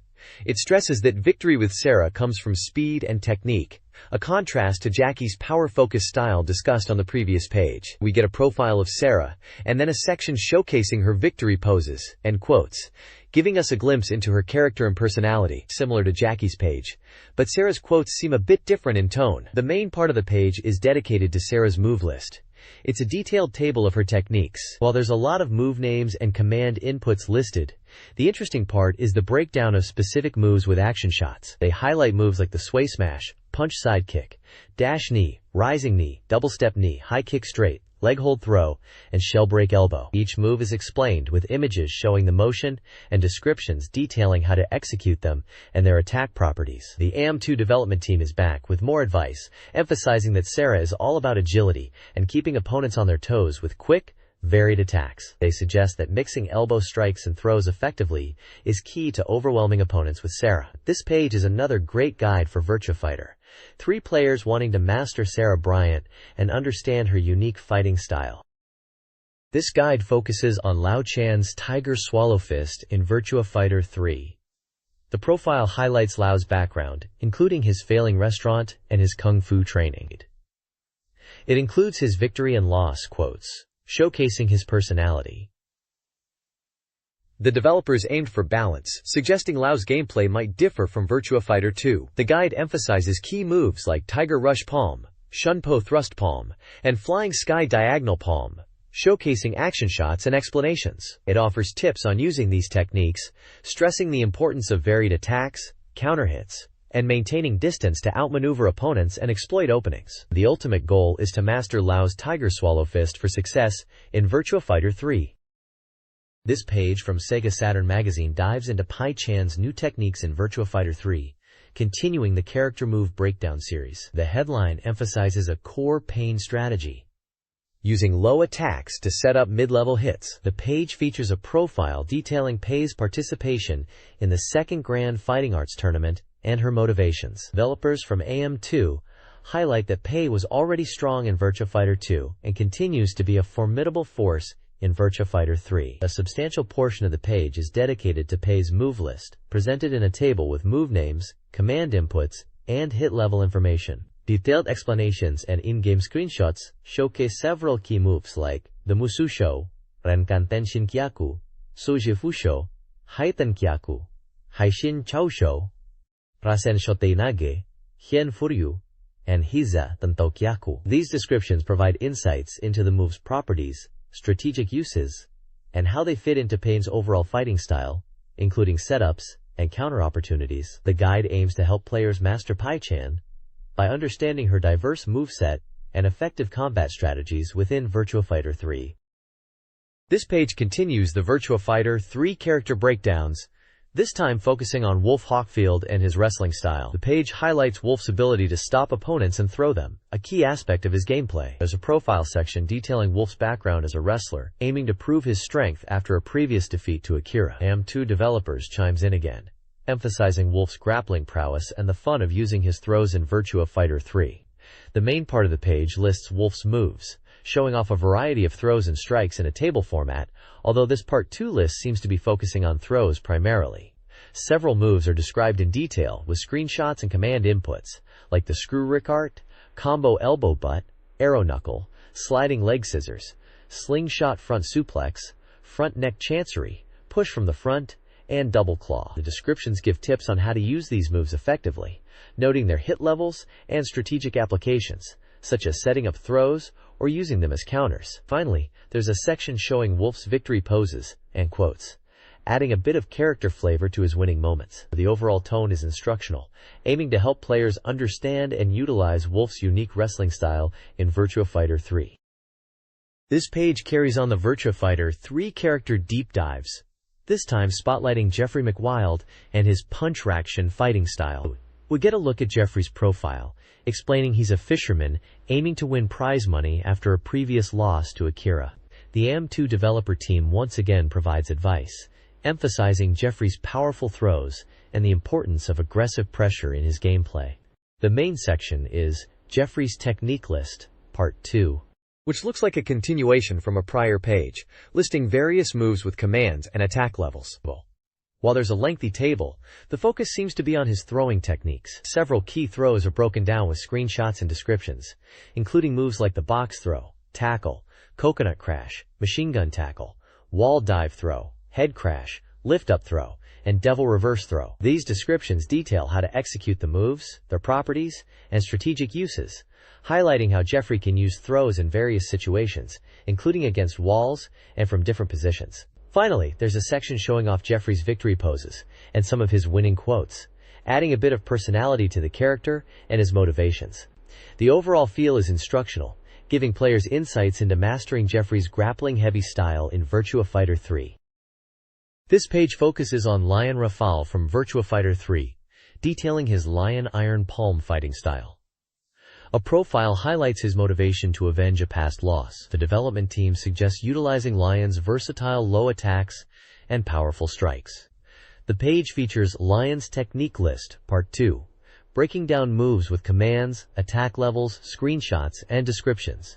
Highlighted techniques include the Mount Tai double hands for countering high attacks, the falling strike punch combination, and low attacks like the crushing advance kick and forward sweep kick. Various throws, such as the skyward flying leg throw and continuous backhand throw, are also covered. The page concludes with victory poses and quotes, illustrating Lion's character and giving players insights into effective gameplay.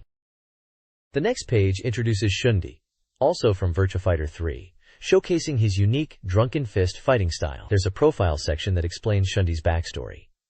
He became separated from his disciples at a tournament and is now searching for them. The magazine offers AM2 research advice, which suggests that Shundi is a technical character who excels when fueled by drink, advising players to embrace the drinking aspect of his style and gameplay. The page features Shun's technique list, Part 2, presenting a detailed move list. It's structured as a table with move names, commands, attack levels, and notes. Examples include moves like drunken dropkick, drunken body blow, leaning body shift, and various throws. Many moves are categorized by attack level, high, mid, low, and have short descriptions of their properties, such as launching opponents or being effective after drinking. Further down, the page details specific techniques with screenshots and expanded descriptions, like the crouching drunken kick, double palm thrust, drunken sky heaven fall, back turn sweeping kick, sky double whip kick, and revolving double whip kick. These descriptions often highlight the attack levels and strategic uses of the moves. The final section covers drunken state techniques, moves only available after Shundi drinks, like body drop immortal, headbutt drunken immortal, and drunken wine spout, explaining their properties and uses in combat. The page concludes with a note that moves marked with a star are new for Virtua Fighter 3, and double stars denote moves that were previously revealed. This page continues the Virtua Fighter 3 character breakdowns, this time focusing on Ume no Koji Asuai and her Aikijutsu fighting style. We get a profile describing her as a young woman from Kyoto, skilled in Aikijutsu, and comes from a traditional background. The AM2 research advice suggests Ayoi is a character that is easy to pick up for beginners, but also has depth for advanced players. There's a large Aoi's technique list, Part 2, which looks like a table detailing her various moves, commands, and properties. Below this table, the page highlights specific moves with screenshots and descriptions to explain them further. Examples of moves showcased with detailed breakdowns include double slap strike, continuous grinding wheel, flat hand strike, and throws like both stop, vertical cut, windmill wheel, water moon, and cloud water. The descriptions elaborate on the attack level and strategic use of each technique. This page continues the character breakdowns for Virtua Fighter 3, and this time it's focusing on the massive sumo wrestler, Takarashi. We get a profile that describes him as an American sumo wrestler who was originally a Kenpo fighter, emphasizing his huge size and powerful sumo fighting style. There's also a section showcasing his winning poses, which are quite comical and expressive. The AM2 research advice section highlights Takarashi's strength in close quarters combat and his impressive array of techniques. Like Ayoi on the previous page, there's a large table titled Takarashi's Technique List, Part 2, which details his various moves and commands. Below the table, the page breaks down specific moves with screenshots and descriptions, similar to Ateoi's page. Some of the moves featured include powerful strikes like thrusting yokozuki, a sweep kick called karataguri, and throws such as prayer twist and double kick. There are also grapple moves like double hand thrust and two-cho throw, plus unique attacks like tile breaker and the deceptive cat trick. The descriptions give tips on how to use these moves effectively in battle. Overall, the page gives a good overview of Takarashi's moveset and fighting style in Virtua Fighter 3. This page celebrates the Combo Tsukuru contest for Virtua Fighter Kids, highlighting impressive player-created combos. It emphasizes the creativity and fun of crafting unique moves. The reviewer, Osaki Makoto, praises the originality and entertainment value of the submissions. Combos for multiple characters are showcased. Pei receives a smooth, detailed 4-hit combo. Wolf has a 5-hit combo designed for Sarah vs. Pei. Jackie's combo features a punch sidekick, and Lions is a visually impressive multi-stage attack. Akira demonstrates fast kicks against pain and a powerful 10-hit 1000 punches combo.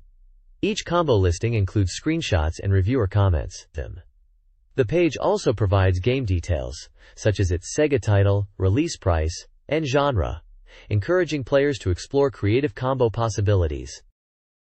The SEGA Saturn soft review section presents game reviews from 3 groups: lady users, Game Mania, and guest writers. Sakura Wars receives high praise. Lady users and Game Mania groups both give it an 8/10, highlighting visuals, story, and perfection. Guest writers award a 9/10. calling it a genre-defining, dramatic adventure with addictive gameplay. Good Island Cafe Ijima II has a divisive reception. The Lady Users Group gives it a 7/10, indicating enjoyment if you're a fan of Ijima AI. Game Mania and guest writers both score it 5/10, criticizing repetitive gameplay and the game's reliance on the idol's appeal, leading to a negative view for those unfamiliar with her. SEGA Saturn Magazine reviews 3 games across different user groups. Thunder Force Gold Pack 1 received mixed scores. Lady users gave it 6/10, appreciating its collectability but wanting more. High Rollers and guest writers both gave it 5/10, citing nostalgia but questioning its value and redundancy for Mega Drive owners. Chaos Control Remix fared poorly. Lady users gave it 5/10, criticizing its lack of tempo. High Rollers heavily criticized it with 3/10, finding it unchanged and basic. Guest writers scored it 4/10, noting short playtime and an underwhelming remix. Winning Post 2 Program 96 was well received. Lady users and High Rollers both gave it 8/10, praising its depth and immersion. Guest writers scored it 7/10, highlighting the CPU handling and user-friendliness. 4 games receive mixed reviews. Mahjong Taikai, 2 special scores 7/10 from Lady users and High Rollers for its humor and addictive gameplay, but guest writers rate it 5/10, citing weak table game elements. Turfwind 96 gets varied scores. Lady users, 5/10, find it repetitive. High Rollers, 6/10, appreciate horse breeding, and guest writers, 7/10, praise its realistic data. Mighty Hit receives 7/10 from Lady users for casual fun, 5/10 from High Rollers who find it basic, and 6/10 from guest writers for party appeal. An unnamed party game earns a 6/10 from guest writers, highlighting its simple minigames and family-friendly vibe. This page presents game reviews from Lady users, High Rollers, and guest writers. Lady users found Pups Breeder decent, 5/10, praising its visuals but noting shallow gameplay. They loved Jewels of the Oracle, 10 out of 10, a challenging puzzle game. High Rollers reviewed an A-driven game, 6/10, with unclear objectives. Guest writers reviewed a puzzle game, possibly missed, 4/10, admiring its design but not finding it a must-play. The editorial department anticipates upcoming titles like Sakura Wars and Langrisser 2i. New software check Features SEGALlery Championship Plus, a 2-player battle game with online play, and Gameware Volume 3, a user feedback-driven collection of easily enjoyable games for a reasonable price. This page highlights secret techniques in Saturn games. In Cyberdoll, 64-bit, a debug mode is accessed by pressing X, Y, and Z during battle mode. Dark Savior, 8-bit, allows viewpoint changes during trolley stages by pressing Y, Z, or R. Tokikaki DD Doki Doki no Roller Ray, 16-bit, also known as Time Slip Detective DD, Doki Doki Roller Ray, features an elven shower scene if you go to room 4 after certain dialogue. Dark Savior, 8-bit, also has a Love Love Go-Kart minigame accessible if a specific task is completed. The page also announces a contest, encouraging players to submit secret techniques for various Sega consoles, including Saturn, for a chance to win prizes such as software and book/telecard coupons. Voice actress Miho Kano, known for voicing Rami, Ganhoki, in Magical Sweeper Team Magical Sweepers, discusses her role, feeling in tune with Rami after recent recordings. She views Rami as cute and feels parental affection, seeing similarities and differences between them. Kano enjoys action and shooting games, frequents game centers, and is skilled at Puyo Puyo, but struggles with Magical Sweeper Team, Magical Sweepers, even on easy settings. She also mentions playing Tokimeki Memorial and her desire to improve her game skills. The interview promotes a giveaway for a signed paper and provides her profile. Born August 22, 1977, hobbies include mischief and rollerblading, and mentions her TV drama, Igayana's Wife, and her album Happy Ice Cream. This page features a striking full-page photograph of voice actress Miho Kano. It looks like a fashion-style shot, with Kano wearing a stylish, double-breasted blue jacket and posing confidently with a hand on her head. The background is a blurred, abstract design with vibrant purple, blue, and green hues. On the left side of the page, there are credits for the photo shoot, listing the photographer, hair and makeup artist, and stylist. This image could be a continuation of the previous page's interview with Miho Kano, perhaps as part of a feature highlighting her appearance and style alongside her voice acting career. The next page showcases an interview with package designer Shigenari Daozono. He mentions that initially he wanted to be an artist, but transitioned into design, starting with CD jackets and then moving to game packaging as the games industry grew. He got his start working with Imagineer on the Mac version of SimCity, and then moved on to projects like Populous 2, Doom 2, and the Sega Saturn title Deep Sea Battle, which we know internationally as Deep Fear. Daozono describes his design process as collaborative, working closely with producers and focusing on conveying the game's essence through the package. He notes that while game advertising used to have a unique, almost cheap feel, it's become more refined and mainstream, which he finds a little sad. He reflects that he used to think game design was uncool 3 years prior, but his perspective has changed. Despite the demanding workload and long hours, especially around holidays, he expresses gratitude for being able to make a living doing what he loves, design. He humorously mentions that his wife sometimes suggests he should quit due to the workload, but his passion for design keeps him going. The page also features photos of Daozono and some of his work. We can see game boxes like Deep Fear, Burning Rangers, and Panzer Dragoon Saga on his desk, giving us a glimpse into the kind of games he's been involved with. His profile mentions his studio name Duplex and his philosophy of balanced design. This page is an advertisement for the Sega Saturn game Battle Arena Toshinden Yura Ultimate Revenge Attack. It's promoting this as a thrilling new development in the Toshinden series, promising an explosive experience on the Sega Saturn. The ad emphasizes high-resolution visuals and gameplay that pushes the Saturn hardware to its limits, suggesting a graphically impressive fighting game. It mentions the addition of new characters like Iji, Ellis, and Sophia, plus a mysterious new warrior. They boast about further refinements, including new playable characters in addition to returning favorites, new costumes, scenarios, and improved game balance and CG visuals.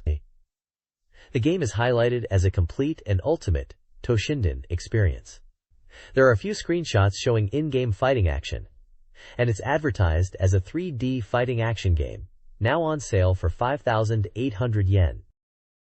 This page introduces Mighty Hits, a game compatible with the Virtual Gun for Sega Saturn, showcasing a unique and playful approach to gun games. It seems to be explaining how to play the game through a flowchart-style guide. The guide uses cartoon characters named Poncho, Peachy, Mariana, and Polgan, each associated with different player types and gameplay styles. The flowchart presents a series of questions to determine your character based on player preferences. For example, it asks about enjoying 2P battles, eating preferences, fish or meat dishes, carrying handkerchiefs, preferred travel destinations, beach or mountains, and personality types when it comes to remembering things or choosing a girlfriend. These choices lead players down different paths in the flowchart, ultimately directing them to one of the 4 characters and suggesting gameplay styles. The characters are briefly described with associated gameplay advice. For example, concentrated type players are recommended to try the fork stage. Flexible type players are suggested to use Mary Na and focus on memory stages, and powerful type players should pick Polgan and aim for destruction stages. The page also highlights the game's price at 5,800 yen and mentions a planned release in October 1996. It appears to be a lighthearted and quirky title, making use of the Virtual Gun in a fun and accessible way, moving away from more serious or realistic gun game experiences. This page showcases 2 very different games for the Sega Saturn. At the top we have Taikyoku Shogi Kiwame 2, a serious shogi or Japanese chess game. It highlights that it's based on the computer Shogi Champion software and is packed with features like adjustable difficulty, time settings, and a huge number of recorded games and problems for players to study. It's advertised as a full-fledged shogi experience for the Saturn, priced at 6,800 yen, and planned for release in late November. Below that we have Gal's Panic Cess, which is a much more light-hearted arcade puzzle game. It mentions it's a home version of the popular arcade title and boasts power-ups and items to collect. Game modes like a versus mode with increased player count, a one-player mode with story elements, and a girls select mode with cute girls are advertised. It seems to be focused on being more cute and heated than the arcade version. This one is already out and selling well at 6,300 yen. And there's even a campaign where the first 1,000 buyers get a Gal's Panic SS official guide. This page is a full-page advert dedicated to the SEGA Saturn game Langrisser 2 Eyes. It seems to be announcing a special limited edition package for the game. The special package includes a 3D hologram illustration sheet, a fan book with voice actor messages and autographs, and an original poster plus a telephone card. The special edition is priced at 6,200 yen, excluding tax.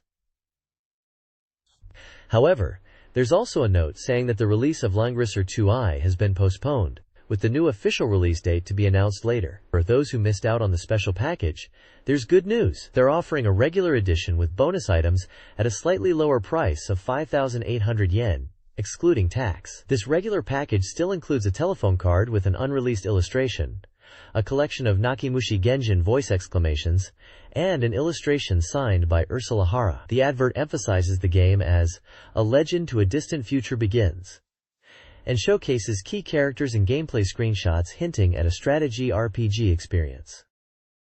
SEGA Saturn Magazine is hosting a reader giveaway. Prizes include a choice of SEGA Saturn games for 20 winners, World Heroes Perfect for 3, special Mini 4WD stickers for 20, Alien Trilogy trial versions for 3, the Sword and Sorcery soundtrack, CD for 3, Fighters Impact caps for 3, and Yoshimoto Kogyo golf balls for 3. The magazine also lists winners from the August 8th issue. The article notes that the Tokyo Game Show and JAMA Show are complete, and the Saturn event scene is slowing down, with anticipation building for autumn and end-of-year game releases. The next issue will be released on October 25th, and on sale November 11th. Contact information for inquiries, and the staff list, detailing the magazine's production team, are included. This page showcases 2 games. Firstly, there's Steel Dome, also known by its Japanese title, featuring artwork of various characters and some Japanese text that translates to something like, "For what we believe in, warriors wear the steel fang." It mentions that the standard edition is priced at 5,800 yen, and a communication cable bundle version is 6,800 yen, and both are currently on sale. Below that is Hyperduel, which is advertised with a large orange logo and the text, 11:20 seconds release scheduled. There's an image of a blue mech. It also states to wait for the next issue of Saitama Magazine, 10/11th issue, for continuation. This is likely referring to more information, or a preview in the upcoming issue of the magazine. This page is all about the Thunder Force Gold Pack 1 and 2 for SEGA Saturn. It's promoting these compilation packs as a revival of the million-selling shooting game series on the SEGA Saturn. These gold packs boast enhanced features for fans, including an original movie, bonus CDDA arranged music tracks, and a beginner-friendly kids mode. Each pack offers 2 games at a low price, making them a must-have for Thunder Force enthusiasts. Thunder Force Gold Pack 1, scheduled for release on September 27th for 4,800 yen, excluding tax, contains Thunder Force 2 MD and Thunder Force 2i, both being the Mega Drive or Genesis versions of these classic shooters. Thunder Force Gold Pack 2 is set to follow on October 25th, also priced at 4,800 yen, excluding tax, and includes Thunder Force IV, also known as Lightning Force internationally, alongside Thunder Force AC, which is the arcade version. Both packs offer great value, bringing together these iconic shooting games in one collection. This page showcases the SEGA Saturn game Sakura Wars. It's advertising the title with the tagline, "Sakura dancing in the flourishing imperial capital." The page highlights the staff behind the game, including Oji Hiroi as the overall producer, Kosuke Fujishima as the character designer, and Kohei Tanaka as composer and music director. A special limited edition of the game is being promoted, which includes the Sakura Wars software, an original mouse, mousepad, and sticker for 8,800 yen. Sakura Wars is described as a dramatic adventure and simulation game, featuring a new interactive story system called Lips. The description talks about the game being set in the Taisho era, where the Imperial Combat Review, a secret combat unit disguised as a review, fights against demonic threats to protect the imperial capital. It mentions the game's digital color presentation, beautiful animation, and high-quality CG visuals in the simulation parts. The price for the standard edition is 6,800 yen, and the limited edition is 8,800 yen. It also mentions a Power Memory Sakura Wars Pack, limited edition, for 4,800 yen, and the suggested retail price of the SEGA Saturn console is 20,000 yen.